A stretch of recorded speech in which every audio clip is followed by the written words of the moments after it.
America, success in both fame and fortune. Hello again, dear adventurers of the multiverse. Thanks for joining us once more on this epic journey. Remember, this story is pure science fiction from our wild imagination, so don't go trying to summon dragons in your backyard. The rights of this amazing novel belong entirely to its original author. We are only the narrators. Do you want more adventures? Show some love to our YouTube channel with a subscription and a like, and if you want exclusive content, our Patreon is waiting for you with open arms. Chapter 426 Head-on Collision. In a small office building on a quiet street in Long Island City, New York, Chuck Hogan's writing studio consists of a small office suite. His office assistant is his current girlfriend. Many writers and playwrights in their infancy struggle financially. Chuck Hogan arrived that morning, turned on his computer, and wrote his weekly column for The New Yorker. But after 3 hours, he'd managed to write less than 3 sentences. He was restless and couldn't continue. He shouted to the outside, "Alyssa, hasn't Martin Davis called yet?" The door of the suite was opened from the outside, and an ordinary-looking girl came in with coffee, comforting him. "Honey, you have been too anxious these days. You have submitted novels to Hollywood many times in the past.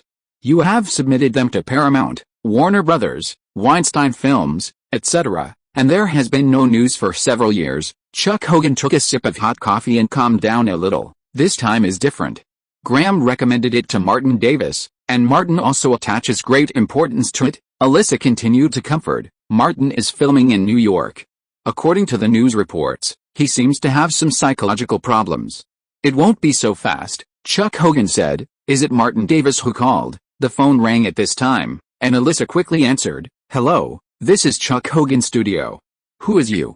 "Martin Davis." "Yes, he has time this morning. You can come anytime." After she hung up the phone, Chuck asked, "Is it Martin Davis who called?" "Yes, it's Martin Davis calling," Alyssa said directly. "Martin wants to come and discuss the adaptation of Prince of Thieves with you. He's on his way from Brooklyn Studios." Chuck pumped his fist vigorously. "Great. This day has finally come," he ordered Alyssa. "Hurry up, get out the Blue Mountain coffee Graham gave me and clean up the studio." Alyssa got busy. Chuck went to the dressing mirror and carefully adjusted his clothes. The person Graham King had introduced was indeed reliable. Martin Davis came to negotiate with him personally, so he couldn't ignore it. Chuck knew that if he succeeded in this first step, it would be like advertising for his other works in Hollywood, and he would have no problem finding sales. Preparations were swift, as Martin was coming from Brooklyn, so it wouldn't take long. Outside the office building, a Volvo SUV parked in a curbside parking space, and brothers Ben Affleck and Casey Affleck got out. Big Ben looked up at the nameplate of the office building and asked, "Are you sure this is the right place?" Cassie glanced at the printed address in her hand and said, "Yes, it's here." The idiot at Weinstein Company casually wrote down the address but missed the phone number. Big Ben took out a novel that Chuck Hogan had delivered to Weinstein Company from the car. "Let's go up." Cassie followed and asked, "Is this book really suitable for adaptation? Are you sure you can do it?" "Of course, crime themes are something I'm good at." Big Ben was quite confident. "Stupid, let me tell you a secret to being a director. If you can adapt, choose adaptation, and never create an original work. Adaptation not only has an audience base, but the author has also planned the plot, which saves time and effort." He added, "It's also easy to get investment from the film company, but if this novel is adapted, Harvey can't fully support it. Weinstein Company has limited financial resources, and all its resources are concentrated on Quentin's project." Cassie shrugged. "I only know how to act, I don't know how to be a director." The two went up to the 3rd floor, found Chuck Hogan's studio, and knocked on the door. Alyssa opened the door and was stunned to see Ben Affleck. Then, realizing what was happening, she asked, "Are you Ben Affleck?" Ben forced a smile onto his long face. "Yes, I'm Ben." He asked, "Is Chuck Hogan, the author of The Prince of Thieves, here?" "Yes, he is." Alyssa turned back and called toward the suite, "Chuck, the Hollywood people are here." Chuck Hogan opened the door and emerged. He was surprised to find Ben Affleck, not Martin, but he quickly composed himself and said, "Please come in, both of you." Ben and Cassie entered the office suite and sat on the couch. Chuck asked Alyssa to bring them coffee. Without beating around the bush, Ben pulled out a copy of The Prince of Thieves, acquired from the Weinstein Company, and said, "Mr. Hogan, I'm here to ask if you still have the film and television rights to this book." Chuck answered honestly, yes, I've tried to sell it many times over the years, but I haven't been able to sell it. At this point, he suddenly remembered that Martin would be coming to discuss the copyright for the novel. Ben noticed Chuck's expression was a bit odd, but he didn't take it seriously. In his eyes, he was just an ordinary writer eagerly awaiting a Hollywood adaptation. He said directly, I'm interested in purchasing the rights to the novel and turning Prince of Thieves into a film. He had a reason for noticing this particular novel among the Weinstein Company's vast database. Chuck, I grew up in the Boston area and have a deep understanding of the scene there, making me the perfect person to adapt this novel. Chuck had friends like Graham and Scorsese and a basic understanding of the film industry. Ben Affleck seemed genuinely interested. But he had his doubts. Ever since Pearl Harbor, Ben Affleck had been a downer, his films failing. If there were no other avenues for Prince of Thieves, Chuck would definitely give it serious consideration. The problem was, there were other people watching. Martin had come with not only Bruce but also Thomas. Thomas would be the one to step in when the real negotiations for the rights came.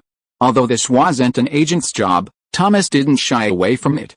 He'd even spent the previous night researching the novel and its author, Chuck Hogan, so he could quickly negotiate the rights. The three of them found the office building, parked their Escalade next to Volvo, and headed straight up to the third floor. Bruce glanced at the company map and went to Hogan's studio first, knocking on the door. Alyssa opened the door, glanced at Bruce, and didn't recognize him. But then she saw Martin approaching from behind and raised his voice, Mr. Davis, you're here. Martin had seen Alyssa at the party a few days ago and smiled and nodded slightly. Hello, we meet again, Alyssa called out to the suite. Chuck, Martin's here. The suite door opened, and Chuck hurried out.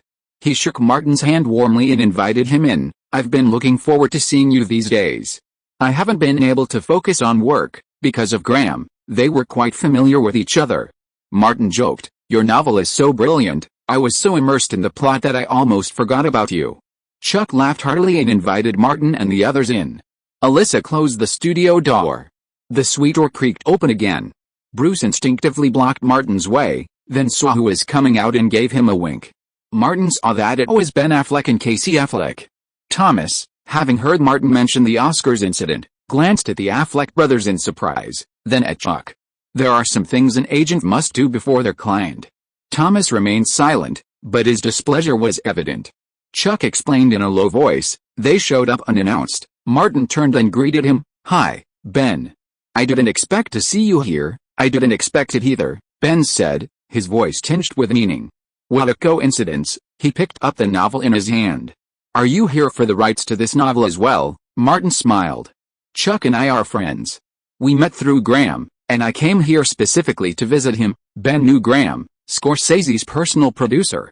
Based on what he knew, he speculated that Martin had likely connected with Graham through the crew of The Departed. This reminded Ben of his good friend Matt Damon. Martin stopped paying attention to Ben and glanced at Thomas.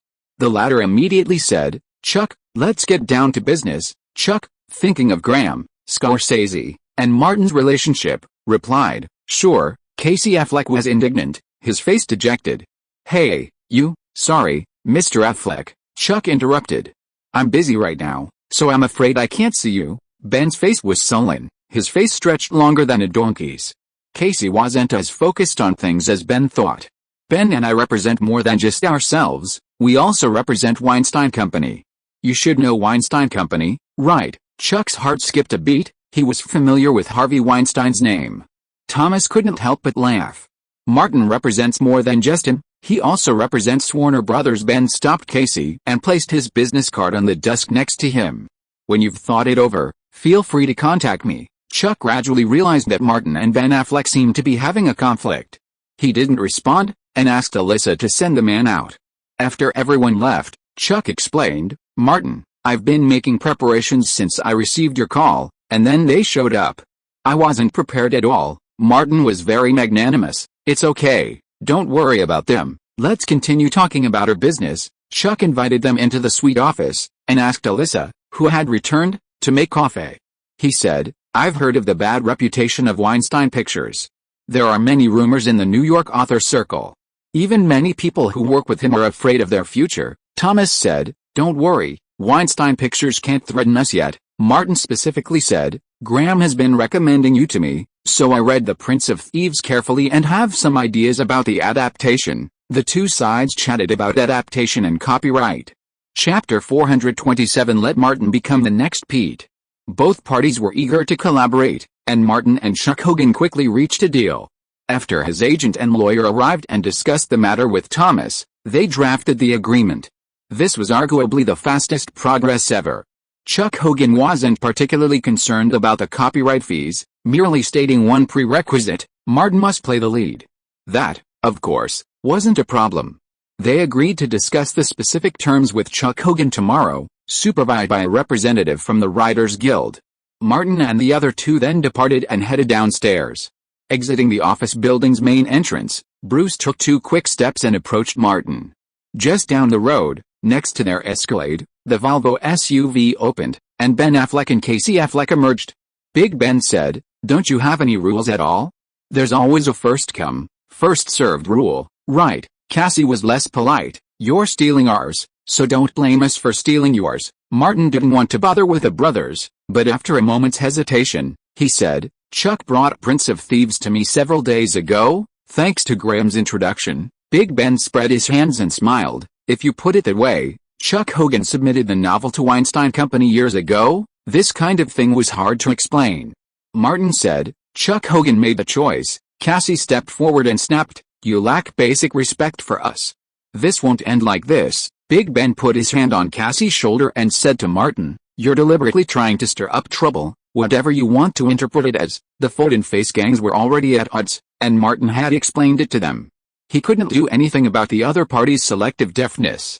Big Ben nodded at Martin and got into the passenger seat of the Volvo. Cassie pointed at Martin and the other two and got in the driver's seat. The Volvo suddenly roared with an engine. Cassie, who was in the driver's seat, grinned and smirked at Martin, as if he wanted to drive over. Martin put his hand inside his coat. HK Company had helped him and Bruce get legal gun licenses in New York. Bruce was even faster and pulled out a pistol. Although the muzzle was drooping, as long as he raised it, he could shoot at the front windshield of the Volvo. Cassie's sinister smile froze on his face. Those two bastards on the opposite side had no martial ethics. He just wanted to scare them. Did they have to pull out guns? Bruce swung the muzzle of the gun lightly towards the middle of the road. Cassie's mind went blank. He subconsciously changed the direction, drove the car onto the road, stepped on the accelerator, and ran away like a rabbit caught by a hunter. It wasn't until he turned a corner that he regained his composure. He asked, "Ben, let's call the police. They're carrying guns in New York. New York has very strict gun control," so Ben was relatively clear-headed. "They dared to pull out guns in front of us.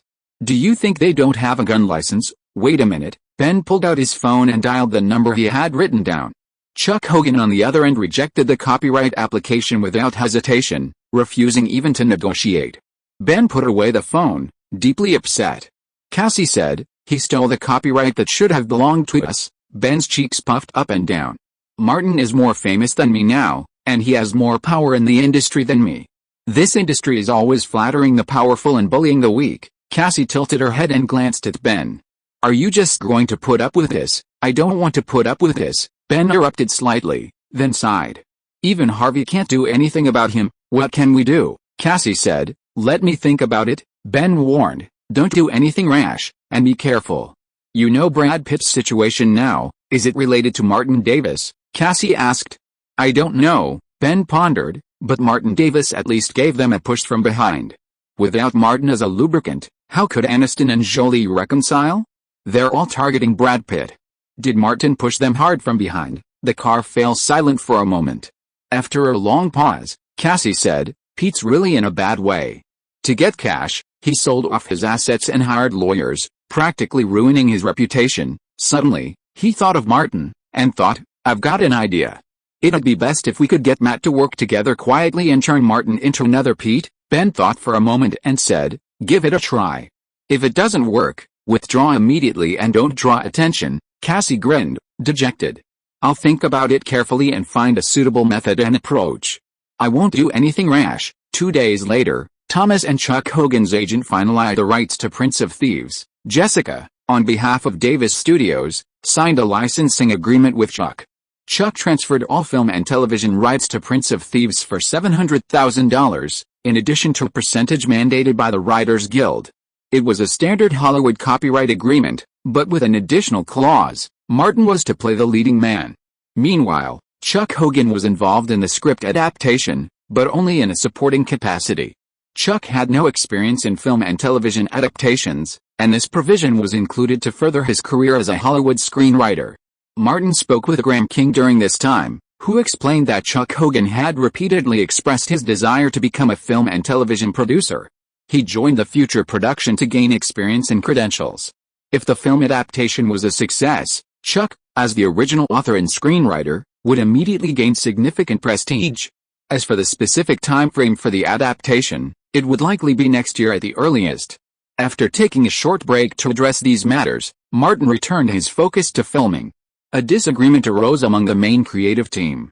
Director Chad had a new idea, but screenwriter Brad refused to change the script, leading to disagreement between the two.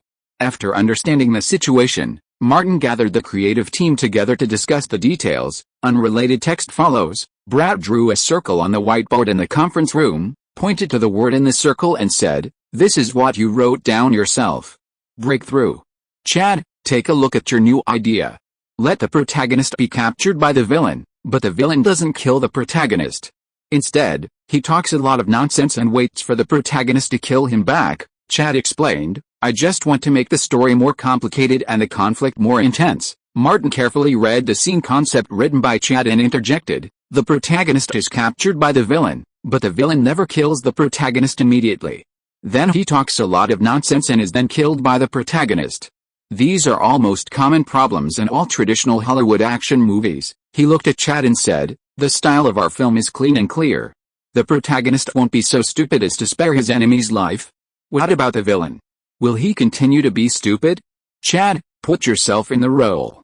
If you were the gang leader and were almost killed by the protagonist, what would your first reaction be to capture the protagonist, a super killer?" Before Chad could say anything, Brad said, "Even a fool would know to eliminate the threat immediately. Even if he had to say something or brag, he should at least cripple the protagonist's legs and hands, right?" Chad was a first-time director, after all. Although he wanted to break away from the traditional Hollywood action film model, learning and growing in this environment inevitably influenced him. As Chad filmed, his mind drifted back to the traditional Hollywood plot. The villain captures the protagonist, but never kills him immediately. Chad muttered to himself for a long time, finally freeing himself from the traditional plot. Once his thinking broke out of the mold, he immediately realized that it was inappropriate. How different was it from the action movie cliches he hated so much?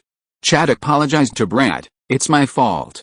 I accidentally fell back into those messes." Brad waved it off, saying it was just a simple work disagreement. "It's okay. Have you forgotten? You pulled me out more than once during the script writing process." Chad smiled and said to Martin, "My past experiences have given me not only abilities and experience, but also constraints." Martin said, "Just think it through. He wouldn't arbitrarily use his power to coerce a director unless it was absolutely necessary. That would be the worst option." Chad washed his face and returned, saying, "I'm all clear. Let's continue filming." The crew returned to the set. Martin put on his suit jacket and approached the camera.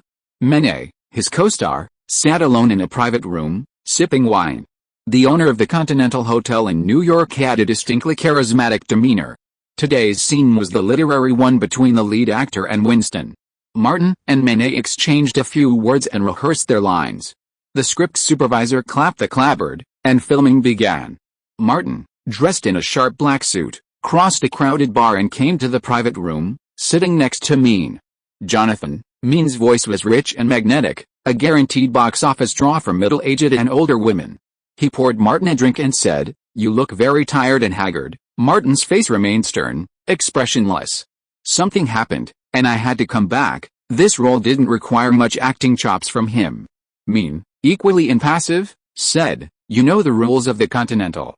Fighting at the high tables is strictly prohibited. Membership will be revoked." Martin, without touching his glass, stood up and said, "I won't cause you any trouble." He left the Continental bar alone. Director Chad called a cut, announcing the shot's approval, and then cut to filming the literary scenes between Jonathan and Winston. Compared to the crews of The Dark Knight and Benjamin, this film demanded far fewer character developments. Both Martin and Mean handled them with relative ease.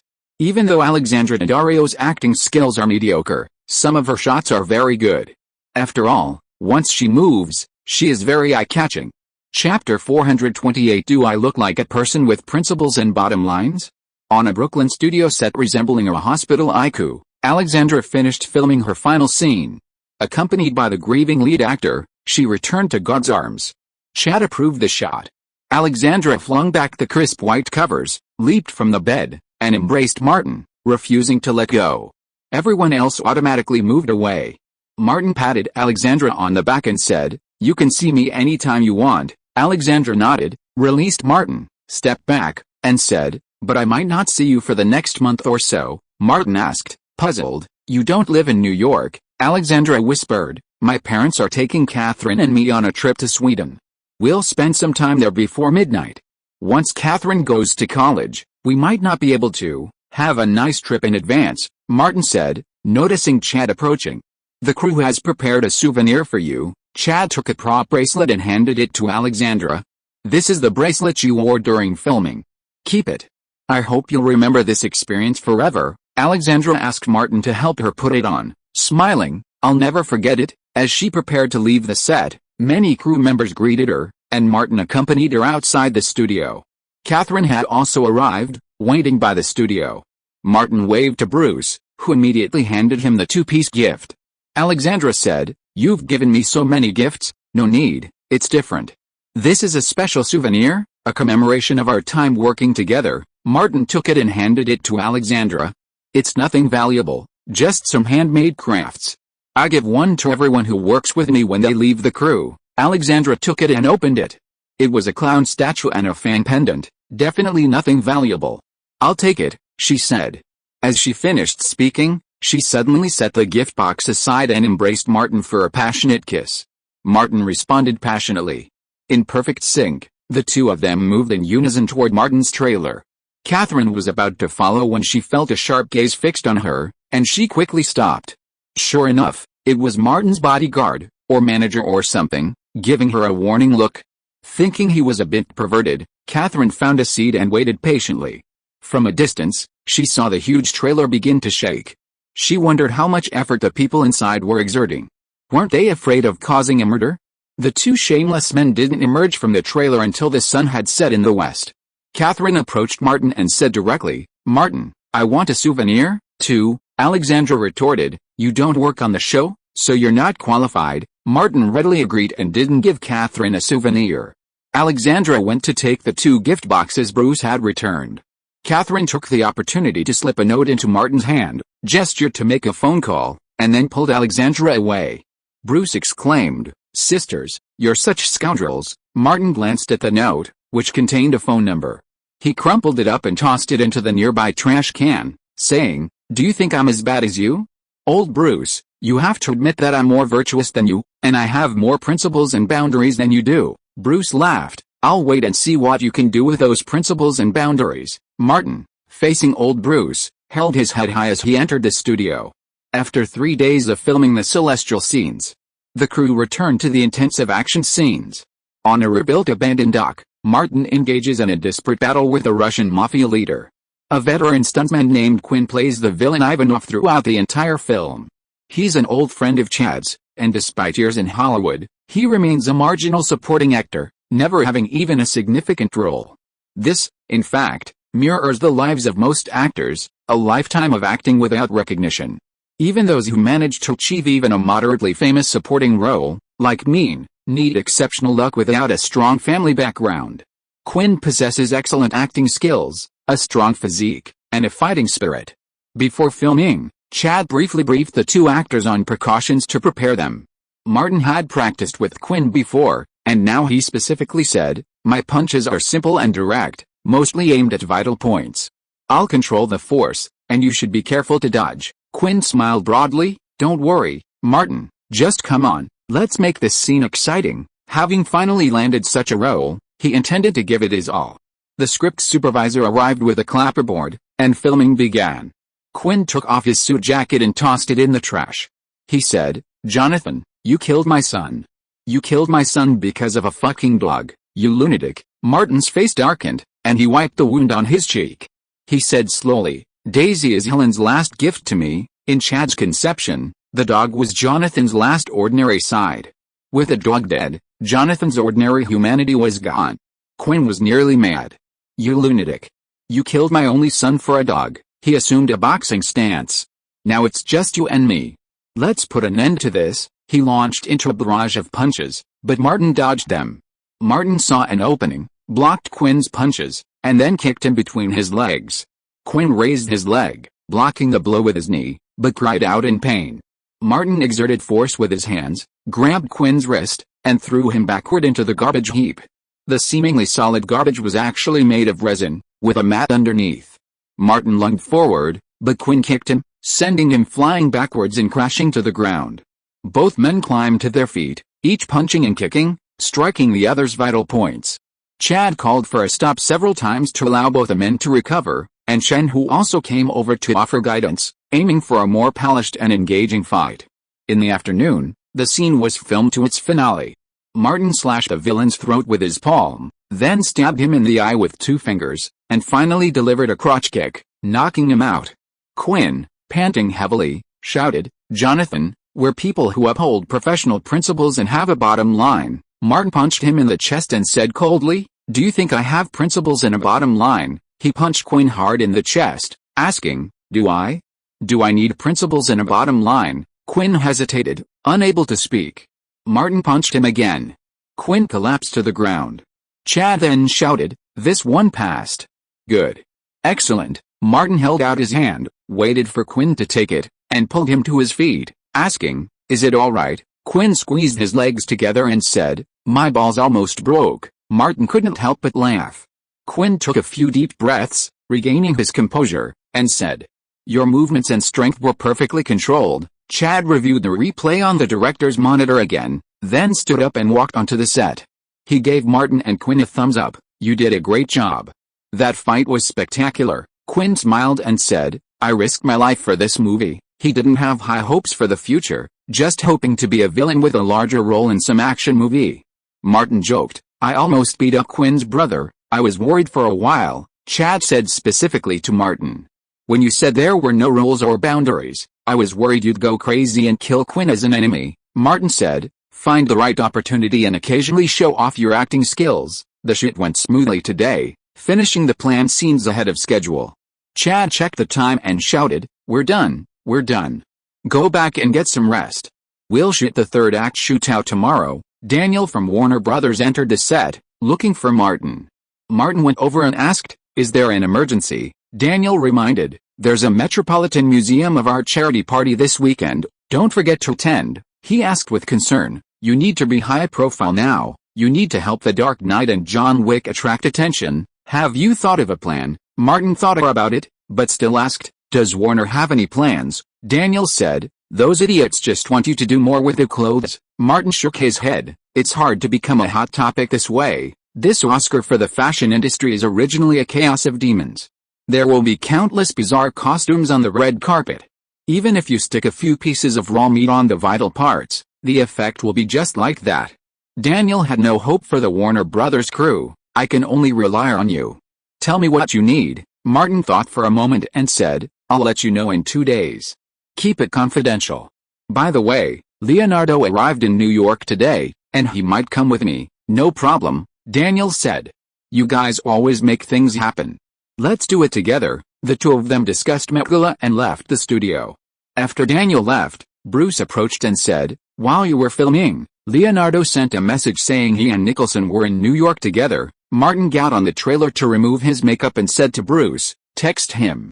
I'll be at the hotel in half an hour. Tell him to prepare a treat." Bruce sat in a chair nearby, typed the message, and sent it.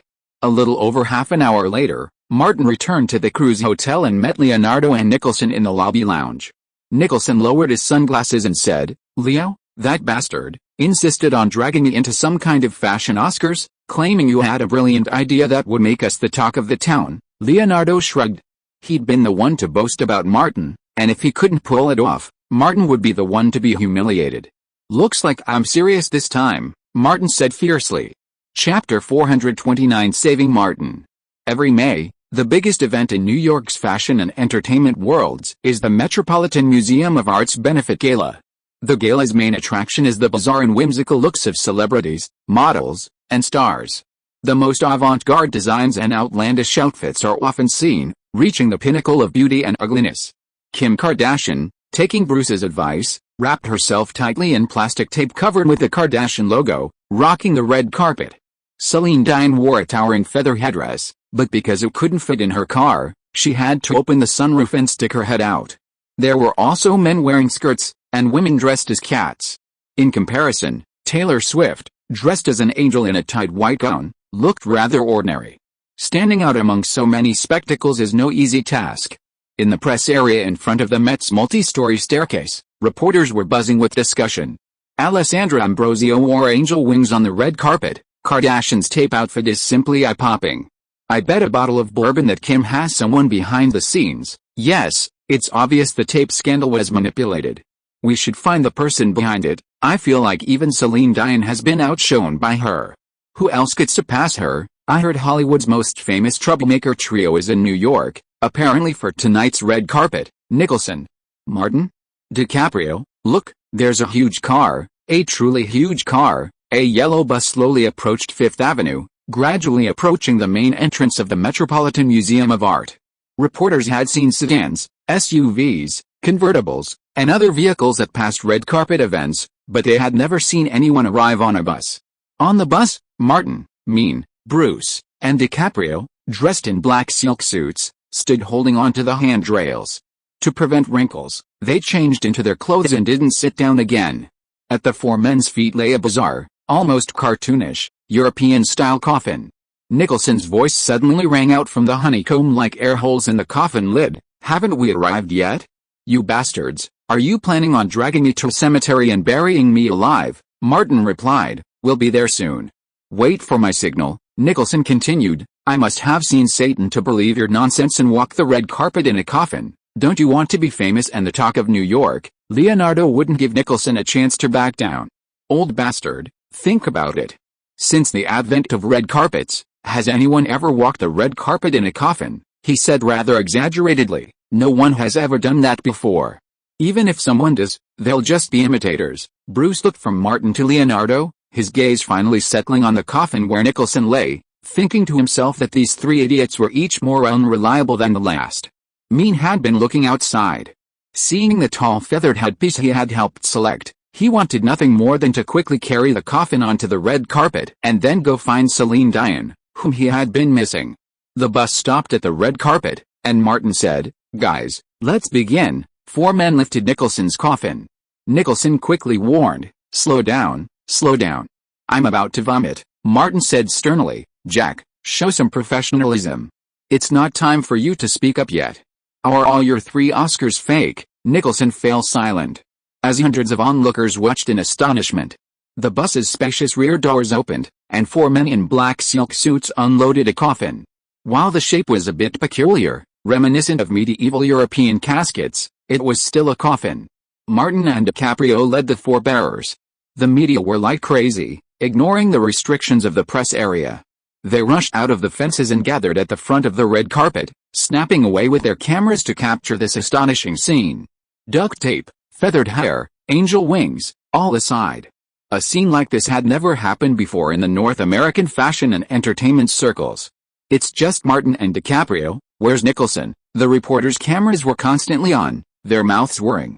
Why is one of the 3 missing? Is Nicholson lying in the coffin? Is Nicholson dead? As expected of a trio, they're really capable of stirring up trouble. Not only the media and the onlookers on the red carpet, but even the guests who had already entered the Metropolitan Museum of Art came out to join in the shocking news. Under the gazes of countless people, Martin, DiCaprio, and the other 2 carried Nicholson's coffin to the front of the multi-tiered steps on the red carpet and carefully placed it on the ground. Martin then kicked the coffin 3 times in a row.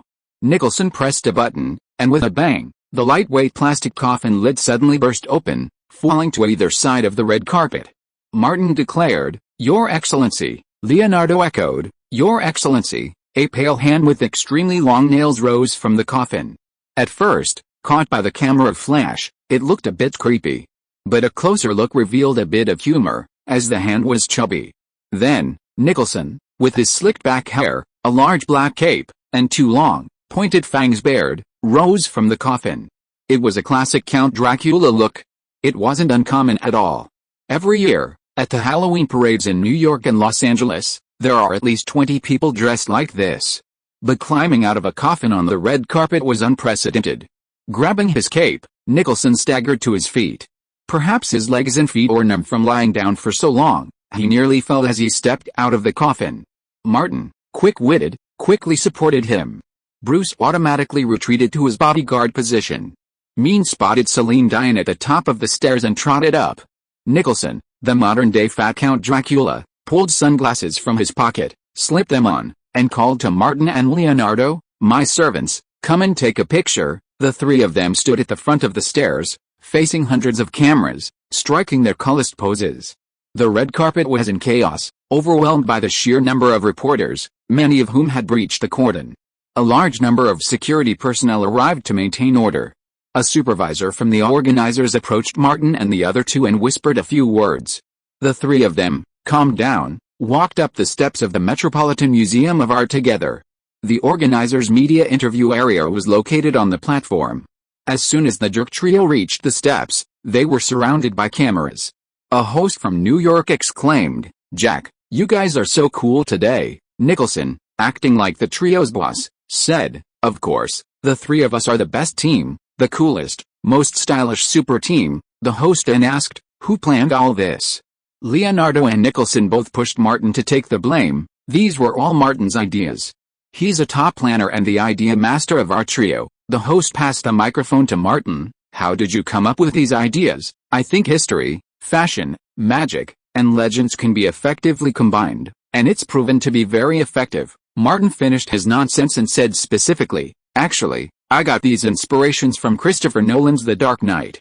That movie combines all these things." He praised the film, which was released in July. The host then asked about Leonardo and mentioned Gisele Bündchen, who was also in attendance. Leonardo handled these questions more easily when he was sober. The host asked about the so-called conflict between Nicholson and Martin. "There has never been any problem with my personal relationship with Martin. We are best friends and the best partners. It's just that we have some different views on the role of the Dark Knight." Nicholson began to change direction according to the script and put his arm around Martin's shoulders. "He didn't listen to my advice and was too immersed in the role of the Joker, which led to some problems on the psychological and spiritual levels." Martin nodded in agreement. "It's not easy to get into a role like the Joker, and it's even harder to get out of it. My psychiatrist even said that I developed a hidden personality because of this." Nicholson pointed to the lightweight plastic coffin being carried away at the bottom of the stairs and said, "I'm over 60 years old. Why am I accompanying Martin and Leo to make trouble? Because I want him to really relax and be happy." He seized the opportunity to brag and flatter himself. "This prank worked well. Look, Martin's smile is relaxed. Nicholson is a very loyal person." Of course, Martin cooperated with him this time, and his smile was much more relaxed than in his recent public appearances. Leonardo, unwilling to be outdone, said, "One of the reasons Jack and I came to New York this time is to save Martin." He placed a hand on Martin's shoulder, looked at him affectionately, and said solemnly, "Brother, you must win this war against the Joker and get rid of him once and for all." Martin nodded repeatedly, moved by his two good brothers. In that moment, Nicholson and Leonardo's personalities were elevated, stepping on Martin to climb to the highest point of moral integrity. After the interview, the asshole trio entered the Metropolitan Museum of Art's lobby together. Because of the commotion they had caused earlier, they immediately became the focus of the audience. Many people eagerly watched the trio, wondering how they could capitalize on the evening's attention. Of course, many were also annoyed that they had stolen the spotlight, casting envious glances. The asshole trio, thicker-skinned than the walls of the Metropolitan Museum, paid no heed to these questions, instead finding something to interest them. Chapter 430, A Reward for a Meal. As more and more people entered the Metropolitan Museum, everyone's attention gradually dispersed, and their focus on the asshole trio faded. Martin and his companions encountered Meryl Streep and the sculptor Don Gummer and his wife. After greeting them, Nicholson automatically stopped and engaged in an enthusiastic conversation with the couple, seemingly discussing some art topic. Martin didn't interfere, but asked Leonardo as they walked, "What do you think they were talking about?" Leonardo shamelessly said, Who's on top and who's down there? Martin couldn't help but shake his head. Leo, you have a problem with your thinking. You're the one with the problem, Leonardo emphasized. Don't use your lowly, idiotic thinking to speculate on the noble character of an artist. Someone nearby greeted him, and Martin smiled back. Then he saw a pair of stunningly fit men and women. They nudged Leonardo with their elbows and warned him, I found your true love, but unfortunately, she's moved on to someone else. Giselle Bündchen, dressed in a red dress, was intimately arm in arm with a man taller than Martin. I saw it. Leonardo's voice was a little abnormal. Tom Brady, the star quarterback of the New England Patriots, he strode towards that side. Martin was worried that Leonardo would suffer, or that he would not cause any trouble, so he hurried to catch up, fanning the flames as he walked. Leo, calm down, we are civilized people, don't fight with others, even if Giselle is your favorite, you broke up with her, it's normal for her to fall into the arms of someone else. Leonardo stopped and turned to look at Martin. Are you afraid that I can't fight with others? You bastard, you definitely did it on purpose. Martin, this shameless man, was not ashamed at all after being exposed. Instead, he said, I will cheer you on and call an ambulance. By the way, Leonardo felt that with a bastard like Martin following him, he would definitely fight with Tom Brady. He nipped this possibility in the bud. Don't follow me, there are so many beauties here, why are you following a man like me? I'm worried that others will misunderstand. Martin shook his head. For a woman, you give up your brothers. You value women over friends just like Nicholson. Leo, I misjudged you. Leonardo hurried away and stayed away from this bastard.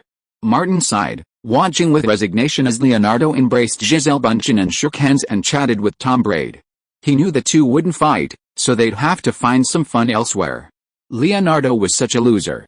He didn't want to hit such a good punching bag, but instead resorted to some friendly, all too good for everyone kind of thing. Martin spotted Angela Lindwall and was about to go ask about KK when a girl suddenly appeared and said, Hey, Martin. The girl had a blonde bob and a white angel dress. Her face still had some baby fat, and her carefully drawn eyebrows accentuated her blue, foxy eyes.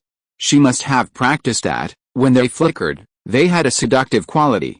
I'm Taylor Swift, a fan. Taylor, despite her young age, knew her way around the entertainment industry. She'd been constantly generating buzz since her debut. You guys were so cool today, you stole all the limelight. Martin wasn't familiar with the European and American music scene, he only knew the most recognizable names, including Taylor Swift. It wasn't her songs, but the gossip. Martin had read some articles about her. Taylor wasn't just talented, but most importantly, she or the team behind her had an exceptional ability to hype herself up. However, the person standing before him was still just a country star. Taylor was excited, like a little fangirl. I've bought tickets to every one of your movies to support you. Thank you, Martin said politely, and as they walked, he said, I've heard your songs, they're excellent country music. Taylor followed closely beside him, looking confident. You think so too? Many people say I'm extremely talented. Besides singing, I can also write my own songs. Martin deliberately asked, I heard you can write a song in a few hours. Taylor was proud. My fastest record is half an hour. Martin nodded slightly, remembering the rumors, and said deliberately, can you write a song for me? Make it about me. Well, Taylor was a little embarrassed. After all, it was love that inspired her to write, but the real explosion was the breakup. Martin said, is it difficult to write? Or are there other restrictions? I don't mind. Taylor scratched her head. I'll think about it. Creative inspiration doesn't just come naturally, Martin continued. How can I inspire you to write? Tell me, and I'll do my best. Taylor had only been in the industry for a short time, and compared to a seasoned veteran like Martin, she wasn't very forthcoming. She couldn't bring herself to say it directly, so she could only say, we can get to know each other better. That would help me, right? Martin pulled out his phone. What's your number? From the moment Taylor approached him, Martin had taken the initiative between them, and Taylor was unconsciously following his lead. Without hesitation, she spoke a number. Martin dialed, then hung up after the call connected. Taylor opened her purse, pulled out her phone, and saved Martin's number. Martin said, if you need any help with your creative inspiration, just give me a call. You're welcome. Okay, Taylor asked tentatively, are you formally asking me for a song? Martin thought for a moment and said, I'm filming a movie about a hitman's revenge. If your song is suitable, I can extend an invitation on behalf of the crew. Country Tycoon was still just a rising star, far from reaching the level of Bus Tycoon. Taylor quickly said, "I'll talk to my agent and record company. As long as they were okay with it, I'll visit your set as soon as possible." She asked, "Where's the crew?" "Brooklyn Studios." Martin gave her the phone number of the crew's office on set. "The project is called John Wick." Taylor memorized it and didn't stay at the party. She went out to call her agent and hurried back to the hotel. She was a very ambitious girl.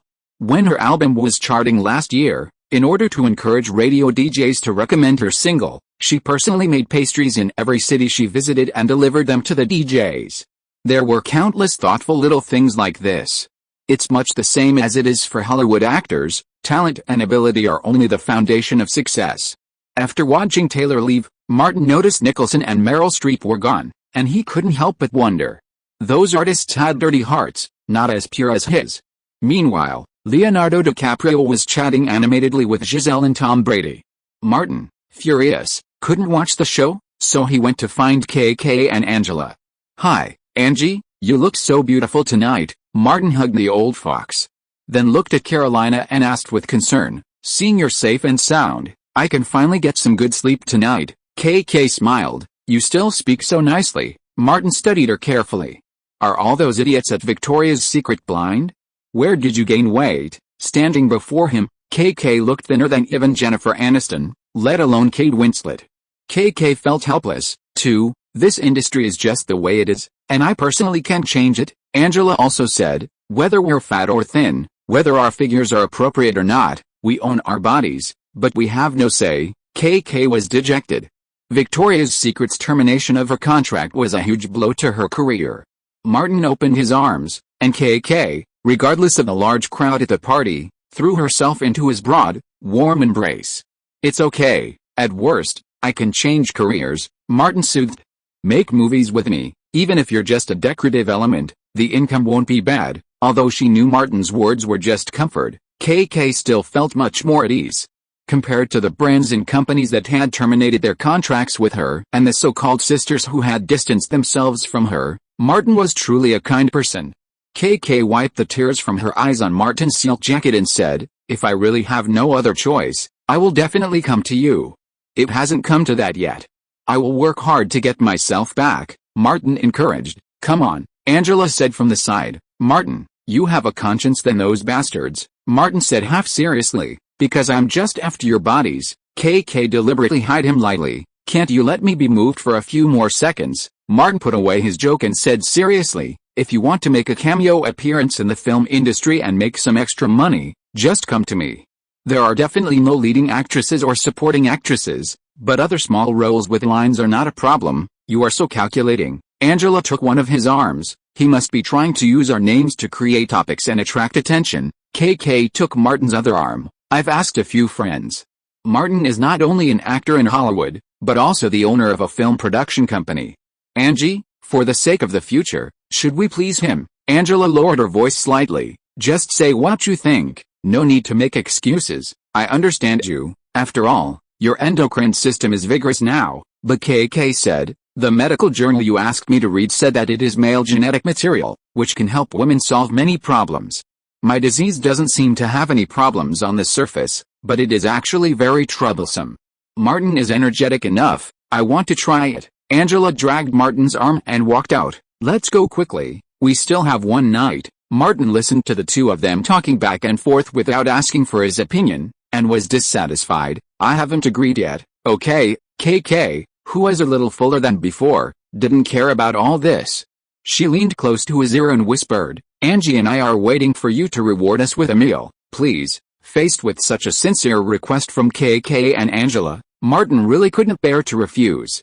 He immediately took one of them in one hand and followed them back to the hotel. Chapter 431, All Fence Sitters. That morning, in the lobby of the Waldorf Astoria, Nicholson and Leonardo met up. They each ordered a cup of coffee and sipped while waiting for Martin to come down. They had all been to the hotel the previous night. Just before 9, Martin, surrounded by women, came downstairs with Angela Lindwall and Carolina Kurkova. He spotted Nicholson and Leonardo, waved, and called the hotel car to escort the two supermodels. Angela and KK were in high spirits, even the latter had lost her previous melancholy. as if she'd taken stimulants. You should eat more high-protein foods these days, KK, feeling the effects of her good mood, specifically instructed Martin. I'll call you back in a few days. Martin, unable to resist the hurt girl, replied, no problem. Come see me if you need anything. Angela, unwilling to be outdone, said, and me. Martin nodded. You all can come too. After they left, Martin went to the lounge, ordered a cup of tea, and sat down. Leonardo said, did you see that? The first one to leave last night and the last one to come out this morning was Martin. He's the one who forgot his loyalty for the sake of beauty. Nicholson nodded repeatedly. That bastard Martin is no longer a human being. He has taken possession of 2 supermodels. Hearing the 2 bastards singing the same tune, Martin immediately fought back. I'm not a human being? Haha. Jack, did you sleep between Meryl and her husband last night? Leo, you rekindled your relationship with your ex-fiancée in front of Giselle's current boyfriend. Do you still have any morals or bottom line as a human being? Leonardo frowned, glared, and roared 3 times in a row, stop slandering me. I didn't do that. Strangely, Nicholson actually shut up and didn't refute. Martin reacted very quickly and immediately gave Leonardo a look. The 3 of them were all fence-sitters when it came to the internal situation, and their positions were changing at any time. Leonardo stared at Nicholson with disbelief on his face. No way, Jack. You were with Meryl and her husband last night? God, how could you do such a rotten thing? You are destroying other people's marriages. Martin patted Leonardo on the shoulder. Jack, you are so inhuman. You didn't even call Leo. Yeah, actually, Leonardo subconsciously agreed with Martin, but after he finished the first sentence, he realized that Martin, the bastard, was plotting against him again, and immediately glared at Martin. You didn't call me either. Martin spread his hands. Wait until one of them gets engaged again. He then turned his fire to Nicholson. Jack, you are worthy of being the boss of the trio. Leo and I now admit that you are the top artist. Leonardo gave a thumbs up. You are better than Martin and I put together. Martin hit him on the left and right. It's mainly because you ran 100 meters in 11 seconds, which is too much of a drag. Leonardo wanted to stand up and fight Martin. Unexpectedly, Nicholson said leisurely, last night was the last time for Meryl and I. She said that she is old and has no need for that thing anymore. She wants to return to her family in the future. Leonardo didn't bother to trouble Martin, and comforted him. You can go find Naomi Campbell. If you go find her, Jack will only get screwed. Martin remembered one thing. You are still supporting that Jennifer Lawrence? Nicholson said, I introduced her to a crew and a role this year. I used to be bold, but I have become cautious after hanging out with you for the past few years. Jennifer Lawrence will be 18 years old in August. I have been free and easy all my life, and I can't let others screw me when I am old. Martin has always been honest with his own people. He put away his jokes and reminded, get a camera ready, and you will be passive when the time comes. Leonardo gave a thumbs up. You are worthy of being the despicable Martin. You consider everything in advance. Nicholson took Martin's advice to heart and considered the bigger picture. Lorraine and the others are clueless, with no future or talent. They might drain the fund I've set up for them. I'll just film some videos and store them in a safe. When they're run out of money, I can secretly sell them to the media for a little profit. Martin was impressed. Jack, you're such a visionary bastard. Leonardo and Martin didn't have children, so that wasn't a concern for the time being. The 3 of them chatted over tea, discussing Leonardo's upcoming film with Scorsese. Martin asked, I heard from Graham that you have to go to a mental hospital to experience real life. Leonardo nodded. It is divided into 2 stages, and the total duration cannot be less than 1 month. I have experience in this area. Nicholson also experienced life before filming One Flew Over the Cuckoo's Nest. I wish you good luck. If you become a mental patient, Martin and I will visit you every month. Martin said, don't let Jack and I down. You must become a mental patient. Leonardo really felt the 2 sincerity, and there were 2 great people around him. Nicholson continued, I traveled all the way across America, from Los Angeles to New York, just to have some fun. Martin had a blast yesterday, but Leo, who brought me here, didn't show any performance. It was so disappointing. Martin said, there's more fun to come. Let's keep messing with people. Nicholson asked, who? The Affleck brothers. Martin emphasized. Remember Oscar night? They were so sarcastic towards us, practically declaring war on us, the Face Gang, on behalf of the Foot Gang. Leonardo always remembered, Ben was okay, but his brother Cassie was terrible. Nicholson wasn't afraid of making trouble. He was just afraid of not having anything to do. He asked, "How do you want to mess with me?" He was quite prepared for trouble. Wes Craven is failing, and now I am the leader of the Face Gang. I have to step in when it's time, Martin said. The Affleck brothers themselves are nothing. Even with Quentin and Matt Damon, the core of the Foot Gang, they're just so-so compared to the three of us. The reason they've become such a powerful force in the industry is because of Harvey Weinstein, Nicholson warned. That old guy's Jewish, he'll be tough to deal with. Leonardo also said, he might be a representative pushed to the forefront by some Jewish faction. I know, Martin had also considered this. The focus is solely on the Affleck brothers. Nicholson asked, where are the Affleck brothers now? Martin had been keeping an eye on them. After losing the battle with Annie for the rights to Prince of Thieves, they returned to Los Angeles. Nicholson had originally spent all his excitement last night on Meryl Streep, but now that he was ready to take her down, his enthusiasm was immediately rekindled. He excitedly took off his sunglasses and said, I'll book a flight and return to Los Angeles tomorrow. First, I'll find out about those two bastards and consider a preliminary plan to take them down. Leonardo was also excited. The more we know, the more targeted we can be, Martin said. Keep an eye on them. The Foot Gang doesn't have the principles and bottom lines like us Face Gang. I'm worried they might act recklessly. In Los Angeles, he had already notified several close associates to be on the lookout for the Affleck brothers and others, especially those who were less experienced in the world, like Elizabeth and Lily. One more thing, Nicholson said, not wanting to miss out on any fun. If Leo really goes crazy, remember to let me know so I can come watch. Martin agreed immediately. No problem. Leonardo's eyes widened. Are you really hoping I'll go crazy? Martin said, if you go crazy, no one will compete with me for that beautiful blonde, long-legged model. By the time the three of them parted ways, Nicholson had already booked a flight back to Los Angeles. Leonardo was about to enter a mental hospital to experience life. Perhaps after Martin and Nicholson's repeated comments, he had lost confidence. Grabbing Martin's arm, he said, while I'm there, keep in touch with me. Remember to call me. If you notice anything wrong with me, come and get me back. Martin was reliable in this regard, saying, don't worry, I'll call you every 2 days. Leonardo breathed a sigh of relief. Martin then said something serious and a bit more casually, if you really have a problem, I'll cover the hospital expenses. Leonardo felt like vomiting blood. Riding the wave of Met Gala, the Dark Knight crew released a special featurette on the Joker. Just 45 seconds of personal footage. It was incredibly captivating. Martin's maniacal, sinister performance was incredibly emotional. Gotham is a corrupted, criminal city. I'm going to raise its bar. The Joker uttered these words against a backdrop of a mountain of US dollars being set ablaze. All promotional materials featured a duel between Batman and the Joker. Nolan also took action, releasing 2 behind-the-scenes videos on his blog. On the set of The Dark Knight, lead actress Maggie Gyllenhaal was so frightened by Martin's performance that she frequently visited the restroom. In another video, Michael Caine was so stunned by Martin's maniacal, cruel smile that he momentarily forgot his lines.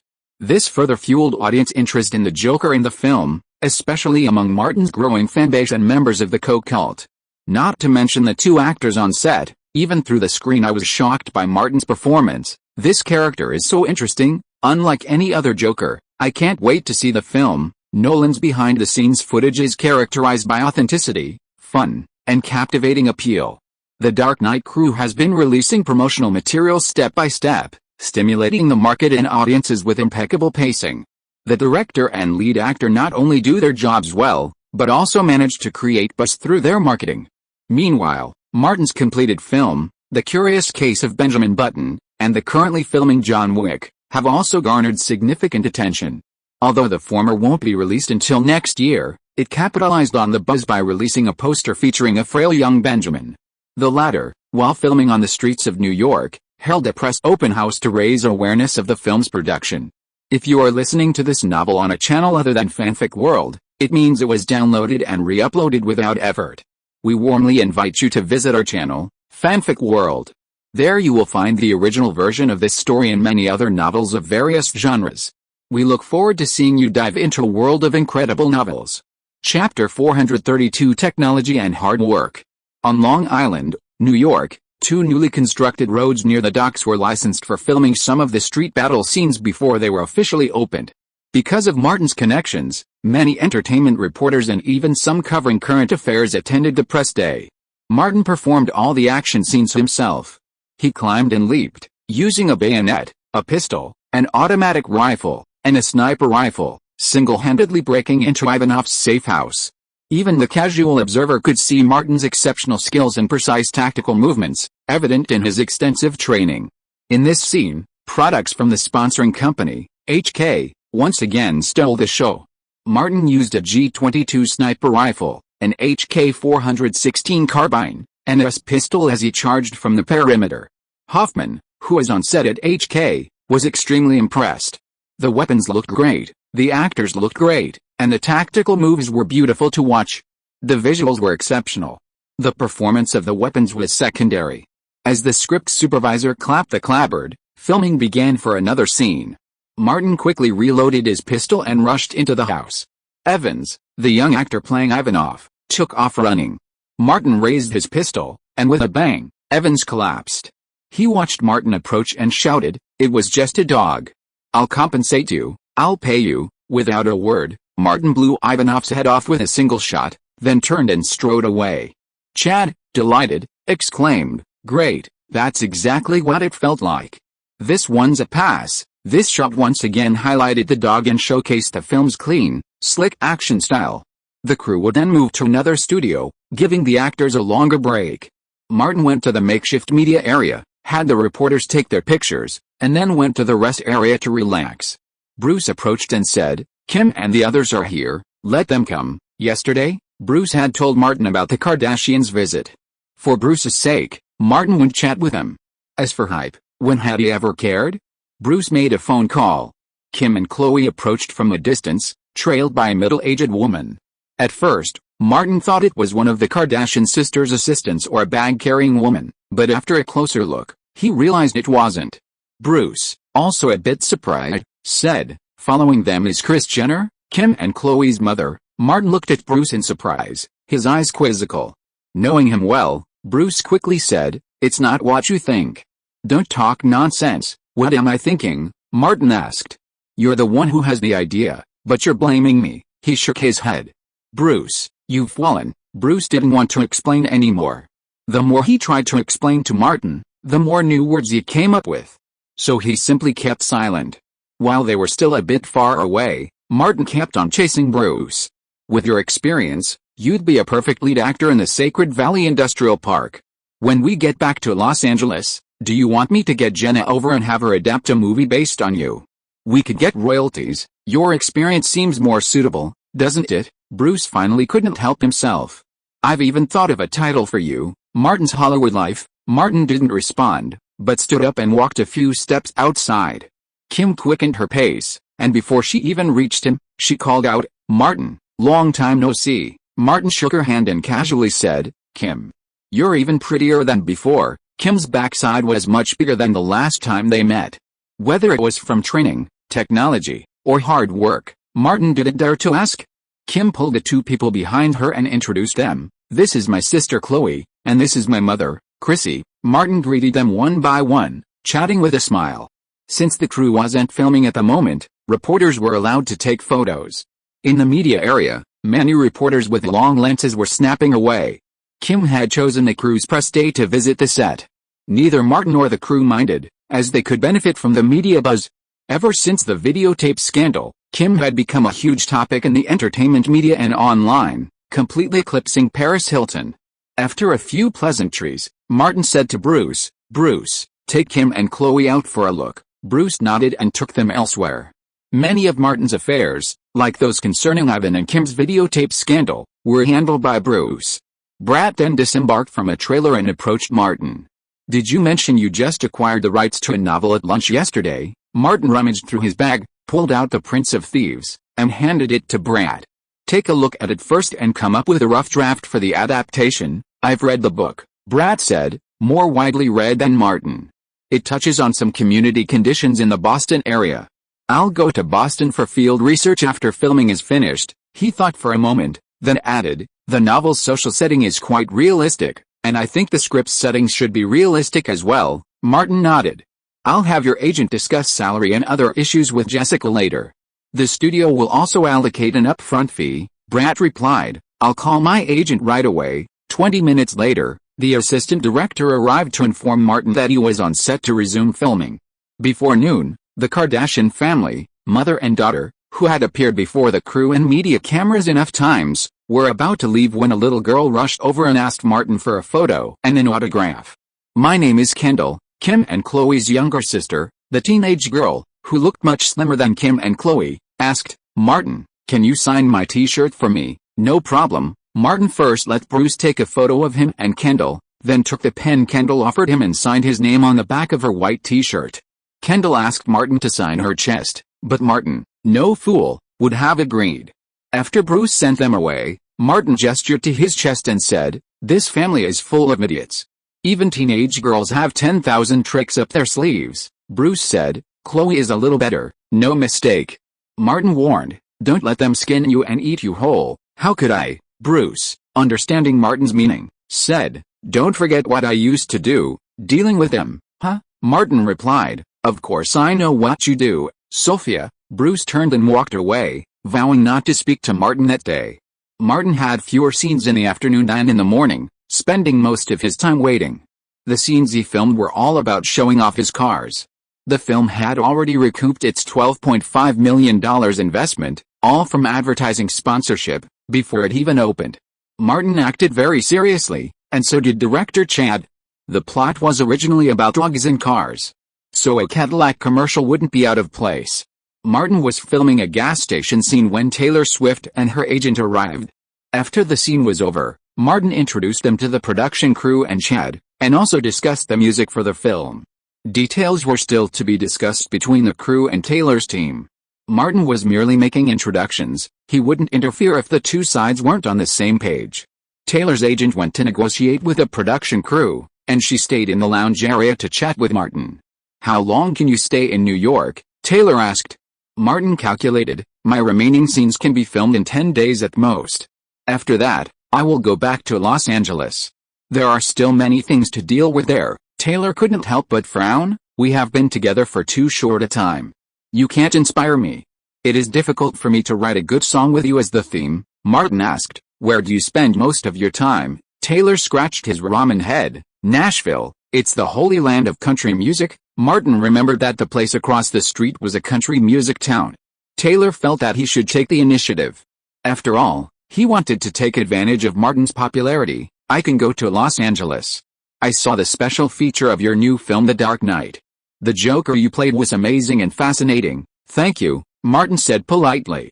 Taylor asked, "Would it be my honor to attend the premiere of The Dark Knight?" Martin, who had multiple guest invitations for the premiere and couldn't use them all, said, "Leave me your contact address and I'll have someone mail you an invitation later." Taylor didn't think twice and gave Martin her home address in Nashville, saying, "I'll spend some time in Los Angeles getting to know you better, and inspiration will naturally come to me." Martin smiled and said, "I'm very much looking forward to being the male lead in your song." Taylor was also very excited.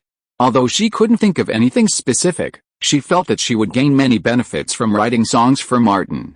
The crew and Taylor's agent had reached a preliminary agreement, but the specific terms would be discussed in detail later. The film's interlude and ending theme songs had not yet been determined, and it was still unclear which one would suit Taylor's style. On the car ride back, Taylor and her agent discussed writing songs for Martin again. His agent said bluntly, "This is a great opportunity for you. If you manage it well, your next album will get even more attention." Village Mold was also gradually expanding his horizons and thinking, "I won't let opportunities slip away." Taylor planned to bake some cookies for Martin and the crew to make a good impression. In the following days, Martin received 2 special deliveries from Taylor during filming, and many on the crew praised her for being a girl next door. That afternoon, after work, the crew held a meeting at the studio, and Martin was a little late. In the car, he felt like he had forgotten something important and asked Bruce, who was driving, "Did I leave anything important? Didn't I see Angela and KK?" Bruce replied casually. Martin said, "They came to the hotel to see me the night you went to meet Khloe." He thought of Angela and KK and that day in the hotel lobby, and suddenly remembered, Leonardo has been in the mental hospital for over a week. "I forgot to call him to ask about his situation." Chapter 433 How to Decompress. New York Presbyterian Columbia and Cornell Hospital. Leonardo sat in the snow-white lobby of the mental illness center, staring blankly at the entrance door, like a person in darkness, looking forward to the arrival of light. Martin, that bastard, said he would call every 2 days, but he only called once a week. Leonardo rubbed his face and cheered up a little. He was still very dedicated to his job. In order to meet the requirements of Scorsese for filming Shutter Island, he even stayed in the ward area for several nights in a row. Although it was not an intensive care unit, the various noises at night were quite stimulating. The door opened at this time, and several people came in. Leonardo saw Martin among them. Leonardo stood up excitedly, his face flushed, his eyes red, and even his legs trembled a little. This bastard actually knew to come. He strode forward, his voice filled with complaints. "Why are you here just now? Do you know how I've made it through this week?" Martin didn't respond, instead asking, "You're not going crazy?" "I'm so disappointed," the doctor accompanying him said. "You guys chat. I have work to do." Martin smiled and said, "Dr. Fletcher, you're busy." Fletcher nodded slightly, pointing to another doctor. "If you need anything, just talk to O'Shea." O'Shea, wearing a white coat, sat behind the medical reception desk in the distance. After Fletcher left, Leonardo demanded, "You promised to call me every 2 days, and what happened? You only called once a week, and last night," Martin said seriously, "because I have faith in you." The two left the lobby entrance and sat down in the bench area. After chatting for a while, Leonardo insisted on taking Martin to the patient area to experience life. O'Shea had them change their clothes, get temporary passes, and walk through the building into the garden area at the back. Many patients use this area for daytime leisure and entertainment. A nurse came to see O'Shea, who let Martin and Leonardo wander around freely, following the nurse to see a patient. Leonardo had been here a week and knew the rules and taboos, and hadn't caused any trouble, so O'Shea was quite confident in him. The patients who were allowed to have fun here were also those without violent tendencies. Leonardo walked along the lattice brick path and said to Martin as he walked, "I've met many patients and doctors this week and learned a lot." Martin nodded and said, "I can see that you're under a lot of mental stress." Leonardo repeated his old words, "That's why I asked you to call me. I can help you relieve stress by chatting with you normally." Martin helped Leonardo relieve stress in his own way. "I saw reports in the media that Tom Brady returned to Boston and Giselle stayed in New York. Go find her to relieve your stress. I'll keep it a secret for you." Leonardo shook his head. "Am I the kind of person who would go back to the past?" he asked Martin. "If I asked you to go back to Anne Hathaway, would you go?" Martin stuck to his principle, "Unless she comes to me on her own initiative." An old man was sitting under a tree by the roadside, lost in thought. He heard the voices and looked at Martin and the others. He greeted Leonardo. "Hi, Leo, you're here again." "Hi, Keen." Leonardo greeted the man first, then whispered to Martin, "I communicate with him more." Keen looked at Martin and asked, "Is he a patient?" Leonardo said seriously, "He is fully recovered and ready to be discharged from the hospital." "Cured?" Keen stared at Martin. "Do you really meet the recovery criteria?" Martin nodded casually. "Of course." Keen asked, "All recovered people have to take a test. Have you done it?" He made a direct judgment. "It seems you didn't do it." "I'll make up for it for you." Martin wanted to speak, but was stopped by Leonardo. Keen took out a glasses case from his pocket, took out his reading glasses and put them on, acting as serious as a knowledgeable professor. "The test is very simple, and only by passing it can you be sure that you have recovered. Like this, a swimming pool full of water needs to be emptied.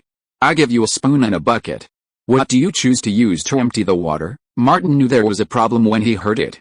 After a brief pause, he decided to follow the other party's line of thought. "Of course it's a bucket." Keen took off his glasses and shook his head. "Normal people open the floor drain." Leonardo patted Martin on the shoulder. "Man, you need to be hospitalized." Keen said seriously, "Dr. Leo, this person does not meet the recovery criteria, and he must continue to be hospitalized." Leonardo dragged Martin away. "Don't worry, he can't leave." When they came to a place where there was no one, Martin said, "What a special experience, Leo, you are a good actor." Leonardo raised his chin, quite proud. "In terms of professionalism, how many people in the circle can compare to me?" The two entered the room and found that a guy in the entertainment area had hung himself in a net bag hanging from the beam.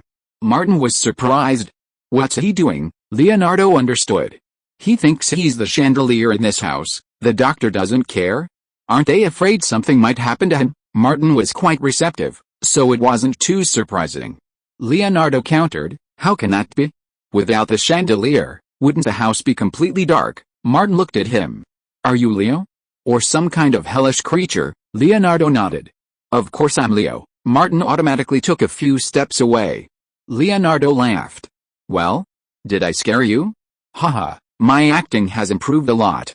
"I scared you, you idiot," Martin said. "I was just about to pull out my gun," he said seriously. "I thought you were possessed by a demon, and I was going to exorcise you." Leonardo frowned. "That should use holy water and a cross. Physical exorcism is more effective," Martin said with an exaggerated gesture. "Bang, your head will explode, blood and brain matter will fly out, and the possessed demon will definitely escape, and the exorcism will be successful." Leonardo walked quickly forward, looking for Roche. "There's a madman here, hurry up and treat him." After confirming that Leonardo had no mental problems, Martin lost interest. He probably felt the same way about Nicholson back in Los Angeles. After walking around with Leonardo for a few times and chatting for a while, Martin prepared to leave.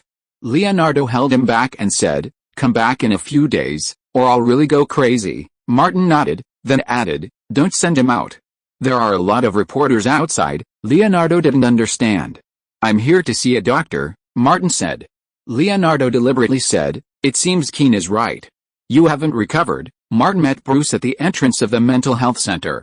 The relaxed expression on his face instantly disappeared, and a heavy, sinister madness took on a look as he strode out the main entrance. Over a dozen reporters stationed there raised their cameras and video cameras to record every expression on Martin's face. Dr. Fletcher, the psychiatrist hired by the John Wick crew to escort Martin out, also gave an interview to reporters. Psychological and mental illnesses are the most stubborn, and Martin's case is quite complex. He had been in remission, but taking on a new role caused his symptoms to relapse. The entertainment reporters, overjoyed by the interview notes from the renowned doctor, rushed back to their cars to finish their stories and publish them on their respective online news outlets. Before Martin's car had even returned to the crew's hotel, news of his visit to the psychiatric center at New York Presbyterian Hospital was already spreading like wildfire. Entering the hotel lobby, Martin discovered that Nolan had arrived in New York and was waiting for him in the lobby lounge. With the release of The Dark Knight drawing near, the British director was under immense pressure, suffering from insomnia every night and even having several heated arguments with his wife, Emma Thomas, over seemingly inexplicable matters. It's all too common for people to lose control of their emotions when under excessive pressure. With the weight of a $300 million investment on his shoulders, even Nolan's impressive marketing and promotional tactics were wearing him down. Nolan saw Martin, as if he had found a partner who could share the marketing pressure. He said, "Let's go have a good chat." The crew had a dedicated business meeting room at the hotel, and Martin invited Nolan and his assistant into the room for a chat. Nolan ordered an iced coffee and took a swig. "I just watched the news tonight. You're doing a fantastic job, stirring up a new wave of public opinion." Martin smiled and said, "I'm tied up right now, so this is all I can do for now." Nolan asked, "Last time we talked, you said you had no plans for the second half of the year." Martin smiled and said, "After this film is finished, I plan to take a few months off." "Okay, I have a suggestion." Nolan, always a man of authenticity, offered a genuine suggestion. "When you finish filming and return to Los Angeles, announce that you're taking a break to recover from the psychological and mental stress of the Joker and won't be accepting any new film contracts before the end of the year." He had a lot to think about. "Martin, you have 3 films yet to be released, including The Dark Knight. A break wouldn't be a bad idea." It was easy for Nolan to say, but it was difficult for a star at his peak to do it. Martin wouldn't make a promise lightly. "I need to discuss this with my agency." Nolan downed the rest of his iced coffee in one gulp and said, "Martin, if The Dark Knight is a huge success, both of our futures will be greatly improved. Finding new projects won't be a problem at all." Martin nodded slightly. "Chris, I'm confident it will be a success because I believe in your ability." Wanting Martin's full cooperation, Nolan added, "I've got an idea for a new project, and Jonathan has started writing the script. If possible, I'd still like you to play the lead." He'd been thinking about this idea for a long time, initially considering Christian Bale for the role. However, Bale's performance during the filming of The Dark Knight was disappointing, and he proved to be a real troublemaker. Martin, on the other hand, was just as dedicated as Bale, well-liked, and cooperative. Most importantly, he had strong commercial appeal. Of course, with The Dark Knight's failure, all that was out of the question. Nolan had taken the initiative to invite Martin, so of course he wouldn't refuse.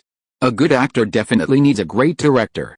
He said, I want to continue working with you and continue a perfect collaboration on The Dark Knight. You're an excellent actor, the kind every director would love. When it comes to commercial flattery, Nolan is no worse than Martin. Ever since filming started on The Dark Knight, I felt that we could become long-term collaborators like Scorsese and Leonardo DiCaprio. Martin laughed heartily. Chris, we can be the best partners. Nolan nodded and talked about the marketing hype for The Dark Knight again. Next month, Bale will come to Los Angeles from the UK. According to the crew's publicity plan, you will meet at a public promotional event. He made an explosive gesture. Bang! Batman and the Joker face off, and justice and evil clash fiercely. Martin smiled like a clown. I've been looking forward to this day for a long time, Nolan said. Also, when will you start with Nicholson? Martin knew what he was asking about and said, I talked to Jack. He plans to attend the Warner Brothers preview and arrange an interview after the preview. Nolan said, no problem. The two chatted for a long time and exchanged many ideas on publicity and marketing. Chapter 434 Cassie in Action. At Brooklyn Studios, filming for Martin's lead role reached its final day. Lewis drove a battered Cadillac Escalade onto the set. Martin emerged from the dugout, his face and body covered in bruises, blood oozing from more than one spot. He looked as if he'd just returned from a bloodbath. Chad arrived and carefully examined Martin. This last scene, from the moment you exit the car, use a long take. Try to get it all done in one take. Martin, feeling in excellent form lately, said, I'll try. Chen, who approached and said, right now isn't the right time for a hero who's survived a long battle. Martin had prepared, you guys shoot the car crash first. I'm going to go for a few laps. Chad, never one to worry about Martin, summoned Lewis and had him in the car to begin filming. Martin left the set before the crew began shooting and sped off, almost sprinting. After a long lap around the studio, he returned, panting heavily. Lewis crashed his car into the steps in front of the clinic. The shot was complete. Chad saw Martin return panting and shouted, all departments, get ready. Filming begins. Chen Hui glanced at Martin, noticing sweat on his face and heavy breathing. He told him to get in the car quickly. As a close combat action director, he knew Martin's physical endurance and knew that at this level, he would definitely be sprinting, performing intense exercise in a short period of time. Martin climbed into the car and took the driver's seat. The door closed, and filming began immediately. This was the male lead's final scene. In just a few days, Jonathan had endured several fierce battles, his body covered in wounds and exhausted. Seeing the clerk's board outside, Martin pushed open the door and got out, panting. He was bruised and dirty, his head drenched in sweat, his hair sticking to his head with blood and mud. He stumbled a few steps and fell to the ground, his Nokia N97 concept phone slamming to the ground in front of him. This was a Nokia commercial, so the phone's large screen wouldn't break. Martin stretched out his trembling fingers and pressed the play button, and a video of a wedding photo shoot began to play. Alexandra Daddario, wearing a wedding dress, ran towards Martin. In the midst of the earth-shattering collapse, Martin was knocked to the ground. She climbed up and reached out to pull Martin. Get up, Jonathan, get up quickly. Martin supported himself on the ground with his hands, as if using all his strength, and finally stood up unsteadily. The heroine's video inspired the hero's desire to survive. In the plot and character setting, this is a killer who retired because of love. Also because of the heroine's love, he wanted to live. Martin picked up his Nokia phone, grabbed the handrail and climbed the stairs with difficulty, opened the clinic door, and searched for medicine. Suddenly, the door that had smashed the glass window opened, and Min walked in. Martin turned around, holding a pistol in his hand, the black muzzle pointed at the newcomer.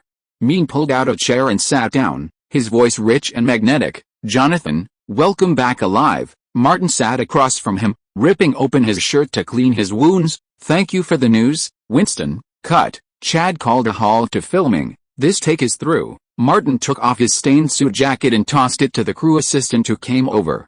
He stood up, stretched a little, and caught his breath, feeling an inexplicable sense of relief. After shooting numerous action scenes for several consecutive days, one always feels exhausted. The mental relief of a successful job even made Martin stretch. Chad came over and, on behalf of the crew, presented Martin with a concept N97 they had just used in filming. Martin waved to Bruce, who dragged out a large suitcase. For Hollywood workers, without a personal token of approval from Martin, something felt missing. Martin put aside his makeup for the moment and began a gift-giving spree, personally handing out 2 sets of suitcases to everyone.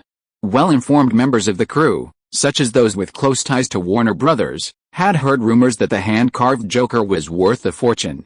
People like Maine, Chad, and Brad, who had collaborated with Martin repeatedly, were already planning to install display cases in their homes. After handing out the gifts, Martin and Maine left the set together. Although filming would continue for a few more days, their scenes were complete. Martin asked, "Going back to Los Angeles tomorrow?" Maine shook his head sheepishly. "I'm going to Las Vegas," he explained. "Celine and I have plans to spend a few days together at Caesar's Palace." Martin was impressed. "Remember to get me an autographed photo. I Love My Heart Will Go On. It's a timeless classic. It's a piece of cake." Maine, dealing with older women, was incredibly confident. Even if she comes to Los Angeles in person to get a photo and autograph, that wouldn't be a problem. Martin gave Maine a thumbs up. "Old man, you're amazing." Maine's confidence was forged through countless verbal battles. "It's mainly because Celine's been really depressed these past few years, and I happen to be able to help her out. Good luck." Martin got into his trailer. After removing his makeup, showering, and changing his clothes, he got into Bruce's Escalade. Instead of returning to the hotel, Bruce drove straight to the wealthy area of Long Island. The car arrived at a villa community in Nassau County, and Bruce quickly found a single-family house. Martin made a phone call and drove directly into the courtyard of the detached villa. Angela Lynn Wall, draped in a bathrobe, sat by the outdoor pool. Nearby, Carolina was practicing on a yoga mat, her limber body striking incredible poses. Martin got out of the car, and Bruce immediately drove off. Angela called out from under the parasol, "Martin, come quickly. KK needs an assistant to help with the more difficult poses." Martin hurried over, saying, "I love helping you guys." Angela also emerged from under the parasol and said to KK, "If you want a speedy recovery, you need more help. Martin and I will help you." Carolina looked at the 2 wolf-like figures and asked, "Can I object?" Angela said, "Yes, but it's useless." Martin said, "I'm leaving New York tomorrow and heading back to Los Angeles. So soon?" Carolina, also a tough soul, said, "Come on." KK's body, shaped by years of yoga, has been exceptionally flexible, so even a slight weight gain wouldn't have a significant impact. Martin, putting in all his effort, first helped KK with a challenging yoga session, then helped Angela with a set of pull-ups. Perhaps he'd given so much that he quickly fell asleep in first class the next day. In a large side hall at the Los Angeles Museum of Contemporary Art, the California Institute of the Arts exhibition was underway. This multi-sponsored exhibition aimed to showcase the work of outstanding students from the art school. The exhibition, featuring sculptures, paintings, ceramics, conceptual art, fashion design, and jewelry, filled the entire hall. Los Angeles is a city with a rich artistic community, and if anyone caught their eye at the exhibition, they could discuss purchasing a piece with the organizers and the artist. Over the next few days, several pieces were sold. For example, several bullhorn carvings by Lily Carter from the sculpture department were purchased by Angelina Jolie and Jennifer Aniston. With their praise, Lily Carter gradually gained some fame, becoming one of the stars of the exhibition. Casey Affleck entered the exhibition hall, his hands in his pockets, exuding a uniquely decadent air. Perhaps this sleazy, yet quirky look was particularly appealing to young women. From the moment he entered, several women in their 20s repeatedly turned their gazes to him, often lingering for a moment before looking away. Casey glanced around, seemingly drawn to the sculptures, and wandered into the exhibition area. He quickly scanned several works before finally stopping in front of a bust. The sculpture was unique, and the side of its face evoked a warm, sunny feeling. Casey's gaze fell to the lower left corner, where he saw the artist's name on a card, Lily Carter. That's right. California Institute of the Arts, Department of Sculpture, Lily Carter. Cassie beckoned over to the nearby staff member and said directly, "I've taken a fancy to this statue and would like to buy it." "Sir, you have excellent taste," the staff member said. "This is the work of one of our most talented students in recent years. Many artists believe she will become a master in the future." Cassie nodded. "I'll take it, but I want to meet the sculptor himself." He pointed at the sculpture and said, "Let's take a picture together." This was the normal procedure for the exhibition, and the staff member immediately replied, "I'll go notify them and go through the formalities." Cassie said, "Please let me know if there's anything you need me to do." The staff member would also find a person in charge to handle the relevant business procedures and then notify the organizers. Some of the students participating in the exhibition were working as service staff in the exhibition hall, while others were helping out elsewhere. Cassie wrote the check, and not long after, a teacher approached with a tall girl. The girl was very beautiful, and even in Hollywood, she would have been in the front row. "Hello," Cassie said, adopting her usual charming, frivolous air. Lily gave a formal smile. Hello. She had seen too many decadent ruffians like this in the Clayton community. Drug addicts, trash, rats in the sewers. A few days ago, Martin called and had some photos sent over. Lily is a sculptor, and she is particularly sensitive to people's facial features and remembers them very clearly. As soon as she came in, she recognized Casey Affleck in one of the photos. But she said nothing and behaved very cooperatively.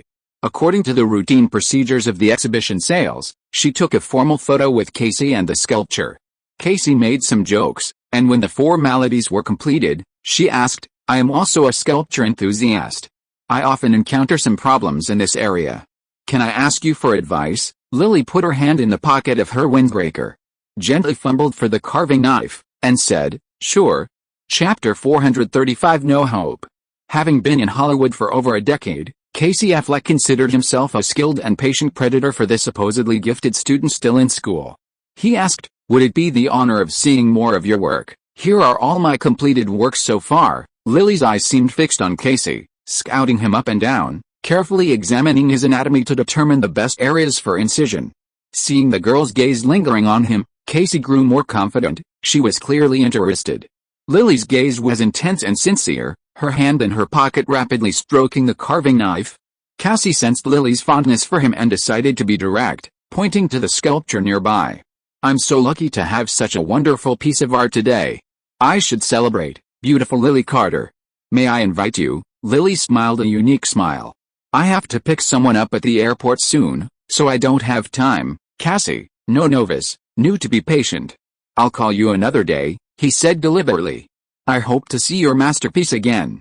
I really like your style and want to collect more of your work," Lily said politely. "Thank you," Cassie further said. "In a few years, I may not be able to afford your work." With these sweet words, he handed Lily his business card, which contained only a phone number. Lily took it and politely excused herself, turning back to glance at Cassie once more, to determine if it was self-defense and how many stabs he could stab without causing serious injury. Cassie smiled a decadent and dejected smile, the most charming smile in the art world. Lily nodded at him. As she was about to exit the exhibition hall, she paused and gestured at a human sculpture made by someone else. As the organizers packed up the busts, Cassie watched, her mind racing with thoughts of a surprise to pull off a comeback against Martin Davis. The Affleck brothers had received confirmation that Chuck Hogan had signed a contract with Martin Davis, selling the film rights to Prince of Thieves to Davis Studios.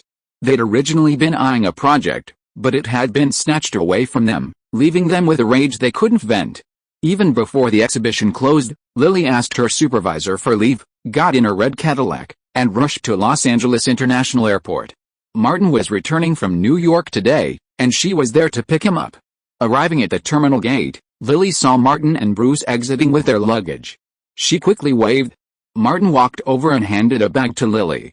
"Where's the car?" Lily, carrying the heavy bag, led the way. This way, the three of them put their luggage away and got into the Cadillac. Lily drove out of the parking lot and asked, "Is the work in New York done?" "Done." Martin remembered something important and specifically reminded her, "When you go back to New York, clean up the house in Central Park." "It's a little messy," Lily replied habitually. "Okay." Bruce looked from Martin to Lily. One was a bad person, the other had become a habit, hopeless.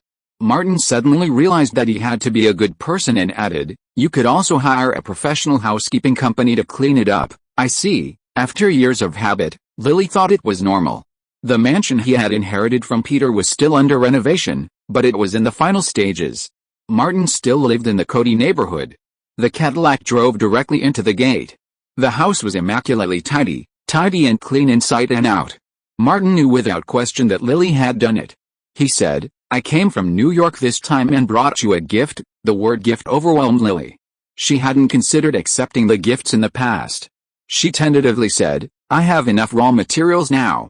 I carve every day at school or at the Warner Brothers studio. No need to send buffalo horns and crocodile teeth." Martin had already opened his suitcase and pulled out a set of carving knives. He handed them to Lily. "These are for you." Lily took them, opened them, and instantly felt that everything she had done was worth it. Martin put the box full of gifts aside. There were also gifts for Elizabeth, Jolie, and Aniston. The latter two had come specifically to support Lily, so he wanted to show his appreciation. Lily was busy, putting away her carving knives, opening a cupboard, and pulling out several pieces of mail, handing them to Martin. "These have arrived in the mailbox recently." Martin took them and looked through them. Most of them were promotional advertisements. The only real use was from two neighbors who had left their mailbox. A beautifully packaged DVD arrived from next door, courtesy of Jenna Jones. The cover featured a close-up of her swinging a gun, with the words "No Limits" written in large letters next to it. A note was included on the back of the DVD, telling Martin that the film was finished and she had sent him a collector's edition. Martin was curious about the Sacred Valley version, with the protagonist now a woman, and how she'd search for smart drugs. The idea of finding smart drugs from genetic material was incredibly creative. "I wonder if Jenna is interested in the reader and Benjamin, especially the latter. What kind of Sacred Valley-inspired creations could she come up with based on the film? As a man, I can't help but be curious. Filming Benjamin as an old man and a child would be exciting."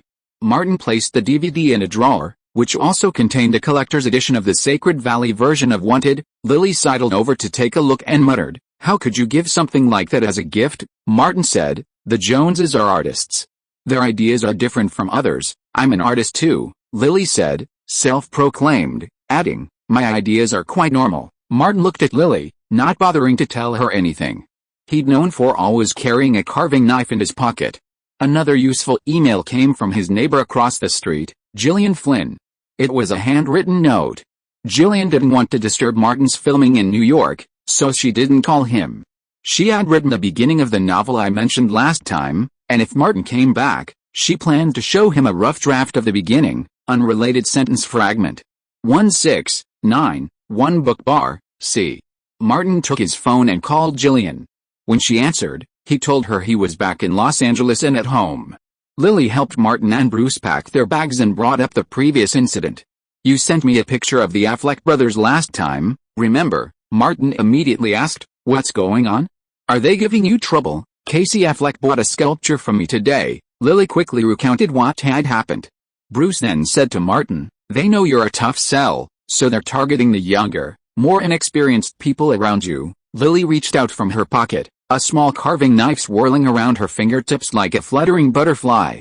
Martin asked, "What do you have in mind?" Lily actually had a plan. "I was planning on finding a place and stabbing him 108 times with a chisel, and it would be self-defense," Bruce warned. "Don't be silly. I've seen plenty of scoundrels like him since I was a kid." Lily grew up in a different environment. "Just look at the Clayton neighborhood.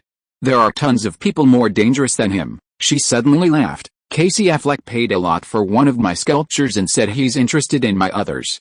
I figured someone like him, even if he can't compare to Ben Affleck, must be pretty rich." Martin knew Lily well enough to know what she was up to. Lily said, "I've spent most of the past 2 years practicing and have accumulated quite a few practice pieces. I'm broke, and Casey Affleck is rich. To become financially independent sooner, I thought I'd see if I could sell him a few more sculptures." Bruce finally understood why Elena always treated her sister with such ruthless care. Without love, she'd become completely deviant. Martin couldn't help but shake his head. "I remember the Dark Knight crew paying quite well. It's different." Lily knew full well that the work and pay on the Dark Knight crew were closely tied to Martin. She thought for a moment, then said, "Let me give it a try. If anything goes wrong, I'll withdraw." Martin glanced at Bruce, who gave him a barely perceptible nod. "Okay, be safe." Martin believed that people couldn't live in a greenhouse forever. Lily nodded repeatedly, thinking about how to use this to sell more sculptures at a high price. A foolish client who offered himself up couldn't pass up the opportunity to empty his wallet. Bruce sent a message to his 2 regular bodyguards, assigning one to accompany Lily. In Los Angeles, a bodyguard's job would be much easier. The doorbell rang. and Gillian Flynn was outside. Bruce opened the door, went out to greet her, and soon returned with Gillian. Martin stood up and shook hands with her. "I just saw the letter you left. I'm sorry for not contacting you in time. You are busy with work. It's my fault." Gillian held some manuscripts in her hand. "I have written part of the manuscript and want to share it with others, but I can't find the right person. The writer's circle is a mess, and infighting is too common. I dare not show it to my colleagues." Martin smiled and said, "It seems that my neighbor is trustworthy." Gillian took the initiative to hand over the manuscript. "The value of my manuscript is at most a few days' pay for your film, or even less." Martin took it and asked, "Is this the work you mentioned to me, which was inspired by Agatha Christie's real-life case?" "Yes, the one I mentioned to you." Gillian was embarrassed. "I can only write in my spare time. And my writing speed is very slow. I have only written a first third in more than a year. The remaining part may take a year and a half, or even longer, because I don't know if what I write is valuable." Chapter 436 The Most Charming Place. "Whenever I think of my wife, I always think of her head." This was the first sentence of the typed manuscript Martin saw, followed by a description from the male protagonist's perspective. The manuscript was titled Gone Girl, there was a book within a book, and the heroine was the heroine of an illustrated novel series called Amazing Amy. Martin didn't need to look any further to confirm that this was David Fincher's Gone Girl. In his previous life, he had read all of David Fincher's works. Gillian patiently waited for Martin to read her work. From the moment she first proposed the idea to Martin, Gillian had a plan and goal in mind.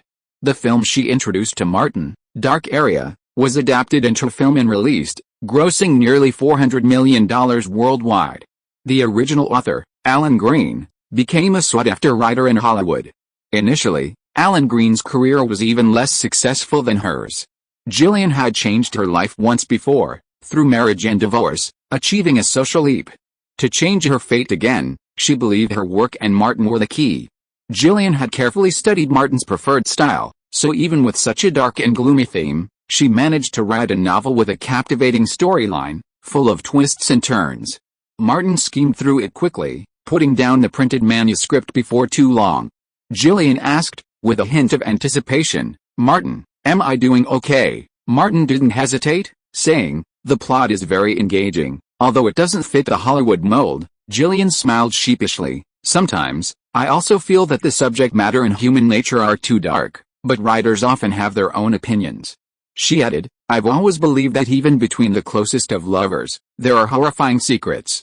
These secrets may be buried for a lifetime, but they can burst forth at any moment, flourish, and become terrifying." Martin knew that Gillian was divorced, and that her failed marriage must have had an impact on her. The chilling atmosphere and dark humor were precisely what made this work so captivating. The work has a sinister atmosphere, and while there's no blood spraying between the lines, the violence is vividly portrayed. Most importantly, it's not only thrilling but also hilarious. "Actually, I also enjoy the thrilling dark genre," Martin said sincerely, tapping the printed document. "Gillian, we're old friends. Limitless also came from your introduction. If you agree, Davis Studios can now invest in the film and television adaptation rights for this work and invest resources in promoting its publication and widespread distribution. There's one thing Martin doesn't need to tell anyone else: Ben Affleck." Gillian had been waiting for this day. Without hesitation, she said, "I'm willing to work with Davis Studios. It's always been my dream to have my work adapted for a film." Martin warned, "We have to wait until you've finished writing it all and the novel is published before we can move forward with the adaptation. It could take several years." Gillian, a reporter for Entertainment Weekly herself, was well versed in this matter. "No problem," she said. "I promise to finish the rest of the novel within a year." Martin said, "Have your agent contact my studio to negotiate." Gillian nodded. "I'll call my agent when I get home." She didn't have a full-time agent, but she was a member of the Writers Guild, which would recommend suitable candidates and protect her interests. That was the whole point of paying dues. Leaving the printed manuscript behind, Gillian excitedly returned home, found a bottle of champagne, opened it, and poured herself a glass to celebrate. She went upstairs and looked across the street at Martin's house, sighing that she had finally waited for this fateful moment. Martin put away the printed manuscript and called Jessica, explaining everything. He would have the manuscript delivered to her tomorrow. Lily packed her things and came downstairs, asking, "How are we getting dinner?" Martin checked the time and said, Find somewhere to eat. Bruce and I have an appointment tonight, he reminded her. Go back to your dorm tonight. Lily puffed out her cheeks, disapproving. Sneaking a woman in again? What do you mean sneaking in? I'm bringing her in openly. Martin picked up his car keys and headed out. Elizabeth is my public girlfriend, Lily steeled herself. You have even more private girlfriends in Los Angeles? Martin shook his head. Don't slander us. Jolie and Aniston are just lovers who get together whenever they feel like it. Lily wanted to speak again, but seeing Martin raise his fist, she shut up obediently. She had experienced the iron fist of love too much in recent years. Martin randomly drove a car from the garage and left the house, following Bruce, who was driving alone. Lily picked up her car keys and was about to leave the villa when she noticed cups, a coffee pot, and beer cans on the living room coffee table. Martin's return had left the tidy living room a bit messy. Lily consciously put down the car keys, picked up the garbage first, then tidied the sofa, and finally got a rag. It took her nearly half an hour to finish. Lily got into the red Cadillac, pulled out her phone, and called her mentor. Mom, our exhibition will last a few days. Can I keep the booth vacated by the sculptures sold today? Thinking of the fame she'd gained thanks to Jolie and Aniston's enthusiastic promotion, and the high price she'd already sold her work, the mentor said, that booth is yours. If you have the right piece, just send it over before the opening tomorrow. Thinking of Casey Affleck's generosity, Lily tentatively asked, can you raise the price a bit? I might have the right customer, the mentor, accustomed to the fact that artists are often promoted, replied, no problem.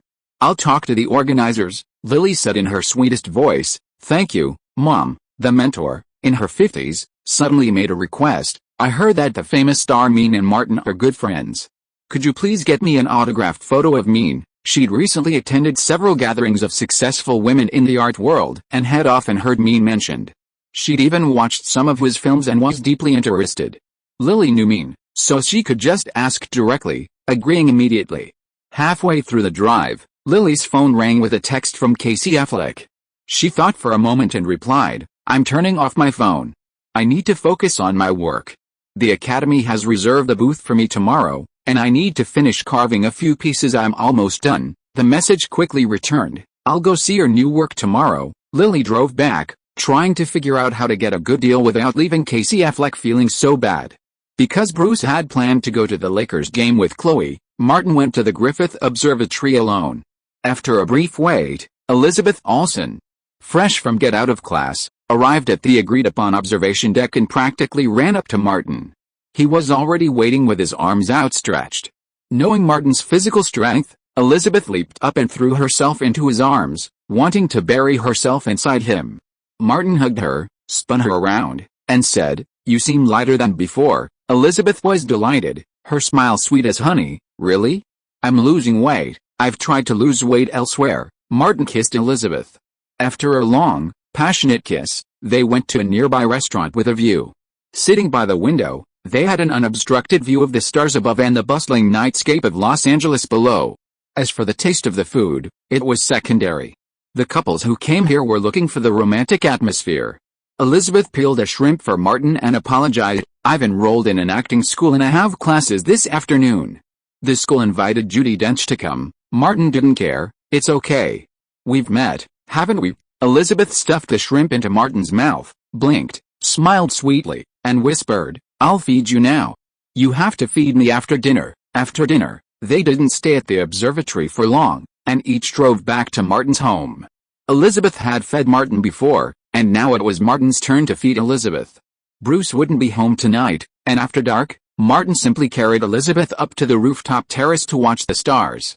Elizabeth poured Martin a glass of wine, offered it to him, and asked, Is the Beverly Hills house almost finished? It should be. I haven't been there yet. Martin offered, Shall we go see it tomorrow? Elizabeth said, Sure. The next day, it was almost noon before the two of them left their house and headed for Beverly Hills. Arriving on Sunset Boulevard North, Martin drove directly through the gate and followed the main road to the villa. Schmidt, the construction manager, was waiting in the small square with a fountain in front of the villa. When Martin and his partner got out of the car, he greeted them and led them into the villa. The main building and the annex were completely renovated, with only the basement vault, storage room, and backyard still under construction. The former primarily involved replacing doors and locks to improve security, while the latter involved raising the walls to prevent anyone from easily descending from the hillside or snooping. Martin attached great importance to privacy and theft prevention. Although he aspired to be an outstanding photographer, he didn't want to be like Mr. Chen. Elizabeth was most interested in the gym, entertainment room and indoor swimming pool. If the pool hadn't been closed, she would have wanted to drag Martin down for a swim. Arriving at the master bedroom on the second floor, Elizabeth took a closer look at the closet, thinking about how she should fill it. After making some plans in her mind, while Martin was talking to Schmidt, Elizabeth took out a framed photo of her and Martin from her bag and placed it on the bedside table in the master bedroom.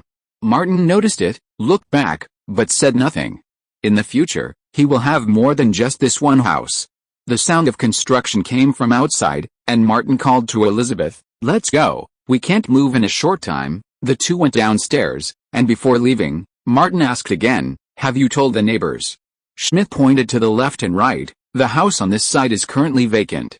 The economy is not good. Miss Lily Carter visited here. The owner is Charlize Theron. She is currently filming outside and doesn't mind." Chapter 437, Making Some Extra Money.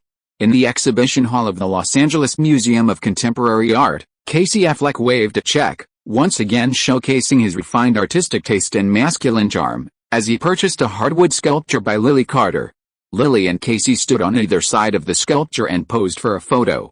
Then, in the bustling exhibition hall, the two engaged in a lively discussion about the work. Lily had just received a 5-figure payment, and with a strong professionalism, she answered all of Casey's questions about sculpture. Casey had also made some preparations, not only gathering the money but also cramming some last-minute research on artistic sculpture. Seeing Lily's gaze constantly wandering around his body, Casey felt increasingly confident that he was close to catching his prey. Lily, however, wondered if she should get another piece tomorrow and raise the price even further.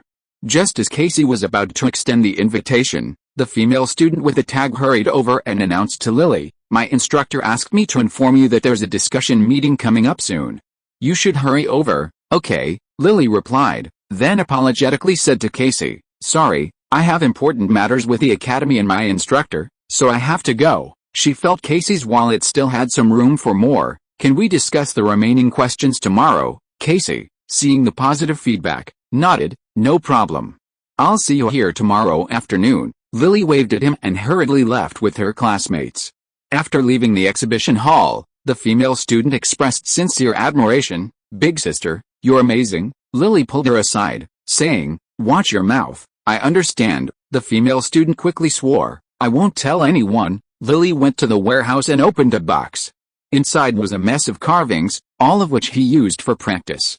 Since Casey Affleck considered these practice items to be brimming with art, she naturally sold them to him at a high price. Coming out of the warehouse, Lily ran into her 50-something female mentor.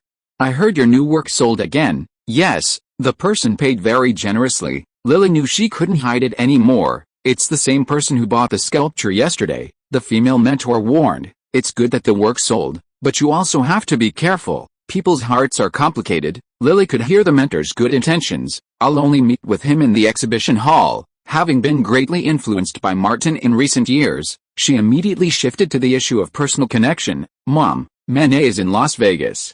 I asked him for an autographed photo, and he'll send it to me as quickly as possible by airmail." Perhaps some actors are born to attract housewives.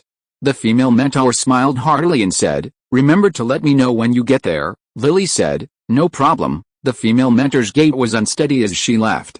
At the next gathering of high-profile, successful women in the art world, she'd have something to show off. Las Vegas, Caesar's Palace.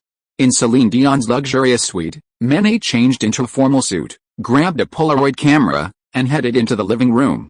"Want to take my picture?" Celine Dion placed one hand on her waist, like a willow in the wind. Mean took a picture of her first, then stepped back and struck his best pose as he waited for the photo to take shape. "Take one for me. A fan asked me for an autograph. I'll mail it to her." "Your fan?" "A woman." Celine Dion picked up the Polaroid camera and took Mean's picture. Mean, too, was a bit proud. "I'm not as high up in the film industry as you are in the music industry, but I still have a huge following." After the photo took shape and Mean signed the back, Celine Dion called the suite manager to send it by the hotel's fastest airmail. It was a piece of cake if you were willing to pay. After that, Celine Dion took Min's arm and left the room, ready to go out and have some fun. They couldn't stay in the room all the time. Celine Dion recently discovered something. Concerned about edema, she'd been strictly limiting her water intake. Recently, she'd been losing a lot of water, resulting in dry skin, split hair, and deeper wrinkles. To prevent further dehydration, she needed to find other distractions. Min accompanied Dion throughout Caesar's palace. Since he didn't have to pay, he just enjoyed it. Celine Dion is wealthy, reportedly worth hundreds of millions. But Min wasn't interested. He loved Celine Dion as a person. Money gets you Min's company? What a joke.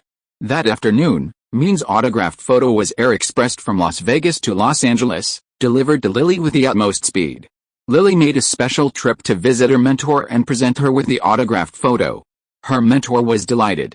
Inside a North Hollywood restaurant, the Affleck brothers settled into their reserved booth and patiently waited.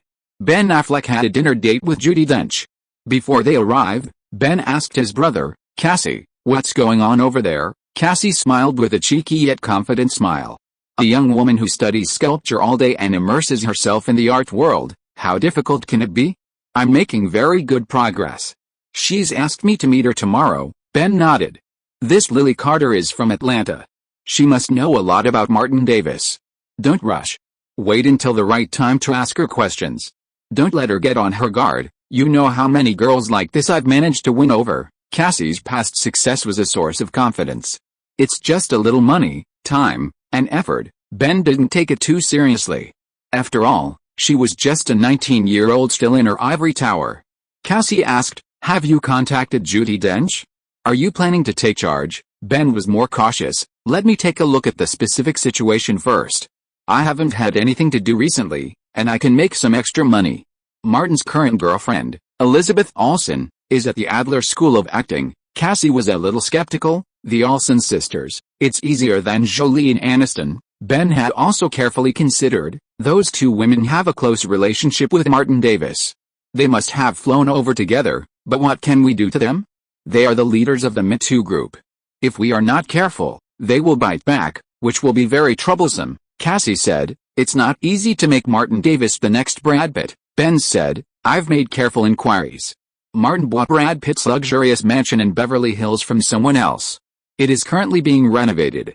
You should have heard Brad Pitt say that in The Crew of Benjamin, directed by David Fincher, the male lead was interested in Brad Pitt for a while, but in the end it was Martin, and Jolie and Aniston." Cassie suddenly discovered something extraordinary. Martin slept with Brad Pitt's girlfriend and wife, took Brad Pitt's house and Cadillac endorsement, and even snatched Brad Pitt's role. Ben pursed his lips. "I don't know exactly what he did, but judging by the results, Martin Davis is too evil. Our actions are inherently just." Judi Dench entered, and Ben went to greet her. They returned and sat down. After ordering, Dench took out a cigarette, lit it, and asked directly, "Ben, what do you want to talk to me about?" Both parties were members of Weinstein's circle. While Dench wasn't as close to Harvey as the Affleck brothers and Matt Damon, she had Harvey's name tattooed on her buttocks in anticipation of an Oscar, even declaring that she would show her admiration to anyone who wanted to see it. "So," Ben said directly, "I heard you're teaching part-time at the Adler Acting School." The school was founded by Stella Adler, one of Hollywood's most renowned acting teachers, whose students included Marlon Brando, Robert De Niro, Al Pacino, Meryl Streep, and Jack Nicholson. Judi Dench, understanding Ben's words, asked, "Why, are you interested in a part-time job?" Ben was frustrated. "I've been having no projects lately, and it's expensive to support my family, so I'm looking for some extra income." Judi Dench was deeply skeptical of Ben's acting, even thinking that someone like him didn't even understand acting, let alone teaching students. But since he was Harvey's best friend and a core member of the Foot Gang, she decided to lend a hand. "I'll give the school a call." The Adler School of Acting was also changing with the times. To attract students and earn high tuition fees, a teacher's acting skills only needed to be up to par. Fame was paramount. Judi Dench pulled out a business card and handed it to Ben. "When you get my message, give her a call yourself.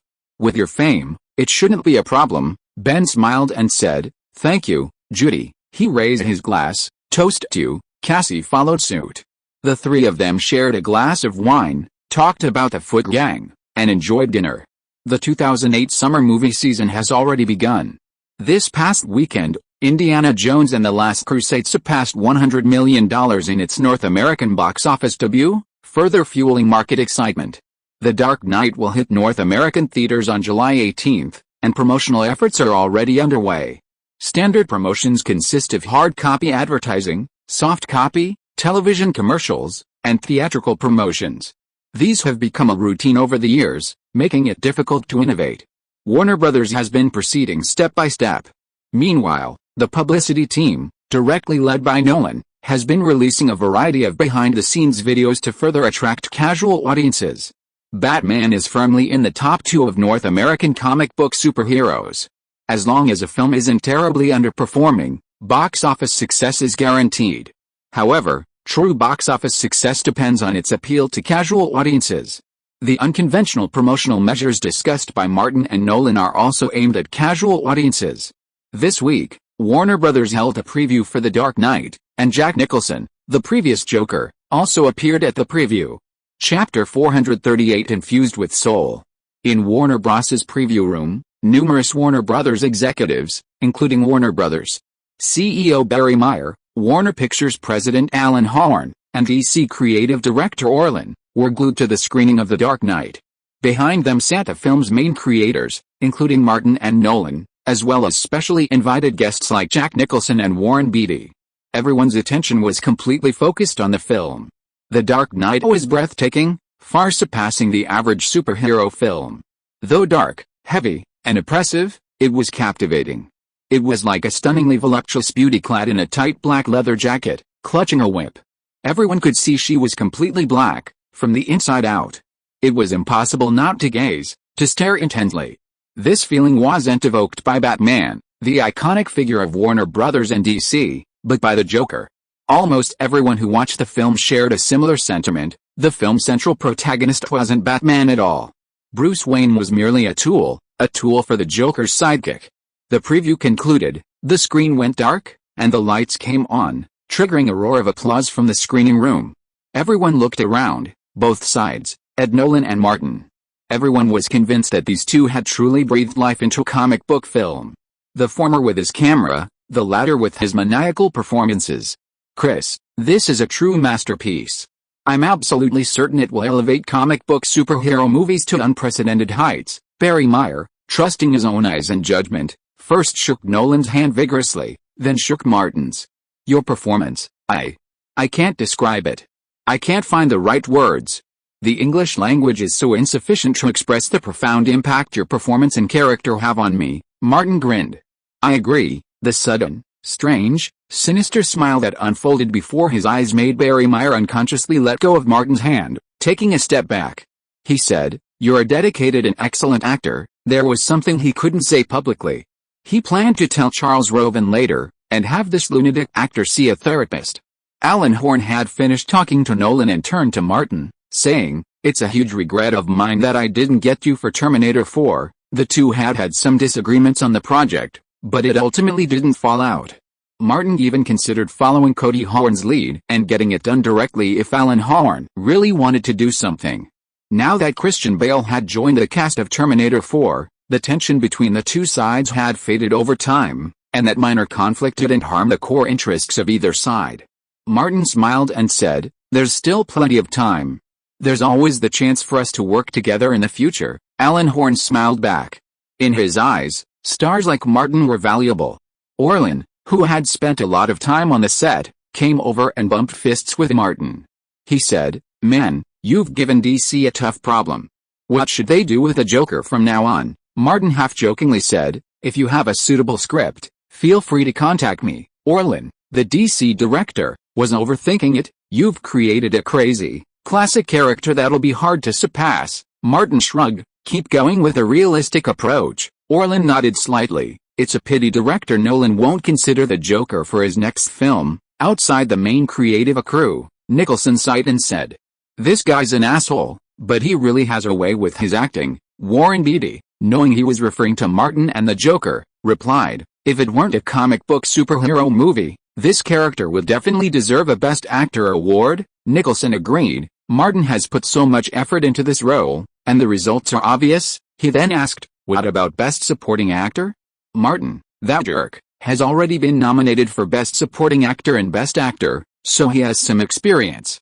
"The character in this movie is really outstanding," Warren Beatty said. "The performance and the role are both fine. It's even better than many Best Actor Oscar winners, but the genre is a problem." Nicholson nodded. "Let's see how he handles it later.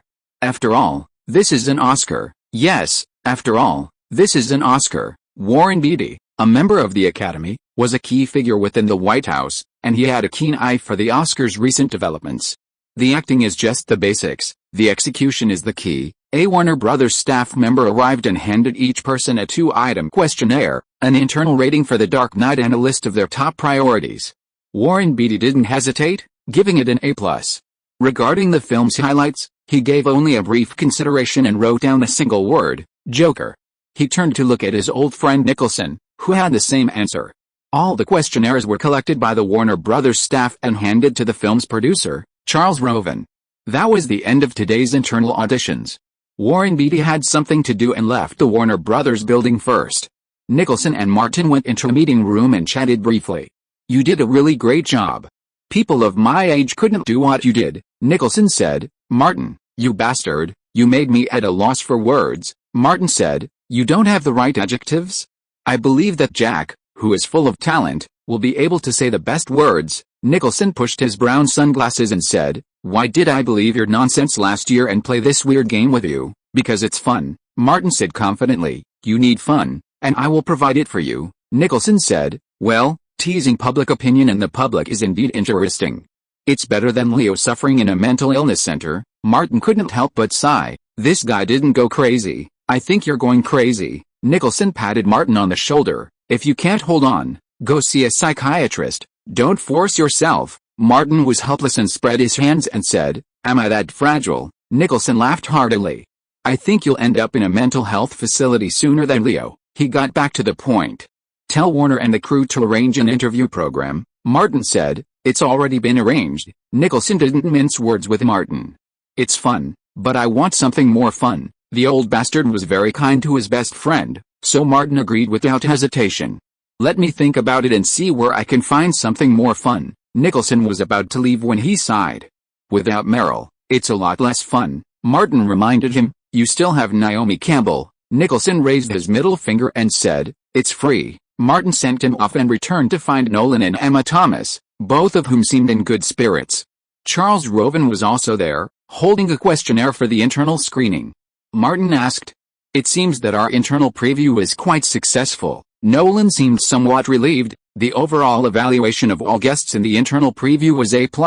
Charles added, "A total of 23 people participated in the preview, and 17 of them were most interested in the Joker." Martin breathed a sigh of relief. "The results of our work have been preliminarily recognized, and our hard work has paid off." Nolan nodded frequently. "I can feel that we are getting closer and closer to success." The commercial response of the previous The Prestige was not good, and it was even a bit bad.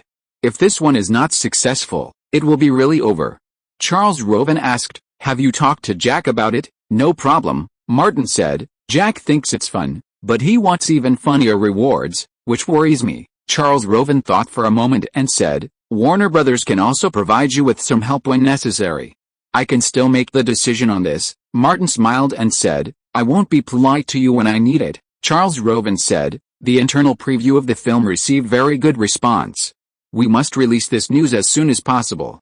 The subsequent publicity is divided into 2 parts, conventional and unconventional." Nolan said, "Martin and I have communicated everything." Martin also made an OK gesture.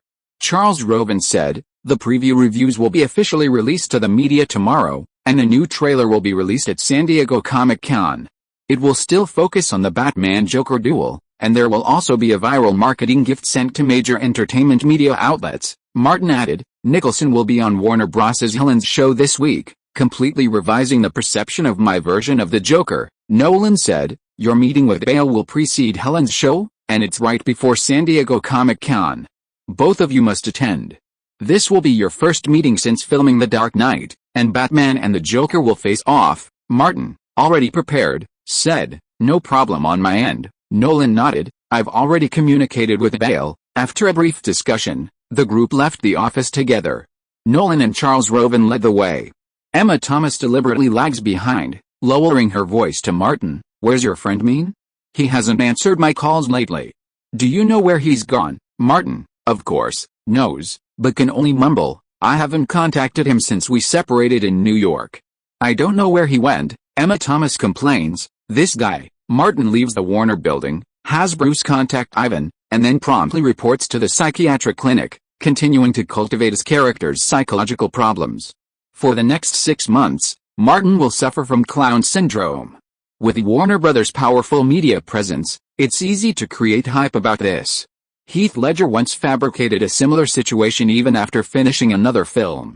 If you are listening to this novel on a channel other than Fanfic World, it means it was downloaded and re-uploaded without effort.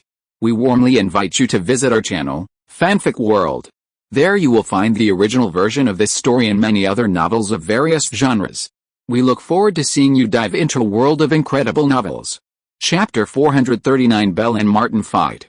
In recent years, the San Diego Comic-Con has become a major promotional venue for Hollywood films, alongside the Super Bowl. Warner Brothers has booked an entire exhibition hall to promote its films. The most eye-catching exhibits in the hall are The Dark Knight and Terminator 4. The Dark Knight section was packed with reporters and fans today. The front row reporters had their cameras set up, waiting for the promotional event to begin.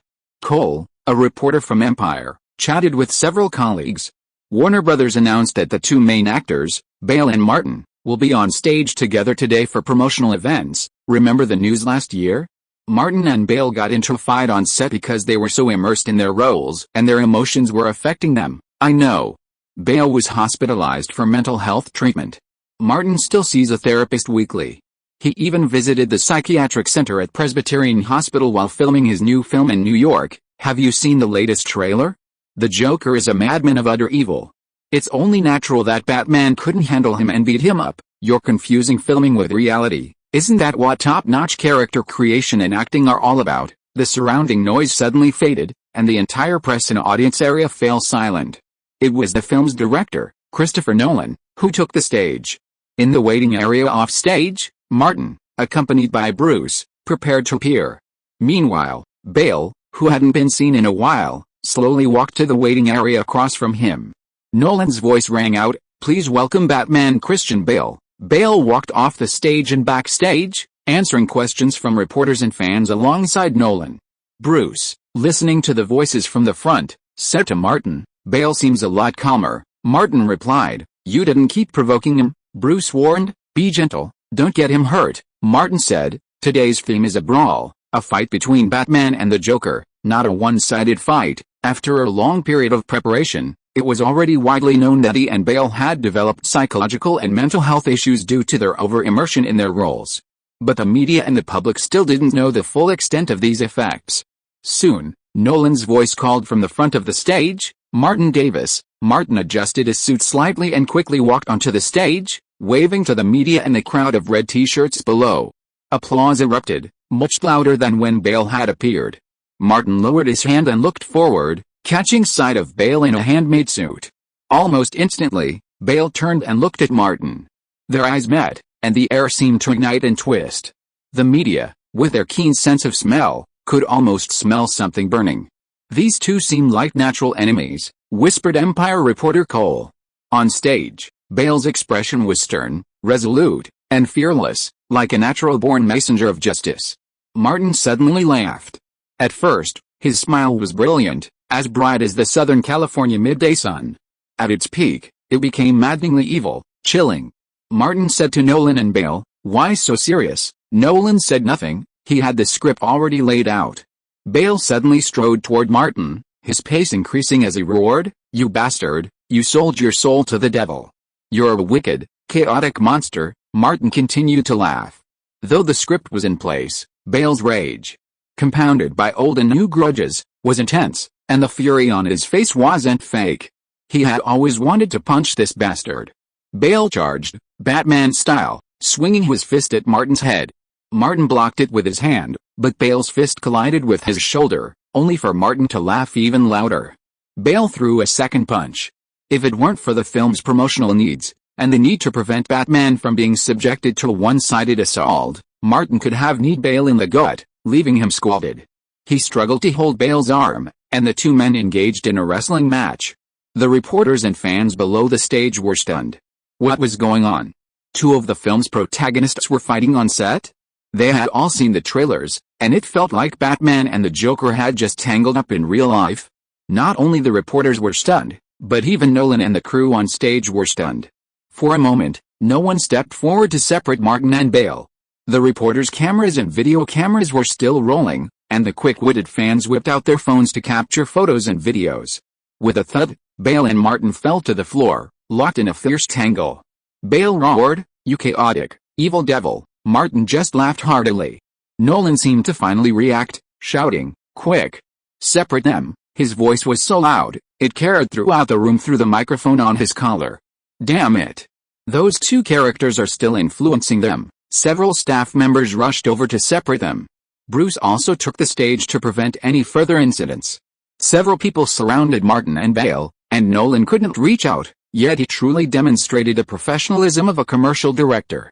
Bale, you're not Batman now. Martin, you're not the Joker. That's enough, both of you. His face flushed with anxiety, and veins bulged in his neck. This is San Diego. This is the real world you live in, not Gotham. Finally, Martin and Bale were separated, and several staff members stood between them, separating them. Bale's face was filled with anger. Martin was still grinning, a smile that was unbridled, insane, and sinister. It was time for this extraordinary publicity event to end. Nolan ordered people to take Martin and Bale away, and specifically reminded them through the microphone, "Go separately, don't let them meet again." They are still affected by the emotions of Batman and the Joker. After the two were persuaded to leave the stage, Nolan said apologetically, "I'm very sorry, some unexpected situations occurred, which made it impossible for the interaction to continue. We can only stop here in the morning." Many reporters shouted below, "Did they fight because of Batman and the Joker?" Nolan said again, "I urgently need to understand their situation now. Please pay attention to the announcement of the crew. We will inform the specific situation as soon as possible." Ignoring the surging reporters and fans, Nolan hurriedly left the stage. In a backstage lounge, Martin took off his torn coat and tossed it aside, saying, "Luxury goods are, as expected, disposable." Bruce glanced at him and said, "They say wearing a gift twice is really cheap." He saw Martin shaking his hands and asked, "Are you okay?" Martin rubbed his fingers and said, "I pinched both of Belle's wrists during the brace. I must have used a little too much force, and my fingers hurt." He rubbed his hands and said, "Belle's wrists were too stiff. Not soft enough." Bruce felt sympathy. Poor Belle. In another lounge, Belle held his hands in front of him, grimacing at the pain in his wrists. Both wrists were bruised, some even purple. How much force had that bastard used? Belle suspected that if someone hadn't come and pulled them apart in time, his wrist bones would have been broken. Inside the exhibition hall, reporters scattered like crazy, each clutching a camera, looking for somewhere to transfer information. Today's big news had to be released immediately. The internet age was different from the past. Before, they could wait for the next day's newspaper to appear, so they could move slowly. Now, timeliness was everything. A TMZ reporter found a spot with a good wireless signal, had a colleague connect their laptop to a computer, and quickly sent the video. Then, he called Jody. "Boss, big news. Bale and Martin got into a fight. It's like they haven't quite gotten over Batman and the Joker. They're fighting without a word. It's a real-life clash of good and evil." Jody said, "Keep monitoring the Dark Knight crew. It's clear that Martin and Bale haven't fully resolved the psychological issues stemming from their roles." She reacted quickly, "I'll have someone monitor the Beverly Hills Psychological Clinic. Martin might be seeing a therapist." It took a long time for the video to reach TMZ headquarters. Jody edited the news herself, eliminating the need for extensive text. She pulled from the hacker behind-the-scenes footage of Martin and Bale clashing on set due to their over-immersion in their roles, combined with the news about Bale receiving treatment and Martin's weekly visits to the psychiatric clinic, and compiled them into a single column. She called her editor-in-chief for permission, and TMZ added a news section dedicated to news videos related to The Dark Knight, specifically about Martin and Bale's illnesses. The video news immediately sparked intense curiosity among the audience. Under the deliberate guidance of Warner Bros.' external team of professionals, The focus became on what kind of plot and characters in The Dark Knight had such a profound impact on the two protagonists. Meanwhile, under the scrutiny of countless media cameras, Martin, accompanied by Bruce, boarded a helicopter to depart San Diego early for Los Angeles. Later, reporters captured Bale leaving at the San Diego airport. Afterward, the Dark Knight crew held a press conference, where Nolan, on behalf of the crew, addressed the morning's events and Martin and Bale's condition. Both actors were mentally unstable and left San Diego early, he said with a heavy expression. Martin and Bale are both dedicated actors who have put so much into portraying the Joker and Batman. I never imagined that these two unique characters would have such a profound impact on reality. Beyond filming and producing, Nolan's ability to promote and market his films is also exceptional. Later, facing the siege of reporters, he calmly answered various difficult questions, constantly using the art of language to stimulate the media and entertainment industry's curiosity and exploration of The Dark Knight. Before the evening, The Dark Knight, along with Martin and Bale, entered the top 3 trending searches on Google. Chapter 440 Interpretation with Life. As the helicopter entered Los Angeles, Bruce nudged Martin and pointed out the window. Martin, holding onto his soundproofing headset with one hand, turned to look over there. In the distance, a helicopter with the word TV and its logo followed, flying alongside at a safe distance. People and cameras could be vaguely seen. This was the kind of media treatment only superstars get. Of course, it could also be that Nolan had planned this in advance. After all, the goal now was to create as much fanfare as possible. Martin's helicopter flew to Beverly Hills and landed on the tarmac of his newly purchased estate. Thomas, who was waiting there, immediately got Martin into the car, and Bruce drove straight to the psychiatric clinic on Sunset Boulevard, with a helicopter in the sky following closely behind. In front of the clinic, over 20 entertainment reporters and paparazzi, having received the news, were already waiting. Ivan had spread the word before the helicopter took off from San Diego. Several male staff members at the clinic maintained a clear passageway. As Bruce's Cadillac arrived, they immediately blocked the throng of reporters and let Martin in without delay. The entrance was ablaze with camera flashes. In the third-floor office facing the street, the clinic's largest partner was grinning from ear to ear. What better way to promote his work? Hollywood stars are under immense pressure, and they're all high-end clients. The partner picked up the phone and dialed Martin's doctor's number. When the call was connected, he said, "Laura, you have to accept anything Martin asks. Do you understand? Even if he asks you to do a striptease to relax you, you have to comply." But the other party hesitated. That's it, the partner simply hung up. Downstairs in the clinic, Laura saw Martin come in and said, "Have a seat." "How can I help you?" Martin pointed to the cabinet behind her. "Where's my blanket?" Laura opened the cabinet and took out a blanket for Martin. "Don't you need counseling?" Martin came over and lay down with his long hair. "Unless you're willing to help me raise an army of beautiful women to march into Washington, capture the White House, and dissolve the United States." Laura was relieved to see that Martin didn't do anything extreme. She smiled and said, "Aren't you the leader of the Coca-Cola cult? Call on your followers to accompany you." Martin said nonsensically, "We need a saint who can brainwash people." Laura was curious. "Does the saint do anything else besides brainwashing?" Martin said casually, "If you're willing to do something else, I don't mind." "What about the saint's salary?" Laura was very curious. Actually, if the salary was high enough, changing careers would not be out of the question. After all, it was just a job, just to make money. Martin laughed. "Of course it's free. You have to understand one thing, the saint is engaged in the great cause of dismantling the United States Federation. It shouldn't be measured by money. Many people are even willing to give their entire fortunes to join this great cause." Laura shrugged.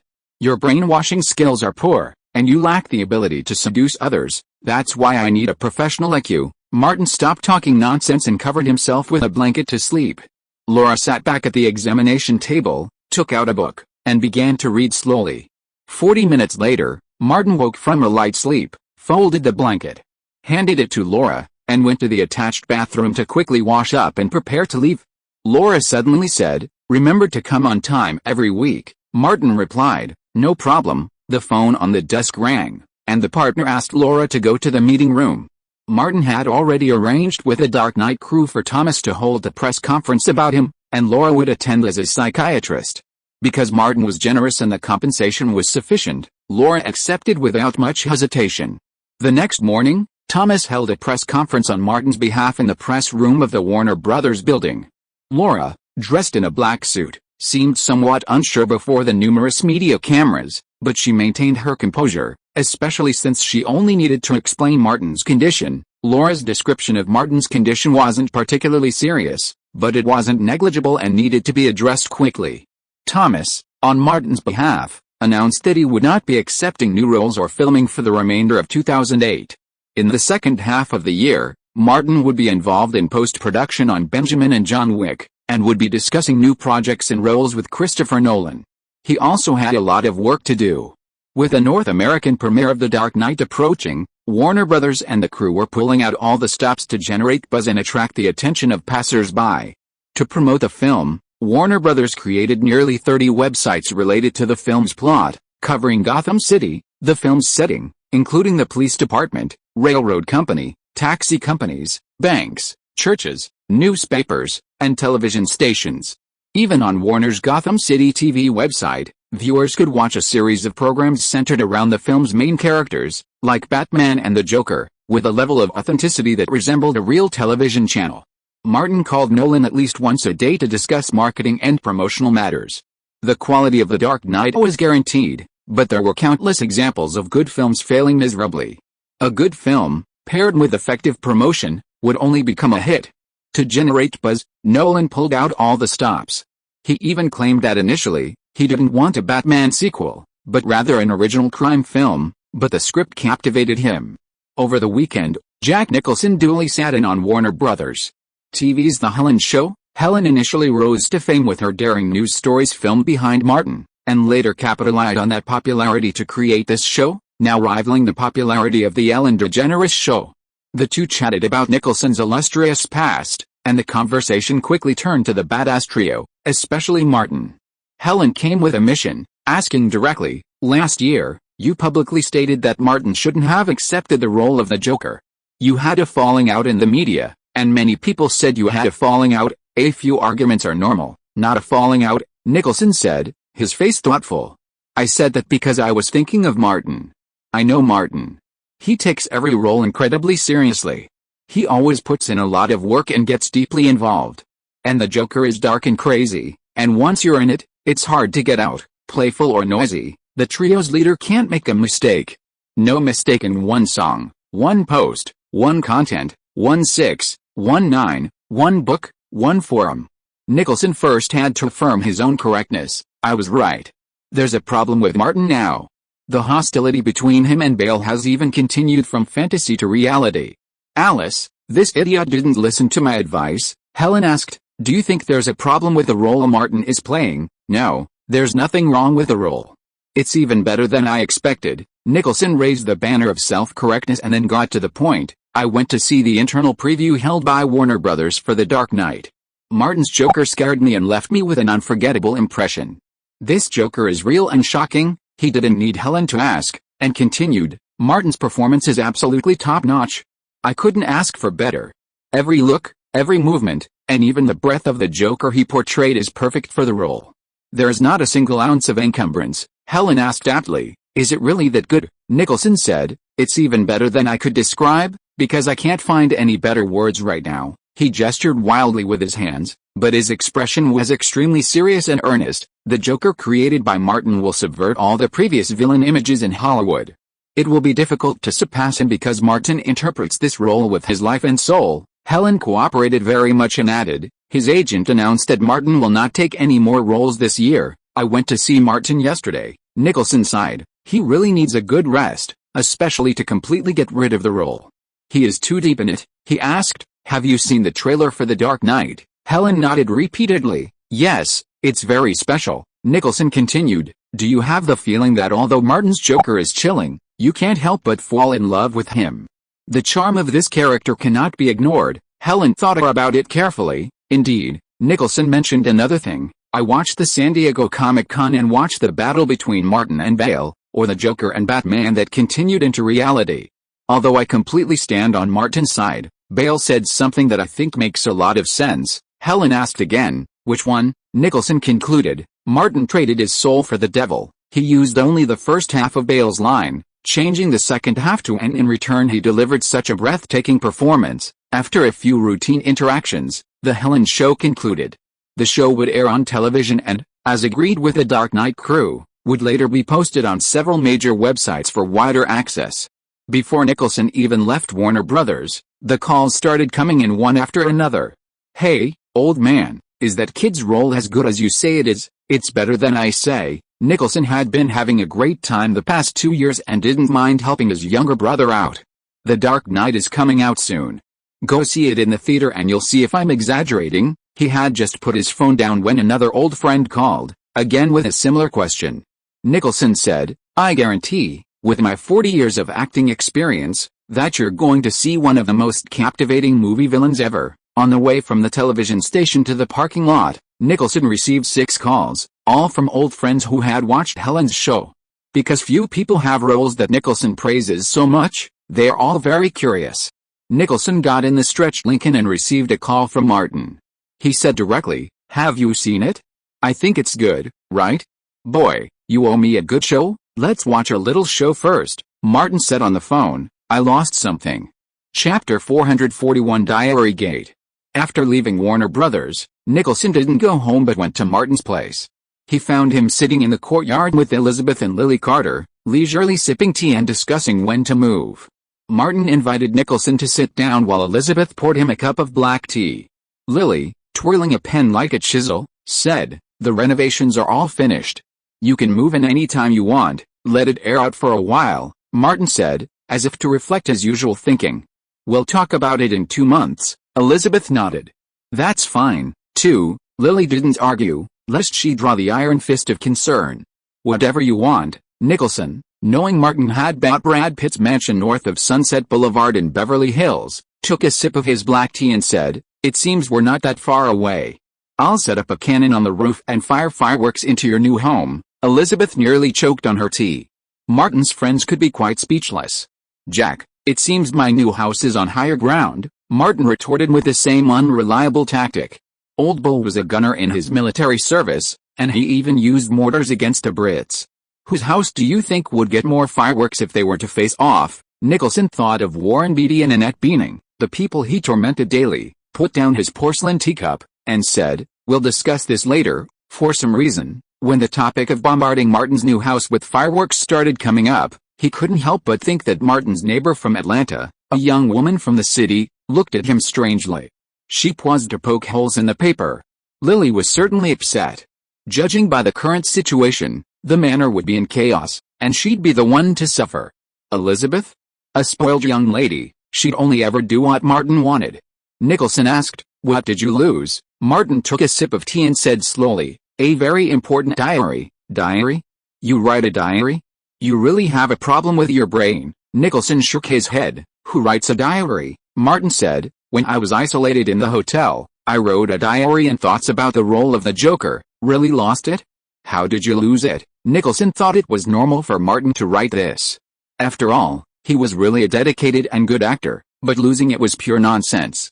Martin laughed. "Don't worry about how it was lost, it's really lost." Nicholson understood. "I will see it in the media soon, right?" Martin raised a thumb. "You are worthy of being the boss of our trio on the Face Gang." Lily was curious, and whispered to Elizabeth, who is the same age as her, "What is the Face Gang?" Elizabeth sometimes played the Face Cleanser, an old boy game with Martin.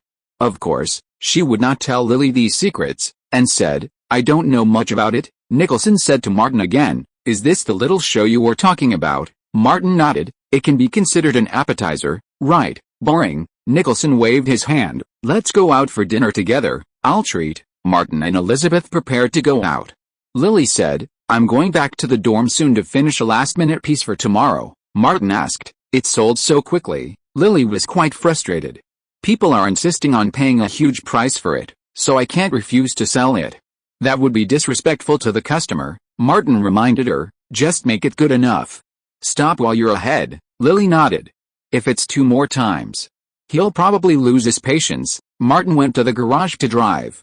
Elizabeth asked Lily, "What happened?" As before, Lily smiled. "No big deal." Elizabeth didn't want to ask any more questions.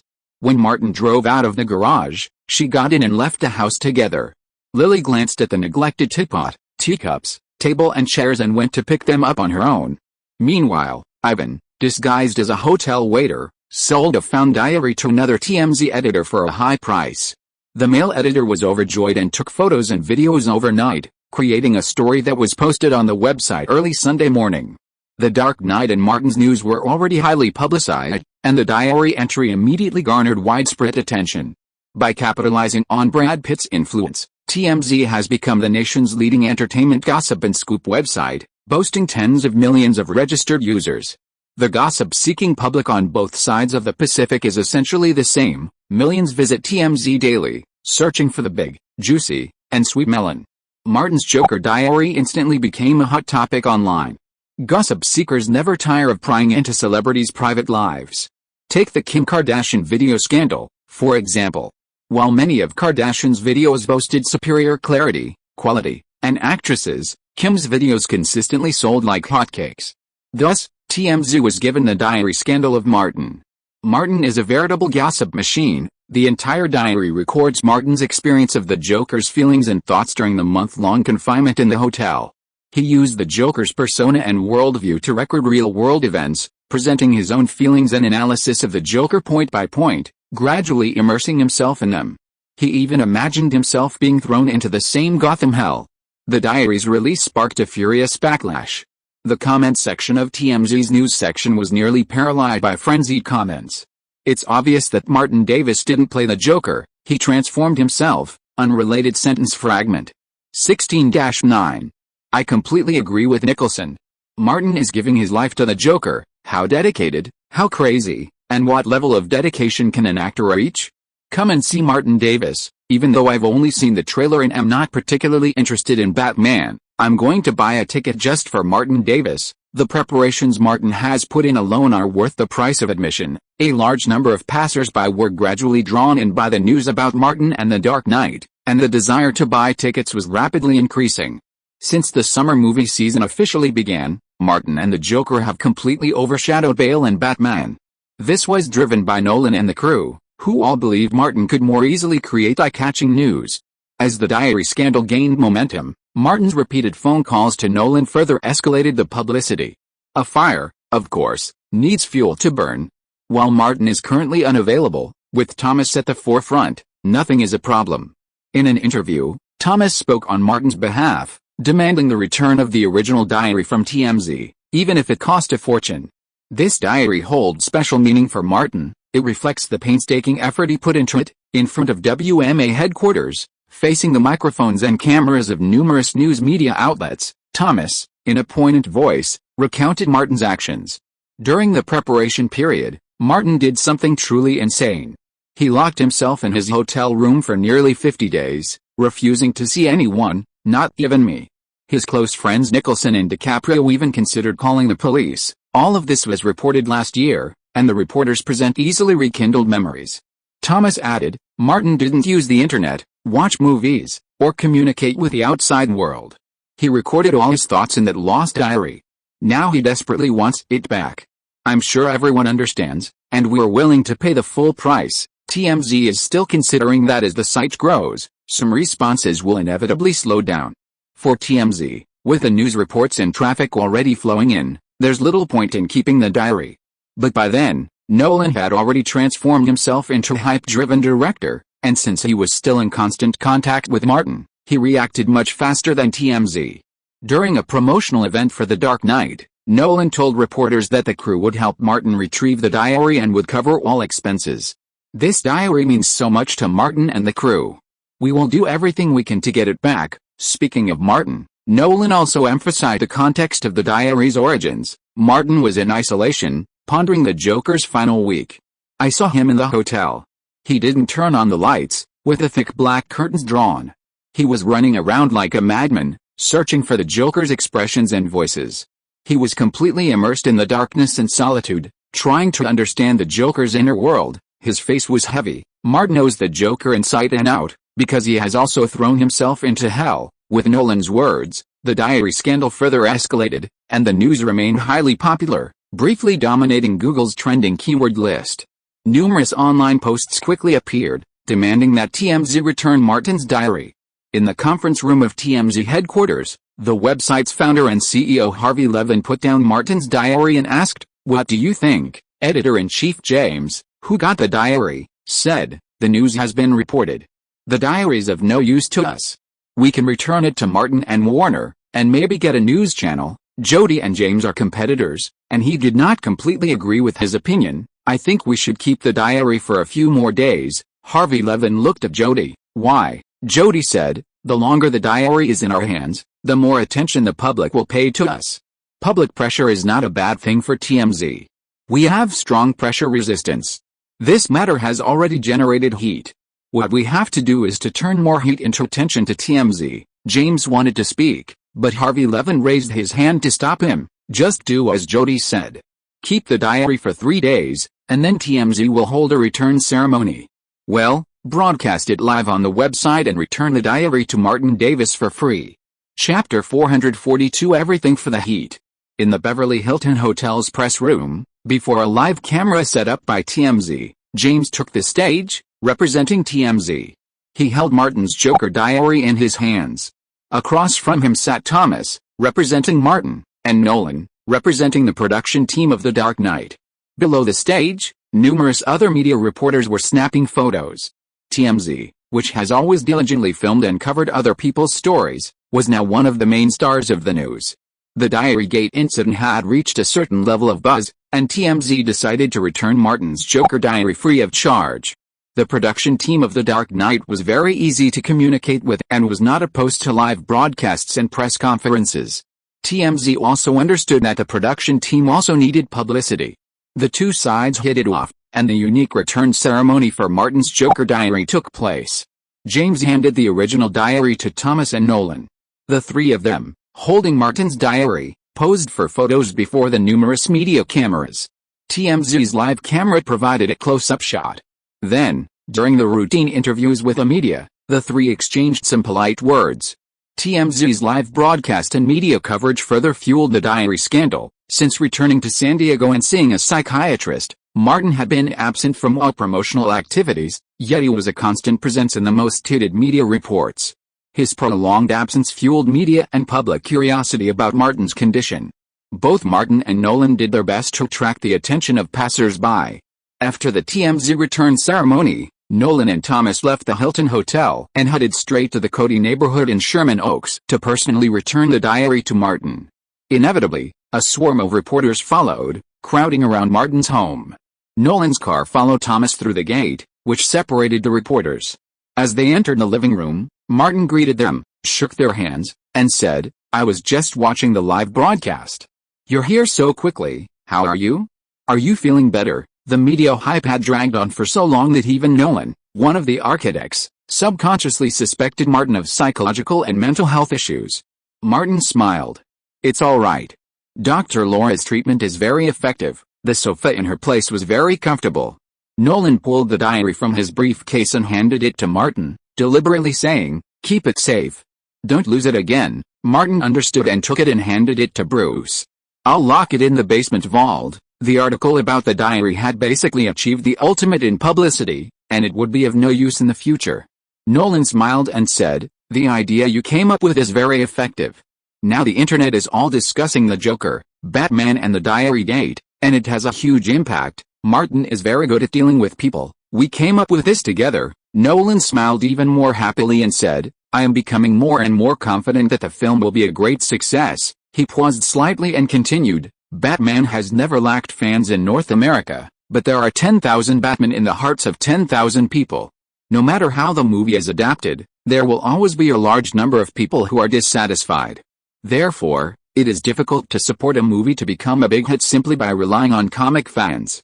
What we do is just to attract enough passers-by," Martin said. "I read the public opinion on the internet, and the effect is very good." It was precisely because of this that Nolan paid more attention to Martin, and even took the initiative to find him to discuss some publicity matters. Nolan then said, "For the premiere of The Dark Knight, I'm planning to change the red carpet to a black one to match the film's overall style." Martin, unsurprised, said, "That's a good idea. It'll generate new buzz and boost post-screening publicity." Nolan asked, "Do you have any other good ideas?" Martin muttered to himself that if Bale committed suicide at this moment, the effect would be the best. But he couldn't bring himself to say such a thought. On the other hand, if such an event were to happen, the crew, not Martin, would benefit the most. The hype he'd created for himself and the Joker would be significantly diminished, which would be detrimental to this year's awards season. Martin said, "Nothing for now. I'll call you as soon as I come up with a new idea." Nolan excused himself at the right moment, and Martin escorted him out of the villa. After returning, Thomas spoke. "Just after the press conference, someone from Warner Brothers came to discuss something with me." Martin looked at him. "Is it about me?" Thomas nodded and pointed to Bruce's diary, which he had set aside. "Warner Brothers is interested in compiling and publishing this diary and selling it as merchandise related to the film. They think the market is promising. As long as there's money to be made, a movie company wouldn't hesitate to sell the protagonist's underwear." The diary's contents had already been revealed on TMZ, and publishing it simply meant to make it easier for rabid fans to collect after the film's release. Martin said, "Okay, you can negotiate the basic licensing fee, but I want Warner Brothers to take a cut of at least 1/3 of the factory price." Thomas took note and would discuss it with the crew and Warner Brothers later. There was a chaotic commotion outside. Bruce went out to take a look and said, "Nolan's car was blocked by reporters." Martin asked, "Didn't he just drive away?" "No," Bruce said, wanting to laugh but suppressing it. "Nolan didn't just leave. He had the driver stop for an interview and ran into Mr. Jones next door." Martin hurried upstairs to the highest terrace on the rooftop, where he used a telescope to secretly observe the situation outside. Nolan meeting Jones, an artist meeting an artist, was bound to be something special. It might even be a collision of the two. Outside, surrounded by reporters, Jones approached Nolan. Surprisingly, the two knew each other before. Nolan looked slightly surprised. "So you live in the Cody neighborhood, too?" Jones pointed to a house next to Martin's. "Martin and I are neighbors and friends." A nearby reporter asked his colleague, "Who is this guy? I don't recognize him." Someone recognized him. "This is the deputy director of the Los Angeles Museum of Contemporary Art and one of the artists who initiated the establishment of the Museum of Modern Art." Jones finally met Nolan, so he couldn't help but say a few more words. "I saw the 2 trailers for The Dark Knight. It's really a masterpiece, especially the Joker. It's brilliant." Nolan and Jones were just acquaintances, and he didn't know Jones's situation at all. He smiled and said, "Thank you for your support. I have a suggestion about The Dark Knight and the Joker." "Director Nolan, please consider it. Jones is a good father and always thinks about his daughter. My daughter Jenna is the co-founder, director and actress of a company in the Sacred Valley.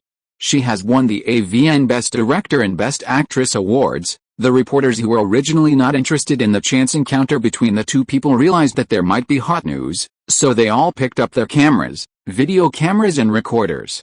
Jones shouted, "Director Nolan, could you, Warner Brothers, and DC Comics consider granting Jenna's company the necessary authorization to film a Sacred Valley version of The Dark Knight?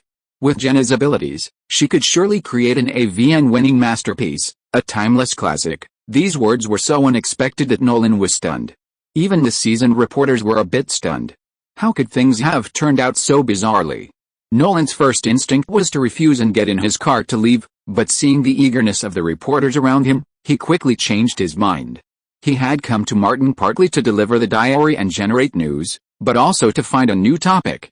Wasn't the topic right before his eyes?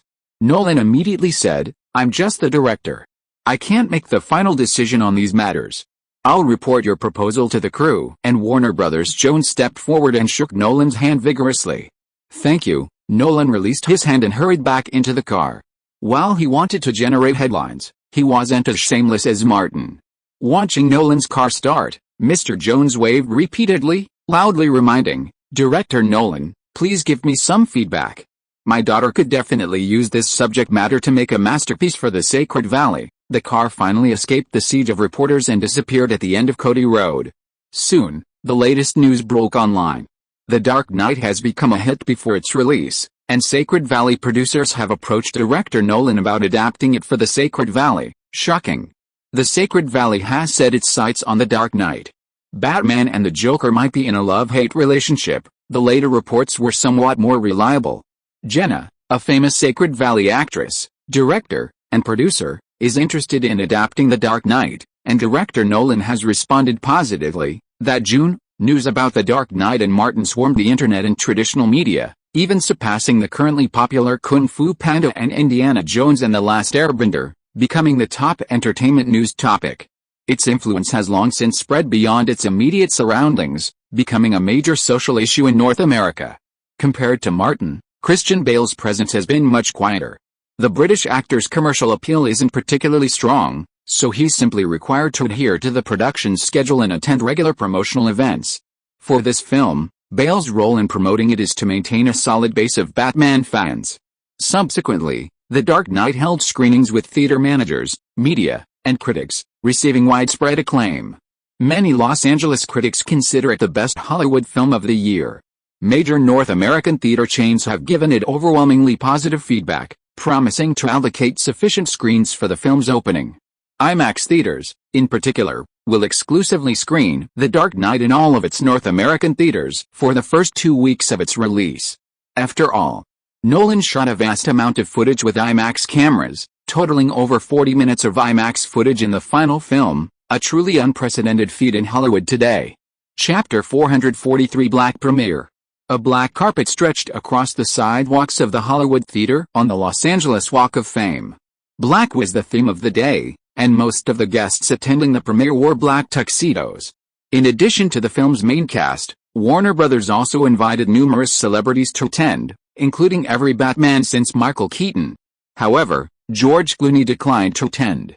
The star actor has publicly expressed his deep regret for taking on the role of Batman on numerous occasions.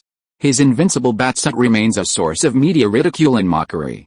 Bale arrived directly in the Batmobile, creating a sensational atmosphere that felt like a trip to Gotham and set off a frenzy on both sides of the black carpet. In contrast, Martin, arriving in a Cadillac, was unremarkable. Dressed in a black suit, he walked the black carpet alone, arriving in the red area where members of the Coca-Cola cult gathered. He signed autographs, posed for photos, and shared a Coke.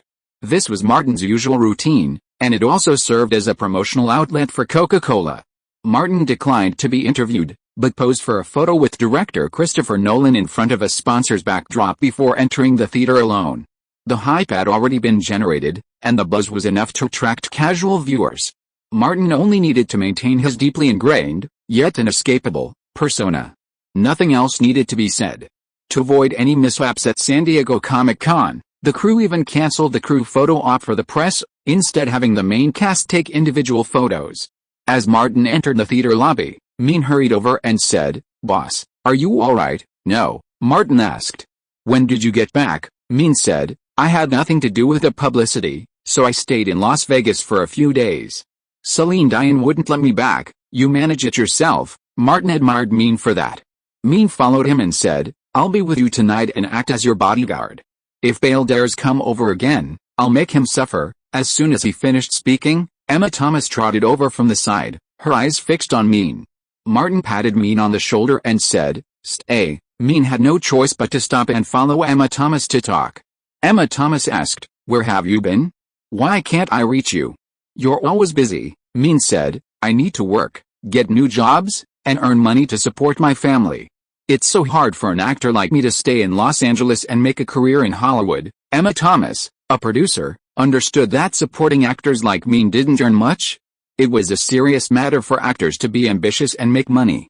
She sighed softly and said, "Chris has a new project next year, and the male lead will undoubtedly be Martin. I'll organize your information and submit it to the casting team. With your skills, you'll have no problem landing a major supporting role." Min nodded repeatedly. "Thank you, Emma. I don't know what else to say." "I'll definitely thank you," Emma Thomas added. "It's mainly because you have the talent. If your acting wasn't good, I wouldn't help you." The two made plans to go out for dessert tomorrow. Inside the theater, as Martin approached the front row, a tall woman waved at him. It was Taylor Swift, holding his invitation. The latter's appearance seemed slightly altered. Martin couldn't tell if it was makeup or some minor cosmetic changes. These were common in Hollywood. The United States is one of the world's most populous regions for plastic surgery, with Beverly Hills being the epicenter. Taylor whispered, "I'll be in Los Angeles for the next 6 months." Martin asked, "Are you going to help me write songs?" "You need to inspire me," Taylor said, much more directly than in New York. "If I don't inspire you enough, I can't write." Martin, knowingly, asked, "How can I inspire you?" This isn't the right place to discuss this. Taylor reached behind her waist, pulled out a card, and slipped it into Martin's pocket. I'll tell you when you come. Martin glanced at it and saw it was the room number at the Ritz-Carlton. He immediately put it in his suit pocket and said, I've always wanted to see how musicians create songs when inspiration strikes. Taylor's foxy smile was particularly alluring. You'll see it soon. I promise it'll be a very special memory. Even after not seeing each other for a few months, Martin felt like country style had evolved. Come to think of it, in the entertainment industry, only the fittest survive. Since releasing his debut album last year, Taylor has adapted incredibly quickly, and his unique songwriting style has ensured the vitality of both him and his work. Martin saw Los Angeles film critics like Kenneth Turan and Todd McCarthy entering the entrance, said something to Taylor, and went to greet them. Like Daniel Day-Lewis, these critics favor actors who are driven by their own obsession. They praise Martin's dedication to a role. The theater buzzed with activity as crew members and guests arrived. By the time the audience arrived, the theater was as chaotic as a packed supermarket.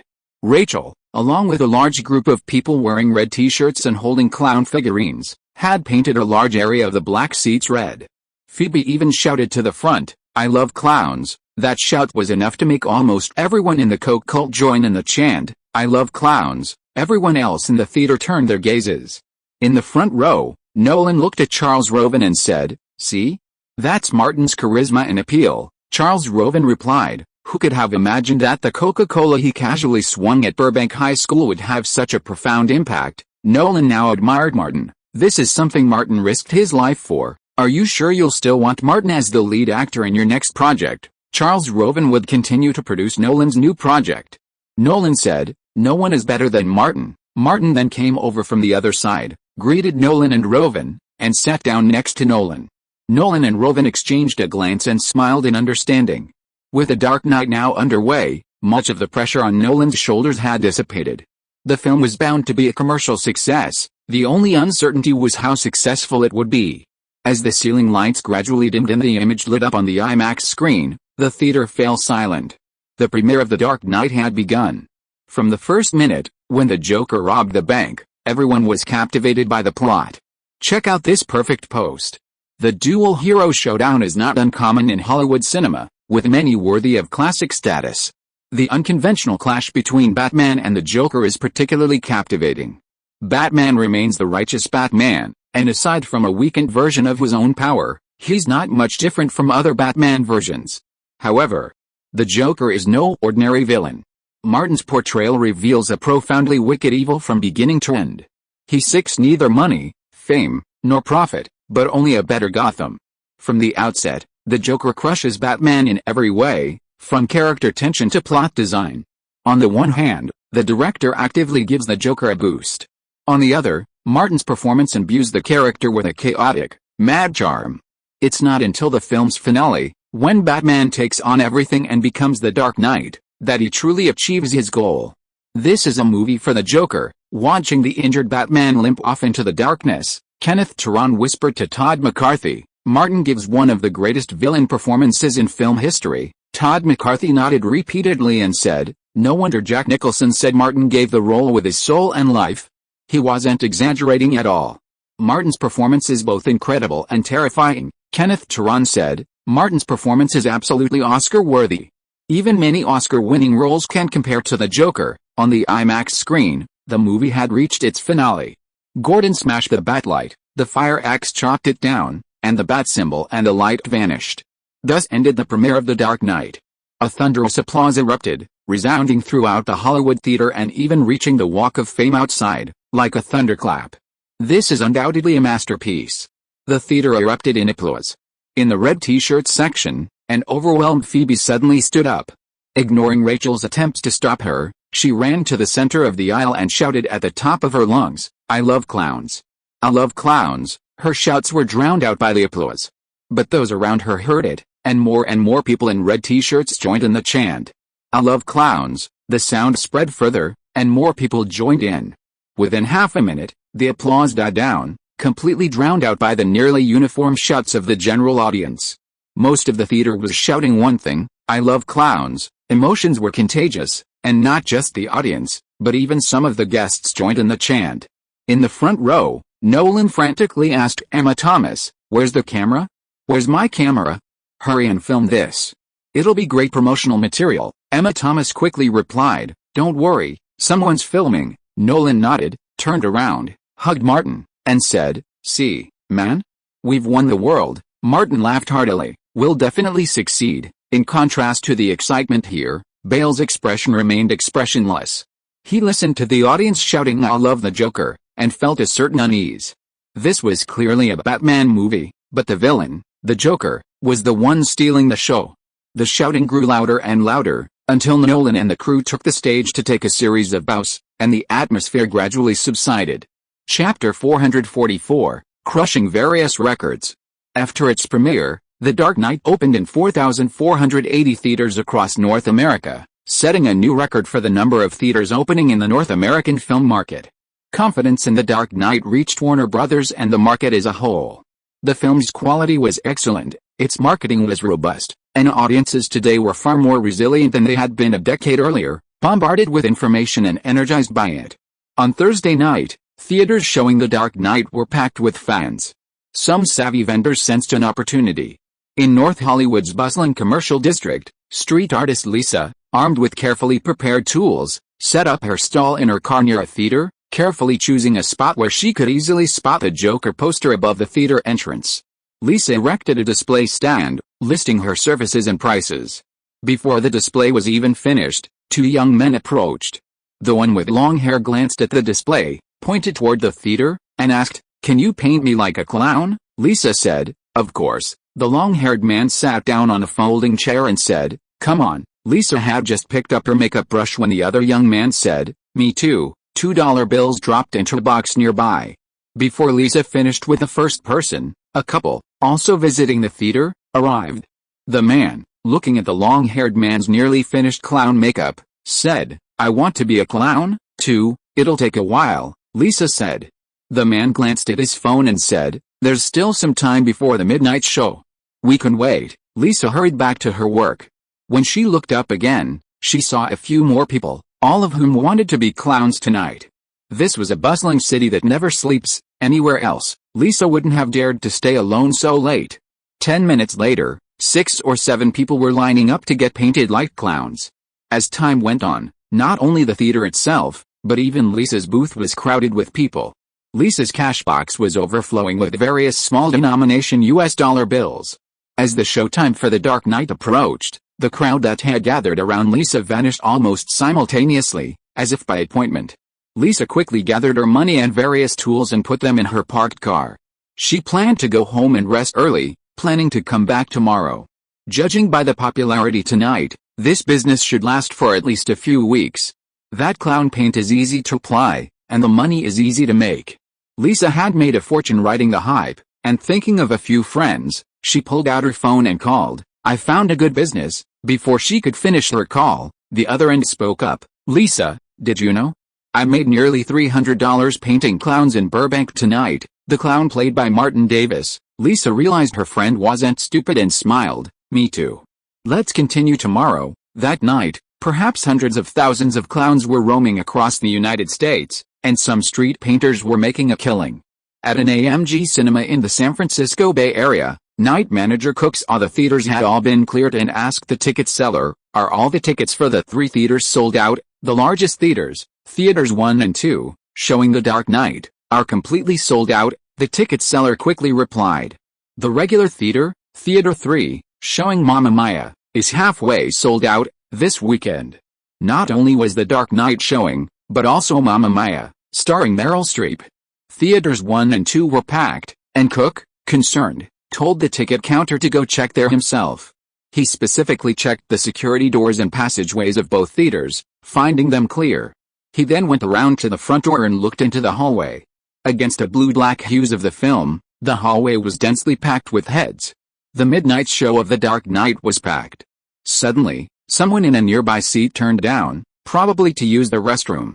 In their haste, they nearly bumped into Cook. Seeing the pale face and blood-red mouth, Cook instinctively let out a cry of pain. The sound drew many glances.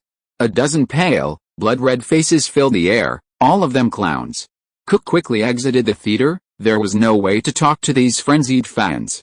At the Avalon Bar on Sunset Boulevard, Nolan untied his tie, raised his glass, and clinked it with Martin. Cheers! Martin then clinked his glass with Charles Roven next to him. Together, the three grown men downed their whiskeys. Nolan took the bottle and poured each of them a glass. He had been under immense pressure for the past 2 years, and now he needed to let off steam. Martin, Charles, to success. Charles laughed heartily. To a huge success, Martin shouted, we're going to break the North American weekend's box office record. The feedback from all sides was all good news, so the three of them had come out specifically to celebrate, while also waiting for more good news.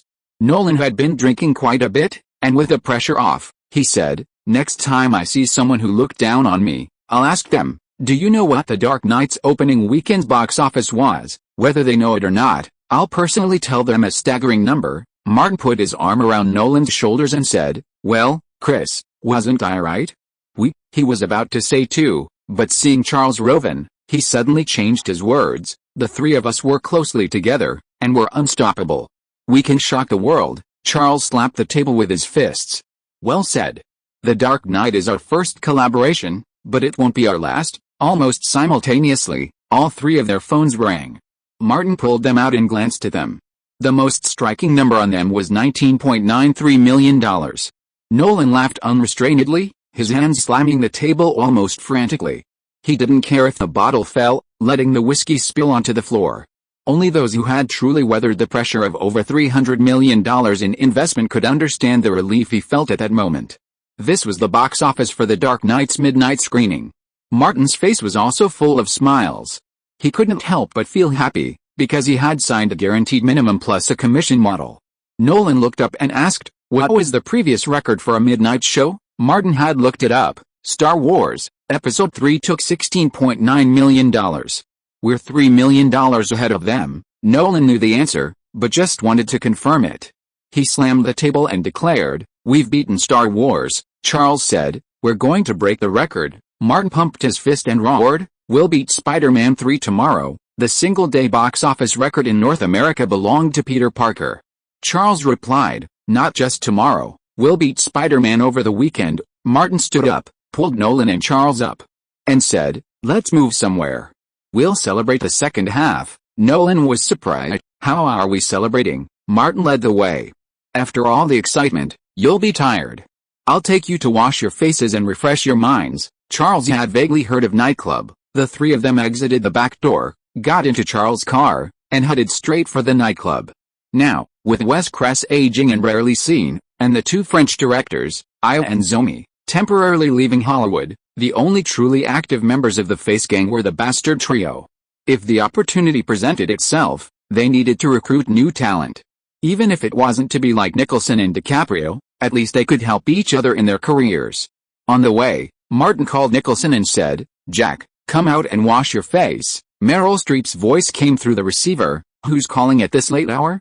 Do you have any sense of public morality? Martin, drunk and excited by the good news, immediately raised his voice. Jack, didn't you say that being with Meryl at Mecca was the last time? I meant the last time of the month. Nicholson said calmly, wait for me. I'll be right back. We've done what we need to do. It's time to wash our faces and sober up. Not long after, the four of them met at the nightclub and enjoyed the facial cleanser service. Nolan and Charles were quickly absorbed in the experience. I even made plans with Martin and Nicholson to come back when I have time. After setting a new record for late-night screenings, The Dark Knight opened in 4,480 theaters across North America on Friday morning, with long lines forming at many downtown theaters. This is already the hottest summer season for the North American film market, with strong pre-release publicity and rave reviews after the release. Nearly 100 reviews on Rotten Tomatoes were nearly unanimously positive, with a 98% freshness rating on its first day, a 92-point MTC Media Composite score, and a current IMDb score of 9.6. All of these factors combined have naturally created a box office success. After its North American opening day, The Dark Knight grossed $72.87 million, breaking Spider-Man 3's single-day North American box office record of $5,984 million. The film's popularity and success are unstoppable. More and more Jokers are appearing on the streets of cities across North America, and most people's attention is focused on the Joker. Batman, as expected, becomes his tool. Martin has received countless praises on major film websites and media outlets. Martin created the greatest villain in film history. Hats off to Martin, he gave us a classic character. Of course, such accolades need to be matched by exceptional box office performance, otherwise, the praise is meaningless. 3 days into the weekend, The Dark Knight, unsurprisingly, surpassed the similarly released Mamma Mia to take the top spot at the North American box office. And the box office figures are staggering. The Dark Knight opened with $172 million, surpassing Spider-Man 3's $151 million, setting a new North American weekend box office record. In the fiercely competitive North American film market, The Dark Knight emerged as the star attraction. Star Wars, Spider-Man, and Pirates were all defeated. Chapter 445 Original. On Monday, Martin, Nolan, and Charles Roven entered the Warner Brothers building from the underground parking garage and took the elevator upstairs. As the three emerged from the dedicated elevator, Marissa, Warner's assistant to the president, was waiting to greet them. The moment the elevator doors opened, she stepped forward, shook hands with each of the three exiting, and said with a smile, "Barry and Alan are waiting for you." Charles said, "Let's go." Martin and Nolan nodded and followed them out of the elevator. The door to a meeting room opened, and Warner Brothers CEO Barry Meyer and Warner Pictures President Alan Horn emerged to greet them. "Welcome to our legendary director." Barry Meyer's enthusiasm sounded more like a fan than the head of a major company. He shook Nolan's hand first, then vigorously shook Martin's. "And the legendary leading man." Martin smiled and said, "The script and character were well written, and director Nolan gave me guidance, which allowed me to bring the Joker to life." Alan Horn smiled and continued, "Martin, you've already gone down in film history.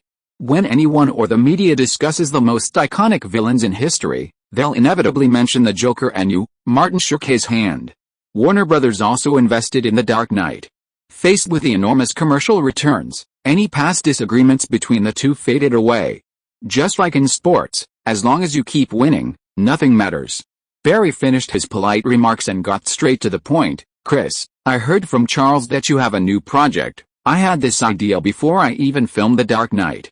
It's an original subject." Nolan knew full well that big original projects weren't popular in Hollywood, but now he had the confidence. "It's a combination of science fiction, adventure, action, and suspense, and the investment could be over $150 million. If any other director had mentioned a big original project, Barry and Alan would have immediately dismissed it. But Nolan was different.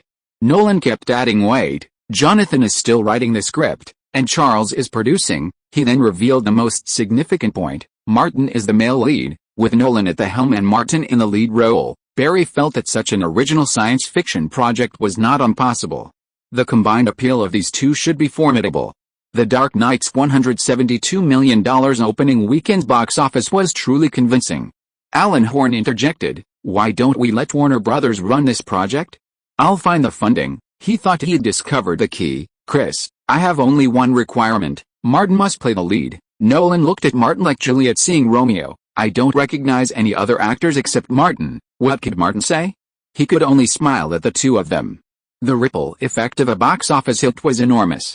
At a small ferry terminal in Manhattan, New York City, Leonardo DiCaprio and Scorsese got out of their car, preparing to board one of the oldest ferry boats to visit Roosevelt Island, across the street, to gather inspiration for the abandoned mental hospital. "Hey, men, wanna be a clown?" someone shouted. "Only $10. Leonardo looked in the direction of the voice and saw pale faces with blood-red mouths painted on them. He was familiar with the look. The clown played by Martin. A balloon seller walked by, holding a red balloon and also wearing a clown costume. Leonardo couldn't help but exclaim, "So many clowns." Scorsese said, "Martin's character is so influential, it's become a phenomenon." Leonardo sighed, "This guy's going to have a lot of money to brag to me about this."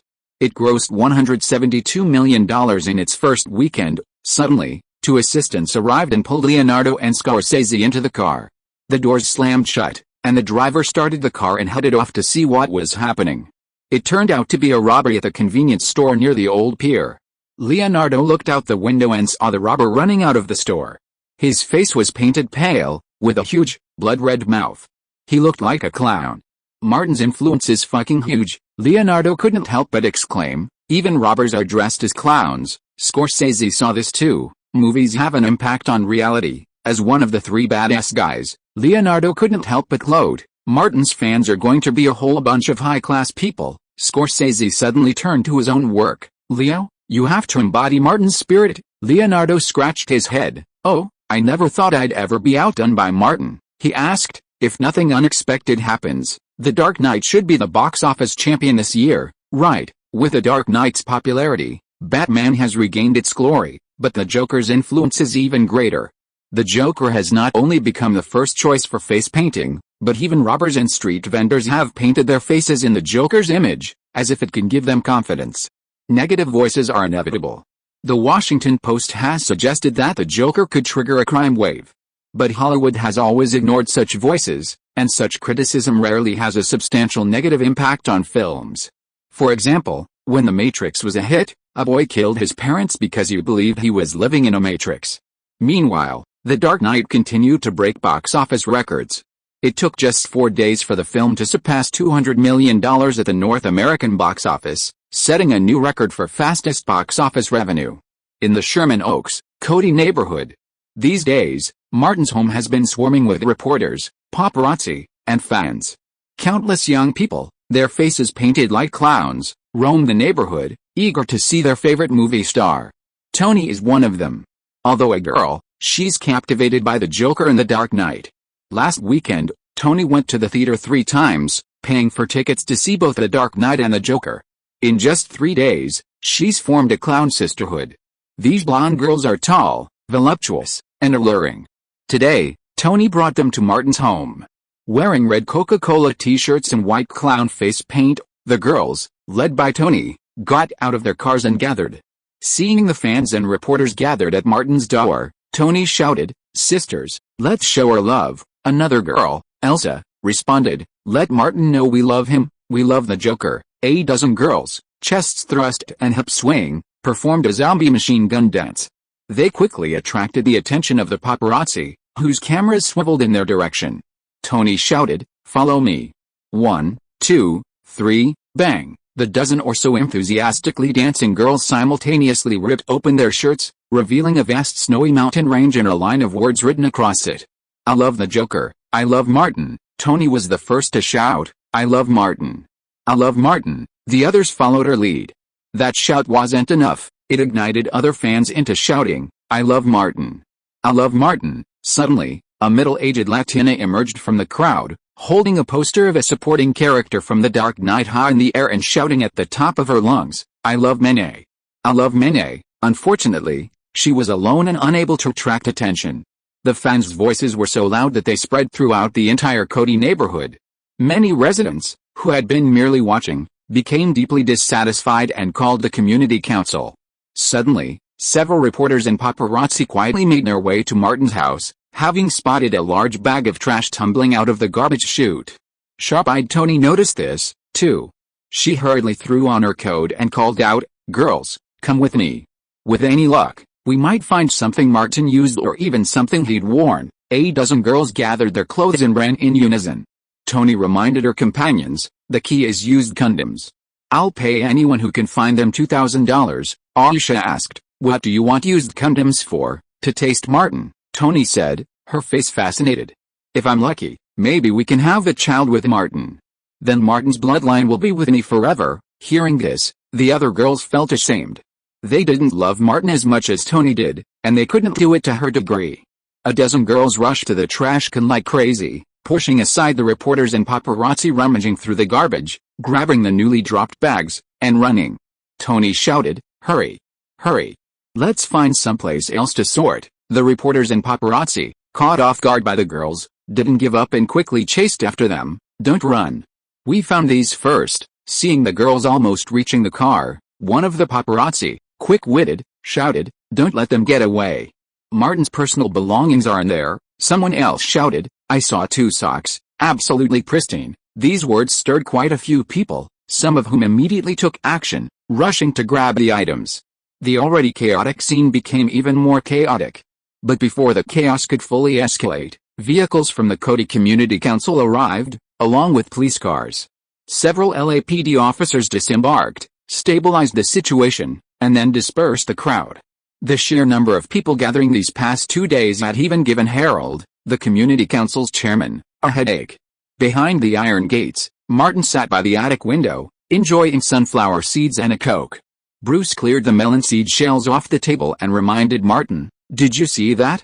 Those girls were going crazy grabbing the trash we threw away." Martin asked, "Are there any sensitive items in there?" Bruce said, "Besides household garbage, the rest are just clothes we threw away." "That doesn't matter," Martin emphasized. "From now on, used condoms must be handled separately." Bruce deliberately teased him, "Just forget about it." Martin saw the chairman of the community committee walking towards the door and said, "Harold is coming.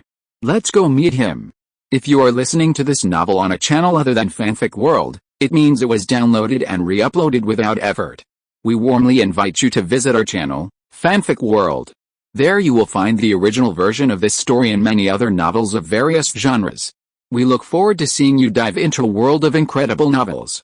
Chapter 446, The First Person of the New Power.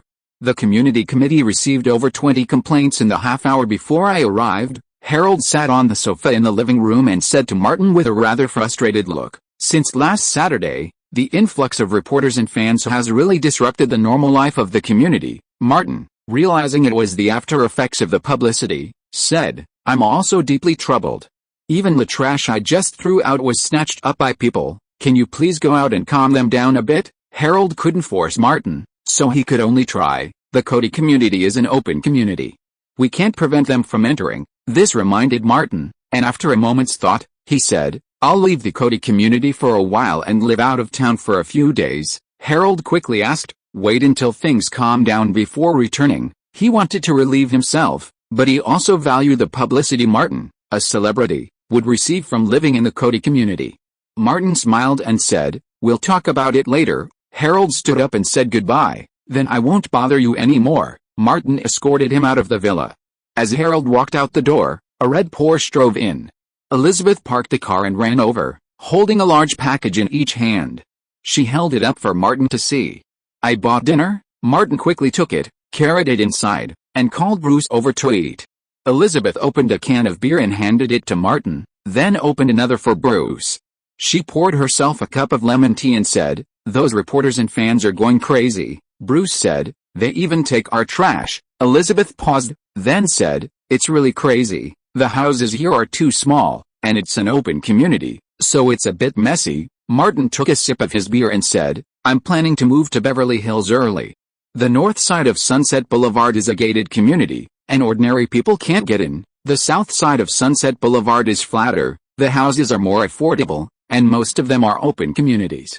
The north side, nestled against the hillside, is full of multi-million-dollar mansions and is a gated community. Nicholson's house is in the north side, so the mischievous trio won't attract paparazzi." "Great." Elizabeth, having grown up in a place where she'd always felt the space here was too small and the facilities were inadequate, smiled happily. "I've been wanting to move for a while now. Moving is a daunting task for most people, but Martin has the expertise. I'll call Lily later and have her come back. We'll just take our daily necessities, and most of this stuff won't need to be touched." He then looked at Old Bull. "You'll take care of the safe and storage room. Besides weapons, ammunition, and valuables, these two areas also housed some personal items, like audio and videotapes."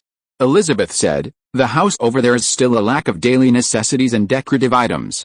Martin, since it's not convenient for you to go out right now, let me buy and furnish it, okay?" This would give her a sense of satisfaction, and she'd feel like the hostess when she moved in. A meeting was underway in the Cartier watch division regarding the new North American spokesperson for Cartier men's watches. The announcement was made at the end of last year, but the appointment hadn't been confirmed until the middle of this year, which is in keeping with the French work style. Selecting 3 candidates in just 6 months was impressive. The final spokesperson will be chosen by the end of this year. Division President Bartz had his assistant project images of the 3 candidates onto the office screen.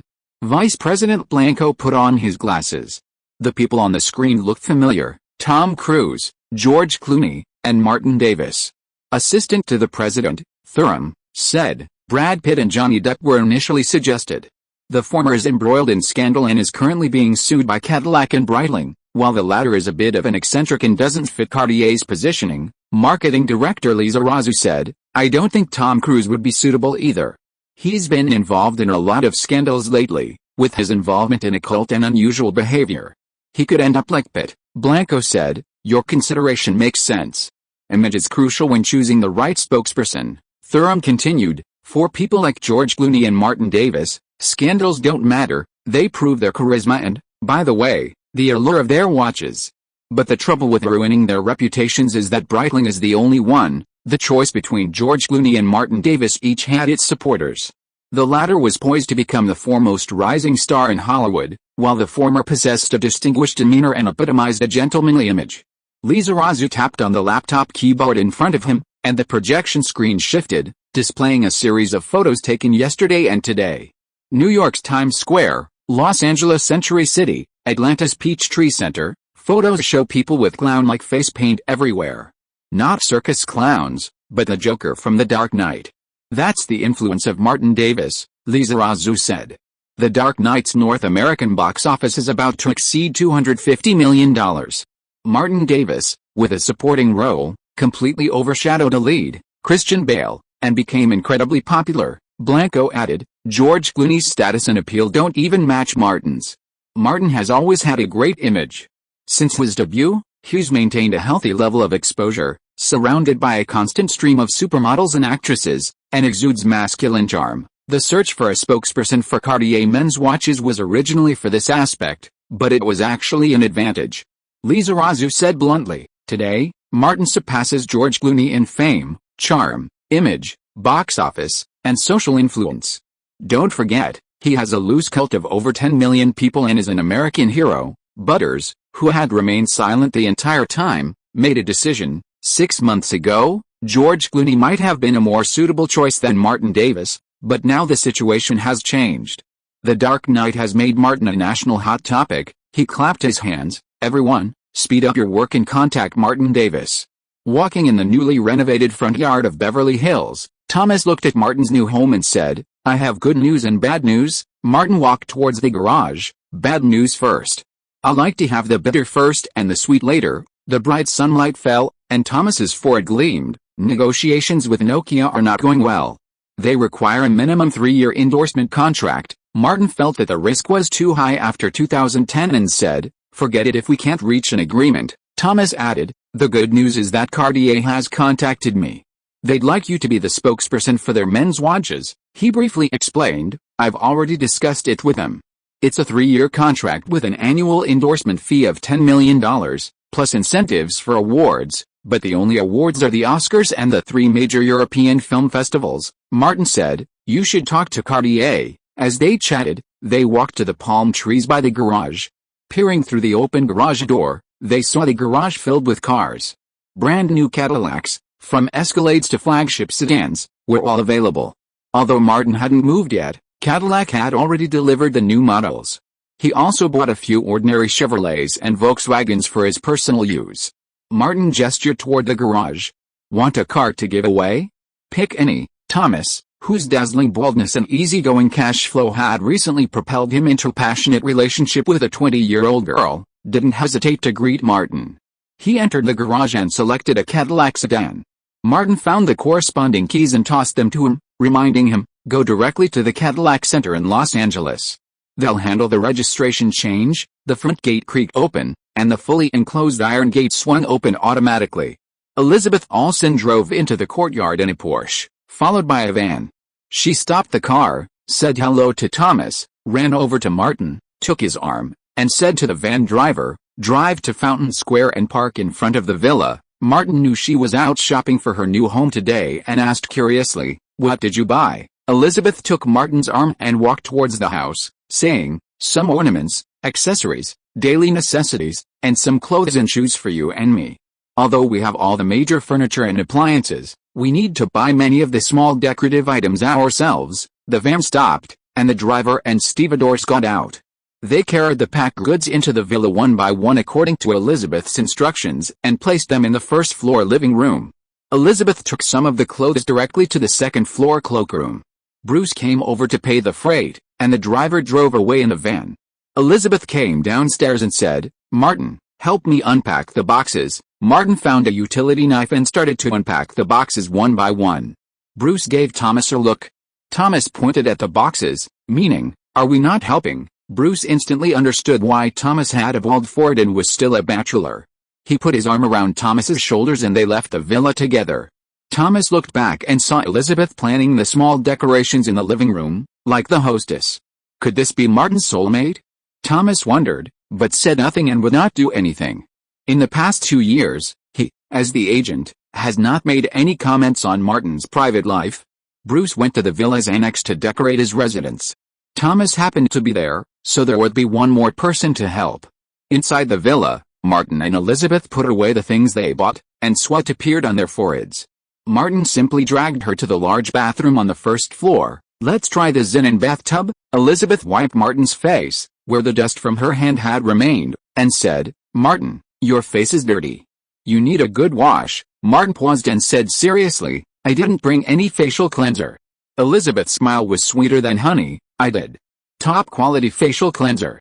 I carry it with me, specifically to help you get it clean." Martin quickly applied the top quality cleanser, leaving his face not only clean and refreshed, but also invigorated.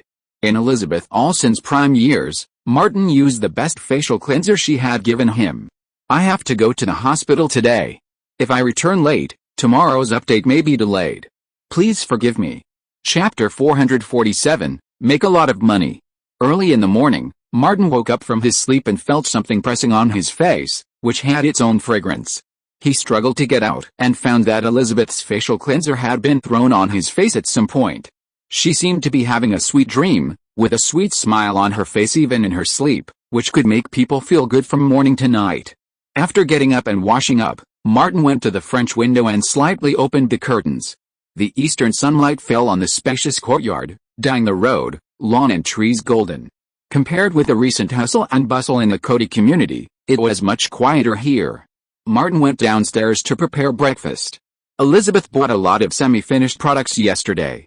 Arriving in the kitchen, he found Bruce busy inside and asked, "Did Thomas go home last night?" Bruce, frying eggs, was startled, then realized, if he doesn't go home, does he live here? Martin's sassy words immediately flowed out, "I thought he'd stay at your place." Bruce picked up the frying pan and dumped the eggs into the trash can. "You don't have any breakfast. I smell burnt eggs," Martin said. "You're a terrible cook." He went to help. Before the two of them finished breakfast, Elizabeth came downstairs and volunteered to get the utensils. As the three of them sat at the dining table, Martin said, "We need a permanent cook." Elizabeth looked out at the large yard and said, "It seems we need a housekeeper. Let's take our time finding one." Martin focused on preparing breakfast. After breakfast, Bruce went out to look for Ivan, leaving Martin and Elizabeth alone in their new home. They held hands and went for a walk in the garden. As they walked, Elizabeth said, "Come back to Sherman Oaks with me this afternoon and help me move." Martin said, "Are you going to live here from now on?" Elizabeth turned to look at him, a hint of surprise on her face. "Isn't that possible? I'm worried your sisters wouldn't agree." Martin reacted quickly, "You can move in whenever you want, and you can stay as long as you want." Elizabeth drew circles on his chest. "As long as you don't move out, I want to live here forever." Martin nodded and said, "No problem." Suddenly, an important question occurred to him. "Have you not been to acting class lately?" Elizabeth hugged Martin, worry finally showing on her face.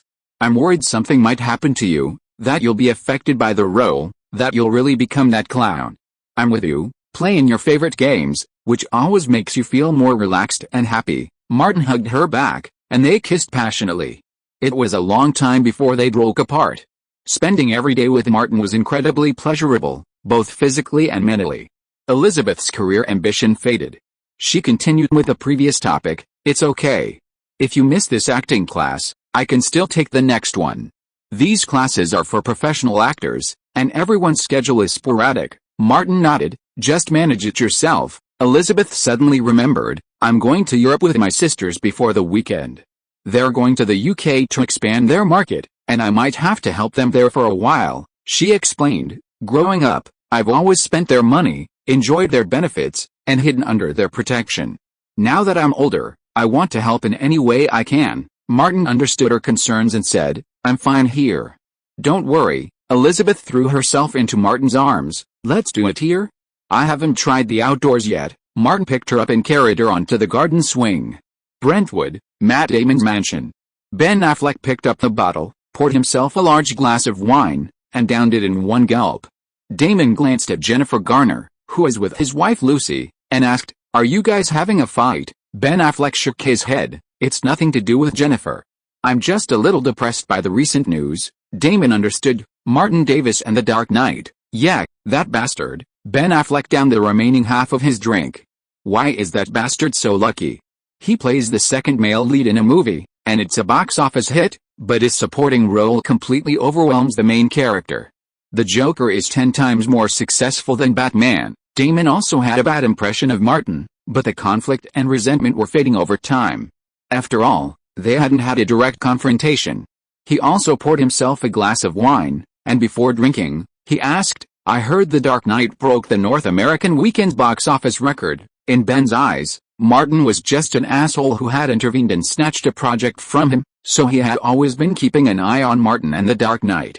He roughly said, "Not only the North American weekend box office record, but also the single-day box office record, and the fastest box office to exceed $200 million US. Just yesterday, it set the record for the fastest box office to exceed $250 million US. If nothing unexpected happens, the North American highest weekend box office record will also belong to The Dark Knight." Damon didn't pay much attention, but was a little surprised after hearing it. With this trend, won't North America break $500 million US? Globally, it is expected to reach $1 billion US. I see clowns all over the streets. With such commercial performance bonus, Martin is sure to become a superstar, fame and fortune. I heard that he signed a salary plus commission payment model, thinking that Martin might make tens of millions of dollars. Ben Affleck felt worse than going bankrupt, and his heart was blocked like a mountain. That bastard, it's not enough for him to have a project like The Dark Knight, and he came to steal mine. Damon asked, "What's the matter?" "I've taken a fancy to a novel and have had substantial contact with the author." I didn't expect Martin Davis to intervene halfway. Ben Affleck exaggerated the story of Prince of Thieves. This reminded Damon of what happened when they were competing for The Departed. He really doesn't follow the rules. Jennifer Garner, who was talking to Lucy next to her, looked up and interrupted, "I heard that Martin Davis has a lot of forces behind him. This is not a big deal." "It's over." "Shut up." Ben pointed at Jennifer and almost roared, "What do you know? He is not fighting for the adaptation rights of a novel, but destroying my career and future." Damon quickly said, "Ben." Lucy looked at Garner's face changing color and said, "I just got a cat. It's so cute. Shall we go see it together?" Jennifer Garner endured it. The drunken Ben was unreasonable. She followed Lucy out of the living room. Damon advised, "You should drink less and control your temper." Ben rubbed his face. "I'm not usually like this. I just get upset when I think about that bastard Martin, who stole my project and then went on to gain fame and fortune with the Joker." He expressed it bluntly. "Martin made a fortune, tens of millions more than I lost, and it still makes me feel bad. Besides, I haven't been doing well these past few years and haven't made much." Damon said, "Find the right project. With your ability, it won't be difficult to make money." Ben nodded. "I'm looking. I can't keep going like this. If I made as much money as I did in the past few years, Jennifer wouldn't be arguing with me. It's a very realistic problem. A man who can't earn enough to support his family can't justify being in power." Ben returned to the previous question, "Why can an asshole like Martin Davis make so much money?" Damon knew that the guy he didn't like was now in power. "Ben, don't confront him head-on. If you can't find a suitable opportunity, just bear with it. There will always be a time to vent your anger." Ben said vaguely, "I won't provoke him head-on. I suspect that he must be behind Pitt's current situation. I guess what he did is second only to Jolie and Aniston." Damon said, "Actually, Harvey is also unhappy with Martin because he rejected Harvey's kindness again. Don't worry, there will always be a chance." He picked up the wine to pour it and asked, "I heard that Cassie has been visiting art exhibitions frequently recently. Is he obsessed with art?" Ben had a general idea and didn't elaborate. After all, it was just a test. He considers himself an artistic young man. Damon said, "Cassie asked me to borrow money. He said he wanted to buy expensive art." Ben nodded. "He also asked me to borrow some money." Los Angeles, Museum of Modern Art. The multi-day art exhibition was drawing to a close, and Martin and Bruce had made a point of arriving on the final day.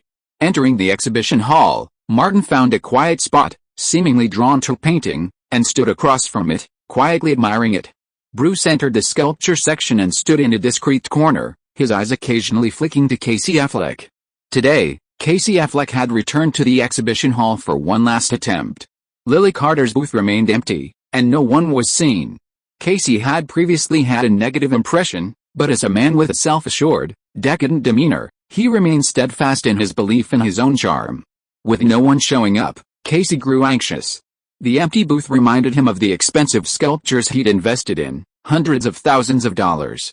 Casey wasn't a big player in Hollywood, his salary wasn't high, and he wasn't one to save. He'd spent whatever he had, and even $100,000 seemed like a lot to him. He'd used his credit card and borrowed some money from Matt Damon and Ben Affleck. He'd spent the money, but he hadn't seen her in the past few days. Although they'd been chatting inside the exhibition hall, they'd been enjoying a lively conversation about art. From sculpture to carving, from film to medicine, they always found common ground. Seeing that it was getting late, Casey pulled out his phone and made a call. "Hello, this is the Cal Arts Business Department," a man's voice came over the line. "Excuse me, may I help you?" Casey paused for a moment before asking, "Isn't this Lily Carter's number?" A smile echoed back. During the exhibition, for easy communication, the college has provided each student participating with a business phone. The phone must be returned after the exhibition. Casey's face was filled with dejection. "Do you have Lily Carter's contact information?" "Sorry, I don't. If you have nothing else, I'm hanging up." The caller was busy, and the line ended. Hearing the busy tone, Casey lowered his phone and muttered, "Lily Carter." Looking at the empty booth before him, it became clear to him that he'd been tricked by a female student. Casey circled the booth. When her bubble of blind confidence was punctured, she always remembered all sorts of things she'd previously overlooked. That Lily Carter had clearly taken advantage of his deliberate proximity to sell him those worthless student sculptures for a hefty price. And she even used the same price tag approaches with artworks. Cassie dug her fingers into her hair and scratched frantically, leaving a trail of dandruff on the floor before leaving the exhibition hall. Chapter 448, To Bullying.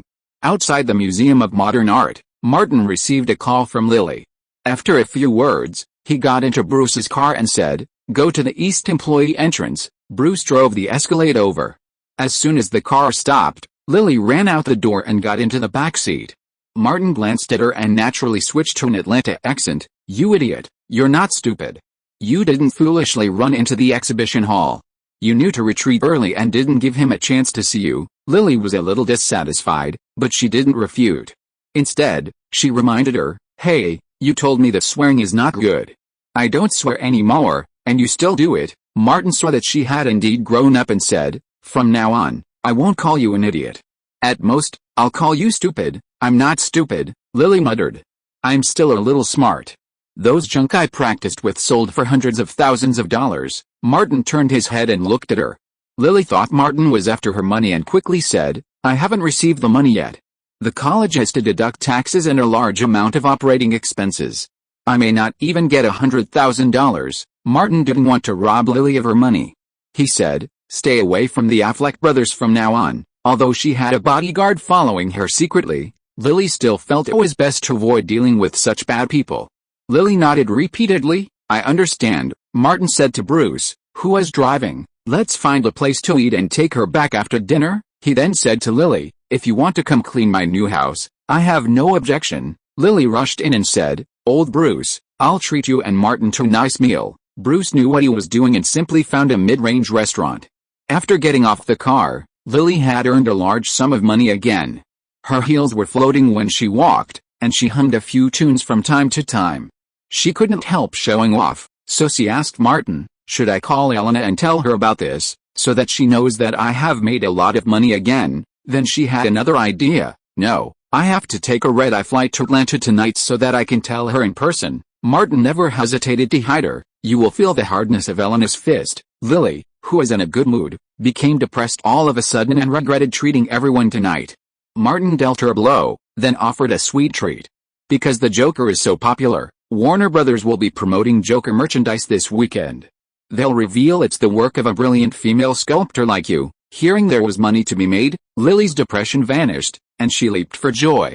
"I'm going to make money again," Martin said. "You're just a money grubber now," Lily replied. "I'm going to make a lot of money. One day, I'm going to buy a house bigger than yours." Martin, knowing what kind of person he was, said, "Don't worry. I'll keep inviting you to clean 2 large houses. You'll be very happy." Lily suddenly regretted coming to Los Angeles. This was completely different from what she had imagined. The black Ford Mustang roared as it turned off Santa Monica Boulevard and parked beside the road in the neighborhood. Casey Affleck got out of the car and entered his home. As soon as he opened the main door, he saw 6 sculptures prominently displayed in the living room. Some were made of plaster, some were made of stone, and some were made of wood. They were all masterpieces he had paid a high price for. Originally, the idea of displaying the sculptures in the living room was to invite the artist to his home, to make her feel valued, to gain control over her, and ultimately gain more. Now, Cassie saw these carvings as a blatant mockery. He didn't lose his temper. He slowly left the main house and went to the tool shed, where he retrieved a hammer and an axe. Holding the axe in one hand and the hammer in the other, Cassie returned to the main house and first approached the plaster sculpture. He swung the hammer and smashed it with a bang. The plaster shattered, sending white powder flying, showering Cassie's head.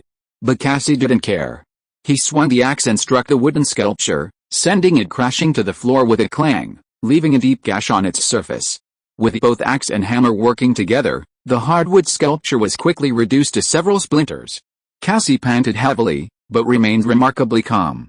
He even put down the hammer and axe, went to the refrigerator, and pulled out a can of cold beer, opening it and downing half of it. Feeling his breathing become easier, he picked up his tools, aimed at the next marble sculpture, and smashed it down. It took a full hour, but Cassie had completely reduced the 6 sculptures he had bought to rubbish. Perhaps everyone had different ways of venting when they were depressed, but after smashing these junk, Cassie felt inexplicably better. Out of sight, out of mind. He plopped down on the sofa, picked up the remaining half can of beer and drank it slowly. He took the remote control next to him and turned on the TV. Warner TV appeared on the screen. Cassie read a few entertainment news reports, and the report suddenly turned to the popular movie The Dark Knight.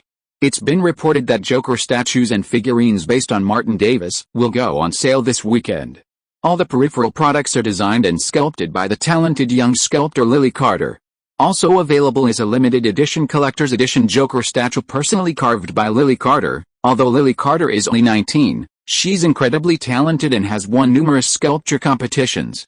Top artists like Jack Nicholson, Leonardo DiCaprio, Angelina Jolie, Kate Winslet, Jennifer Aniston, and Meryl Streep all collect her work. Mr.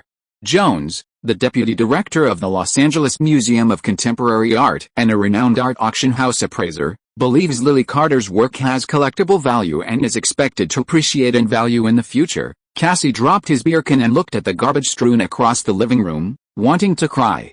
He'd seen similar art hype before. He wondered if Lily Carter's work might actually appreciate in value. Now, he'd smashed it all into a pile of trash. Cassie leaned back on the sofa, like a hypersensitive young artist. Tears welled up in her red eyes. Lily Carter was such a bully. Cassie wiped her eyes, only to have more tears flow. The phone rang, and Cassie quickly wiped away her tears and answered. It was Ben on the phone. "The exhibition's over. Have you finished?" The following appears to be unrelated text fragments and should likely be omitted. "Not yet. Give me a little more time." It was too embarrassing for Cassie to tell Ben, so she simply asked, "Is everything going well over there?" Ben said, "I've enrolled at the Adler School of Acting and have taught them 2 acting classes. But I haven't seen Elizabeth Olsen. I asked Judi Dench to find out, and she hasn't been to acting classes since that bastard Martin Davis returned to Los Angeles from New York." Cassie immediately grasped the key. A little girl whose mind is completely focused on love. Ben thought more. "I think we might have caught Martin Davis's attention." "Cassie, don't do anything rash. Stay calm for now." Cassie looked at the garbage on the floor, sighed, and said, "I won't be looking for Lily Carter anytime soon. She's very special." The 2 brothers didn't say much and quickly hung up. As more and more people watched The Dark Knight, the film's enduring popularity became a social phenomenon. Just like the big ships and Star Wars back then, people's after-dinner conversations always revolved around The Dark Knight. And the Joker was the center of the discussion. During the second weekend of The Dark Knight's release, riding on the near-insane popularity, Joker merchandise hit the shelves across North America. Long lines formed in front of numerous North American toy stores with Warner Brothers distribution agreements, and the newly released Joker merchandise was sold out. The production studio's business phone lines were flooded with calls. Not only were the relatively inexpensive mass-produced Joker merchandise sold out, but even the hand-carved Joker figurines, co-signed by Lily Carter and Martin and priced over $1,000, were completely sold out. Markup sales were also rampant.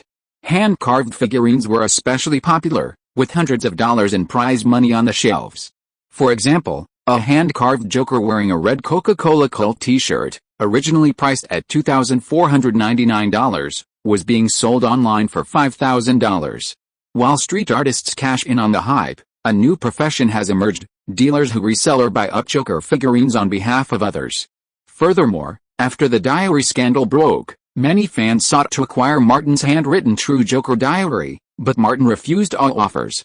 Warner Brothers immediately announced that they would publish a Joker diary to meet fan demand. The popularity of Joker merchandise stemmed partly from market excitement and partly from Warner Bros.'s use of a drug or die marketing campaign. Cleared shelves and stories of stock shortages and high prices further fueled The Dark Knight's popularity and visibility. In particular, online posts offering thousands of dollars for limited edition, hand-carved Joker pieces were constantly published and shared by the media, easily attracting even more attention. This weekend, audiences continued to flock to theaters to see The Dark Knight. The film's North American box office performance remained solid, taking in $85.14 million the following weekend, retaining its top spot and bringing its cumulative North American box office to $338 million. Coinciding with a strong box office performance, the film has consistently maintained a Rotten Tomatoes rating above 95% and an IMDb score of 9.6, surpassing The Godfather and The Shawshank Redemption to take the top spot on the IMDb Top Movies chart. Also this weekend, The Dark Knight released in overseas markets including Europe, Australia, Latin America, and East Asia. While Batman's international influence isn't as strong as in North America, the Joker's popularity spread, and the film still grossed $166 million overseas in its first weekend. Even the most conservative market estimates put The Dark Knight's global box office at over $1 billion. Chapter 449 Don't Force Me to Shoot. New York, Manhattan. Ted, wearing a jacket, walked into a cafe, walked to a corner, and sat down across from a black kid. The black kid grinned at him, his teeth flashing. "Columbia forever. Long live the leader," Ted replied. "Long live Martin, I know you. You're the leader of a fan club." After confirming the code, the black kid asked, "Can't you get the stock? It's out of stock in North America. I have several overseas clients who saw The Dark Knight last weekend and really liked the Joker. They want to buy handmade Joker figurines, but they can't find any." To keep his job, Ted even gave his own figurines to his clients. The black kid exclaimed, "The Joker is so popular, and the handmade figurines are selling like hotcakes. They're hard to come by." Ted simply asked, "Do you have any stock?" The black kid looked around, as if worried someone might come to rob him. He carefully lifted his jacket, pulled a black cloth bag from under his arm, and opened it, placing it in front of Ted. Ted carefully examined the merchandise. Inside were limited edition hand-carved Joker figurines and Coca-Cola clown statues. Blackie watched the people in the cafe warily. Given the current North American market, these limited edition hand-carved Joker figurines were hard to find, even at a premium. Ted picked up a figurine, and a strange smell irritated his nose. "Why does it smell so weird?" Blackie wasn't embarrassed. "Special times call for special shipping methods. Who would dare walk around the streets with a Martin clown figurine? This is New York. Someone could snatch them at any moment." He quickly lowered his voice. A little more perfume would solve the problem. Ted had no choice. Unable to get the goods, he asked, "How much?" Blackie replied, "The figurine is $2,200, and the Coca-Cola carving is $5,500. No bargaining." Ted's expression widened. The black boy picked up the statue and showed Ted the soles. "It's a Martin and Lily Carter collaboration.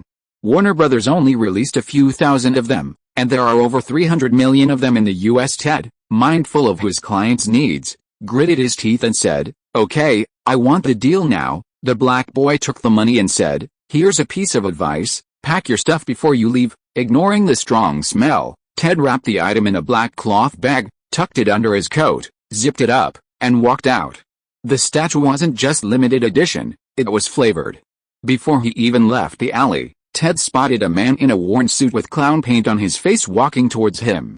He then walked into a convenience store.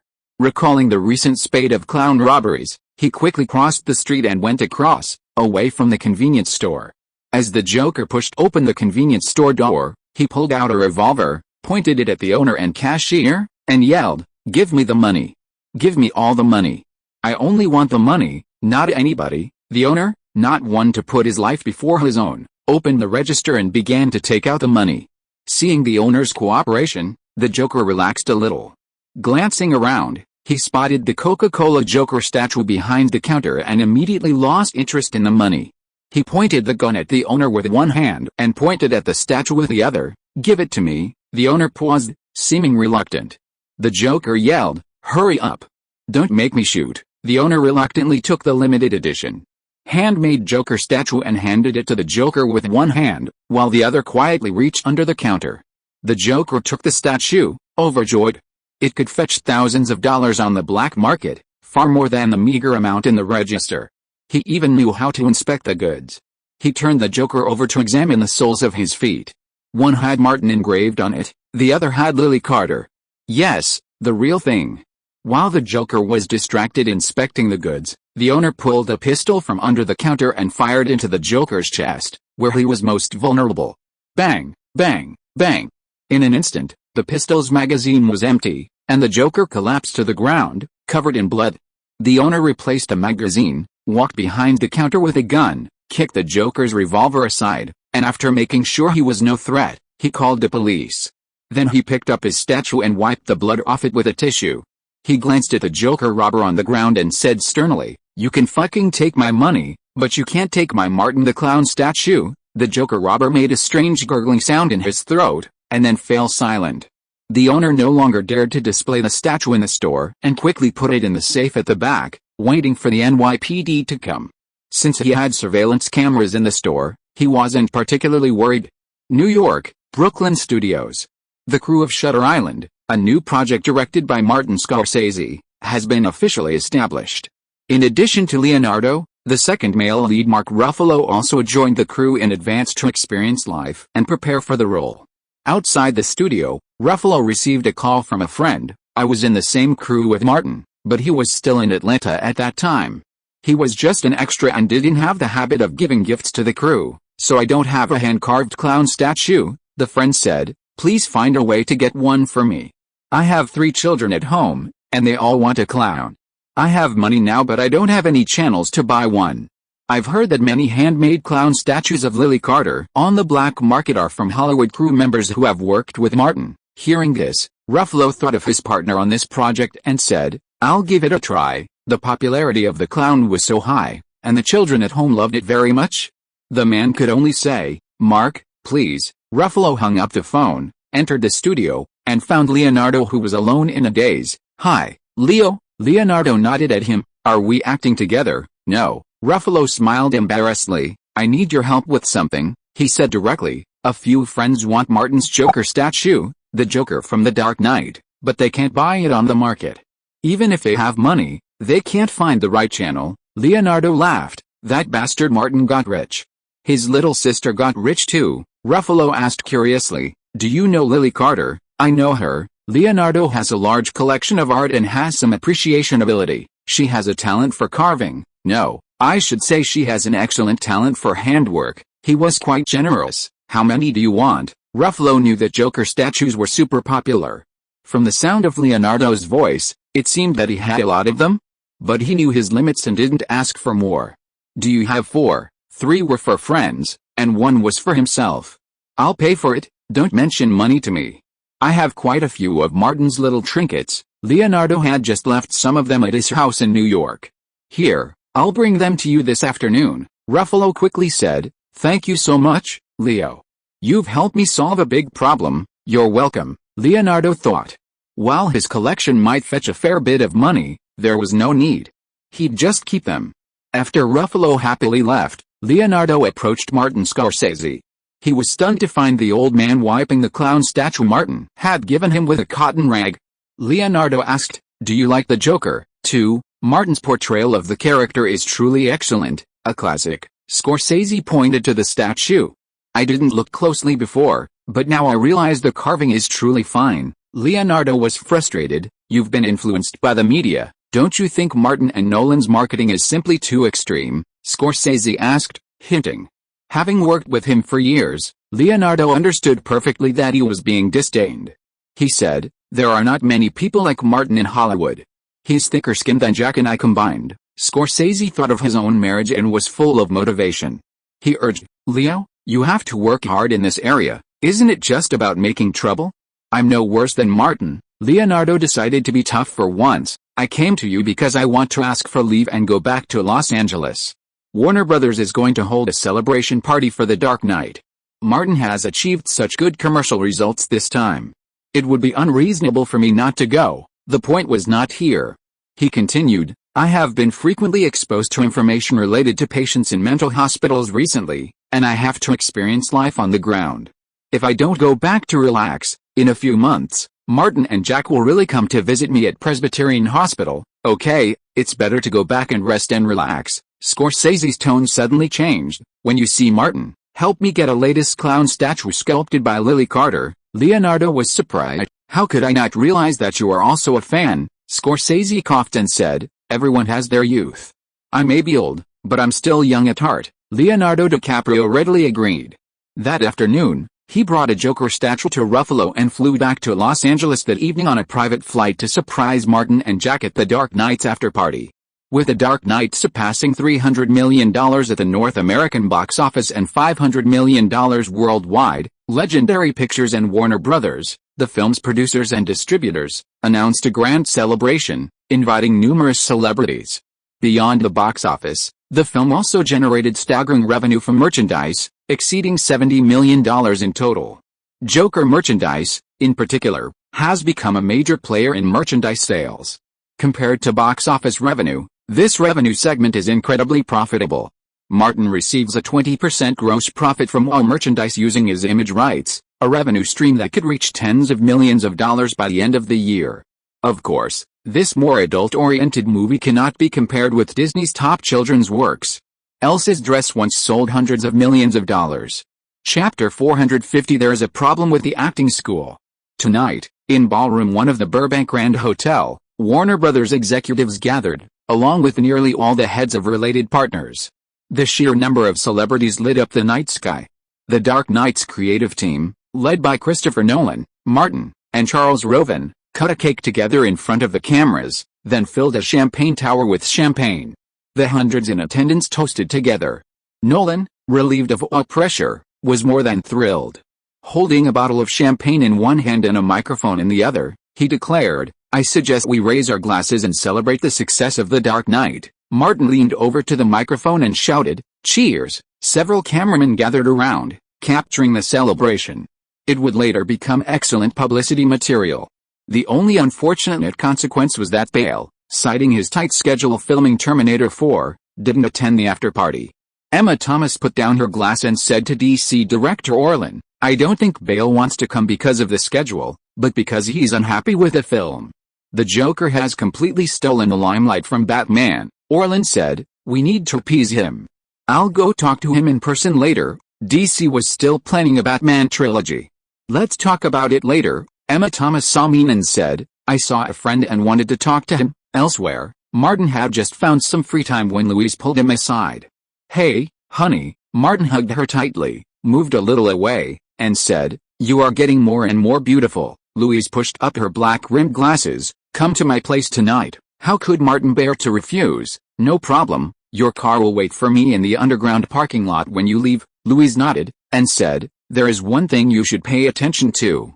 There have been more and more crimes imitating the Joker across the United States recently. Isn't this a good thing? Martin's understanding was completely different from Louise's. More people will pay attention to the Joker and the Dark Knight, thereby selling more movie tickets and peripheral products. He lowered his voice and reminded, why don't Warner Brothers and DC Comics ever pursue those street artists who abuse the copyright of the Joker's image? Louise laughed. My understanding of movie marketing and promotion is not as good as yours. Martin and she understood each other's strengths and weaknesses, and said, it doesn't matter.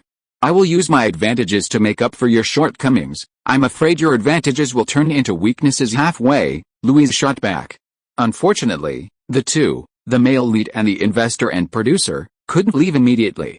Martin took the initiative to change the subject. Don't worry about movies triggering crime. It's never a problem in Hollywood. Remember the North Hollywood bank robbery?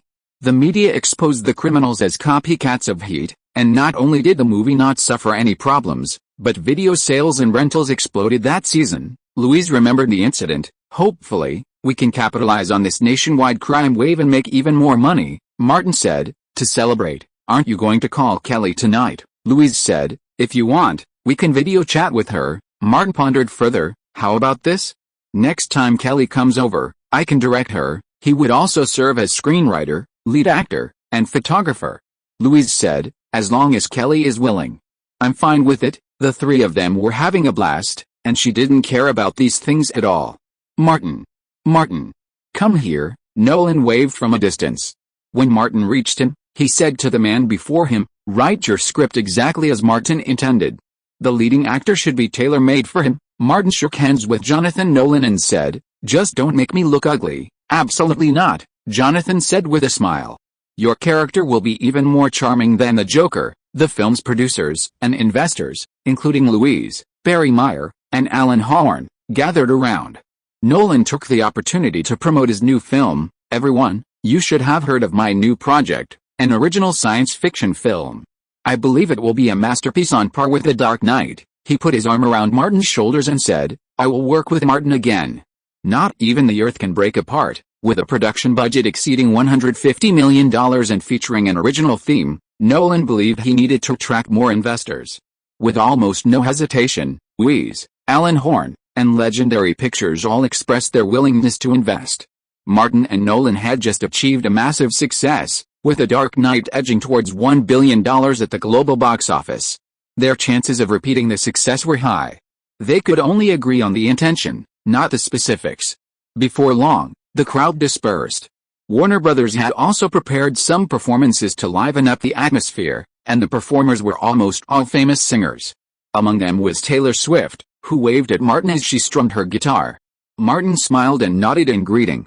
Someone had been keeping an eye on Martin, and seeing no one was around, they immediately approached him. Hi, Martin, I've always wanted to meet you, but never had the chance. James Franco had been staring at Martin since the party started. I admire you very much. Your acting in The Dark Knight is simply lifelike. I've also played villains, but they were villains who were completely suppressed by the protagonists, not as brilliant and outstanding as you. Martin remembered this actor once nicknamed Fu Lanlin and had read some gossip about him, especially his downfall. He said, I like the Green Goblin very much. When I was preparing for the Joker, I referred to your performance as Harley. Franco was surprised. Really? It's my honor. Can I tell others? Martin looked at his slightly exaggerated expression and said, it's your freedom. Among young actors, no one is better than you. Franco's praise and flattery were all preparations for what he would say next. Martin, your acting is so good. Have you ever thought about teaching others? Most actors our age are struggling at the bottom. He recalled Martin's resume and said, I am an actor who struggled from the bottom. Now I have achieved some success, and I want to help more actors at the bottom. This resonated with Martin somewhat, as he, too, had struggled his way up from the bottom. But promises like this weren't something someone like him would make lightly. So, Martin didn't respond. Seeing that this tactic of eliciting resonance wasn't working, Franco added, one person's power is limited, and I can't help so many actors at the bottom. I opened an acting school, thinking that instead of recommending a few individuals, it would be better to equip more people with basic survival skills so they can seize opportunities. Martin would also say something nice. James, you're an amazing person. Franco knew his skills and fame weren't enough, but he wanted to make more money. It was just a try anyway. Martin, are you interested in joining my acting school? Let's help those in need together. Martin looked at Franco, but said nothing. Franco steeled himself and said, I'll give you a 30% stake. All you have to do is attend 2 or 3 classes every week. No, every month. If Martin agreed, his acting school could recruit actors under Martin's name. He'd reap a fortune from the followers of the Coca-Cola cult alone, not to mention everything else. Sorry, Martin said, making an excuse. I'm not mentally and emotionally stable enough to do this kind of work. Franco wanted to say more, but Martin gestured to the banquet hall entrance. I have friends coming. Leonardo DiCaprio and Nicholson arrived late. Martin strode over, looked at the two guys approaching, and asked, should I take a piece of cake in each hand and slam them on the faces of you two late bastards? Leonardo explained, it's all Jack's fault for that stretched old car. It broke down on the way. Martin, can you believe it? I'm going to call a taxi to come to your celebration party. Nicholson's eyes swept over Leonardo's increasingly protruding belly. It's you who have gained weight recently. The overweight and overloaded car crushed my beloved car. You should compensate me. Martin shook his head. That's enough for the two of you. Drink 10 glasses of wine each, and this matter will be over. Nicholson glanced at Leonardo. He will shout here about my favorite Giselle. Leonardo also revealed his past. You will say Marlon Brando. Why did you leave me so early? Taylor Swift, who sang a song, walked off the stage. Led by her agent, she greeted some people and then came to Martin. Leonardo glanced at Taylor, but Taylor came over and took Martin's arm. Though young, she knew that suddenly changing someone's close relationships would bring more trouble than benefit. Martin introduced the two. Taylor smiled and greeted Nicholson and Leonardo. The trio of assholes were used to each other switching partners. Nicholson pulled Leonardo away temporarily, giving the two a chance to talk privately. You haven't come to see me yet, Taylor said, aggrieved. I'm waiting for inspiration to strike. Martin had been so busy with Elizabeth lately that he had no time for a day off. In a few days, he said. We're so busy with the Dark Knight stuff lately, Taylor nodded. It's a deal this time, Martin smiled. I'm still waiting to see you write a song for me. Everyone at the party was busy socializing. Martin sent Taylor away, finally finding some time to talk freely with Leonardo and Nicholson. I've been under a lot of pressure lately, Martin. Jack, let's do something. Leonardo came back to relax. If I don't have some fun, I'm going to go crazy. Nicholson looked at Martin. You bastard, you kept me waiting for fun, and what's the result? Just a shitty diary date. Martin thought for a while and asked, have you been paying attention to Ben Affleck recently? Nicholson recalled and said, I have. Someone told me that he was introduced by Judi Dench to an acting school as a part-time teacher. Martin remembered where he heard about Judi Dench being an acting teacher, and asked, which acting school? Nicholson thought for a long time before confirming, Adler Acting School. The one founded by one of my acting teachers, Stacey Adler. Martin remembered that Elizabeth Olsen was taking acting classes at this school. End of this chapter. Thank you so much for reading until the end. Don't forget to give it a like. Looking for more exclusive content and immediate access? Subscribe to our Patreon.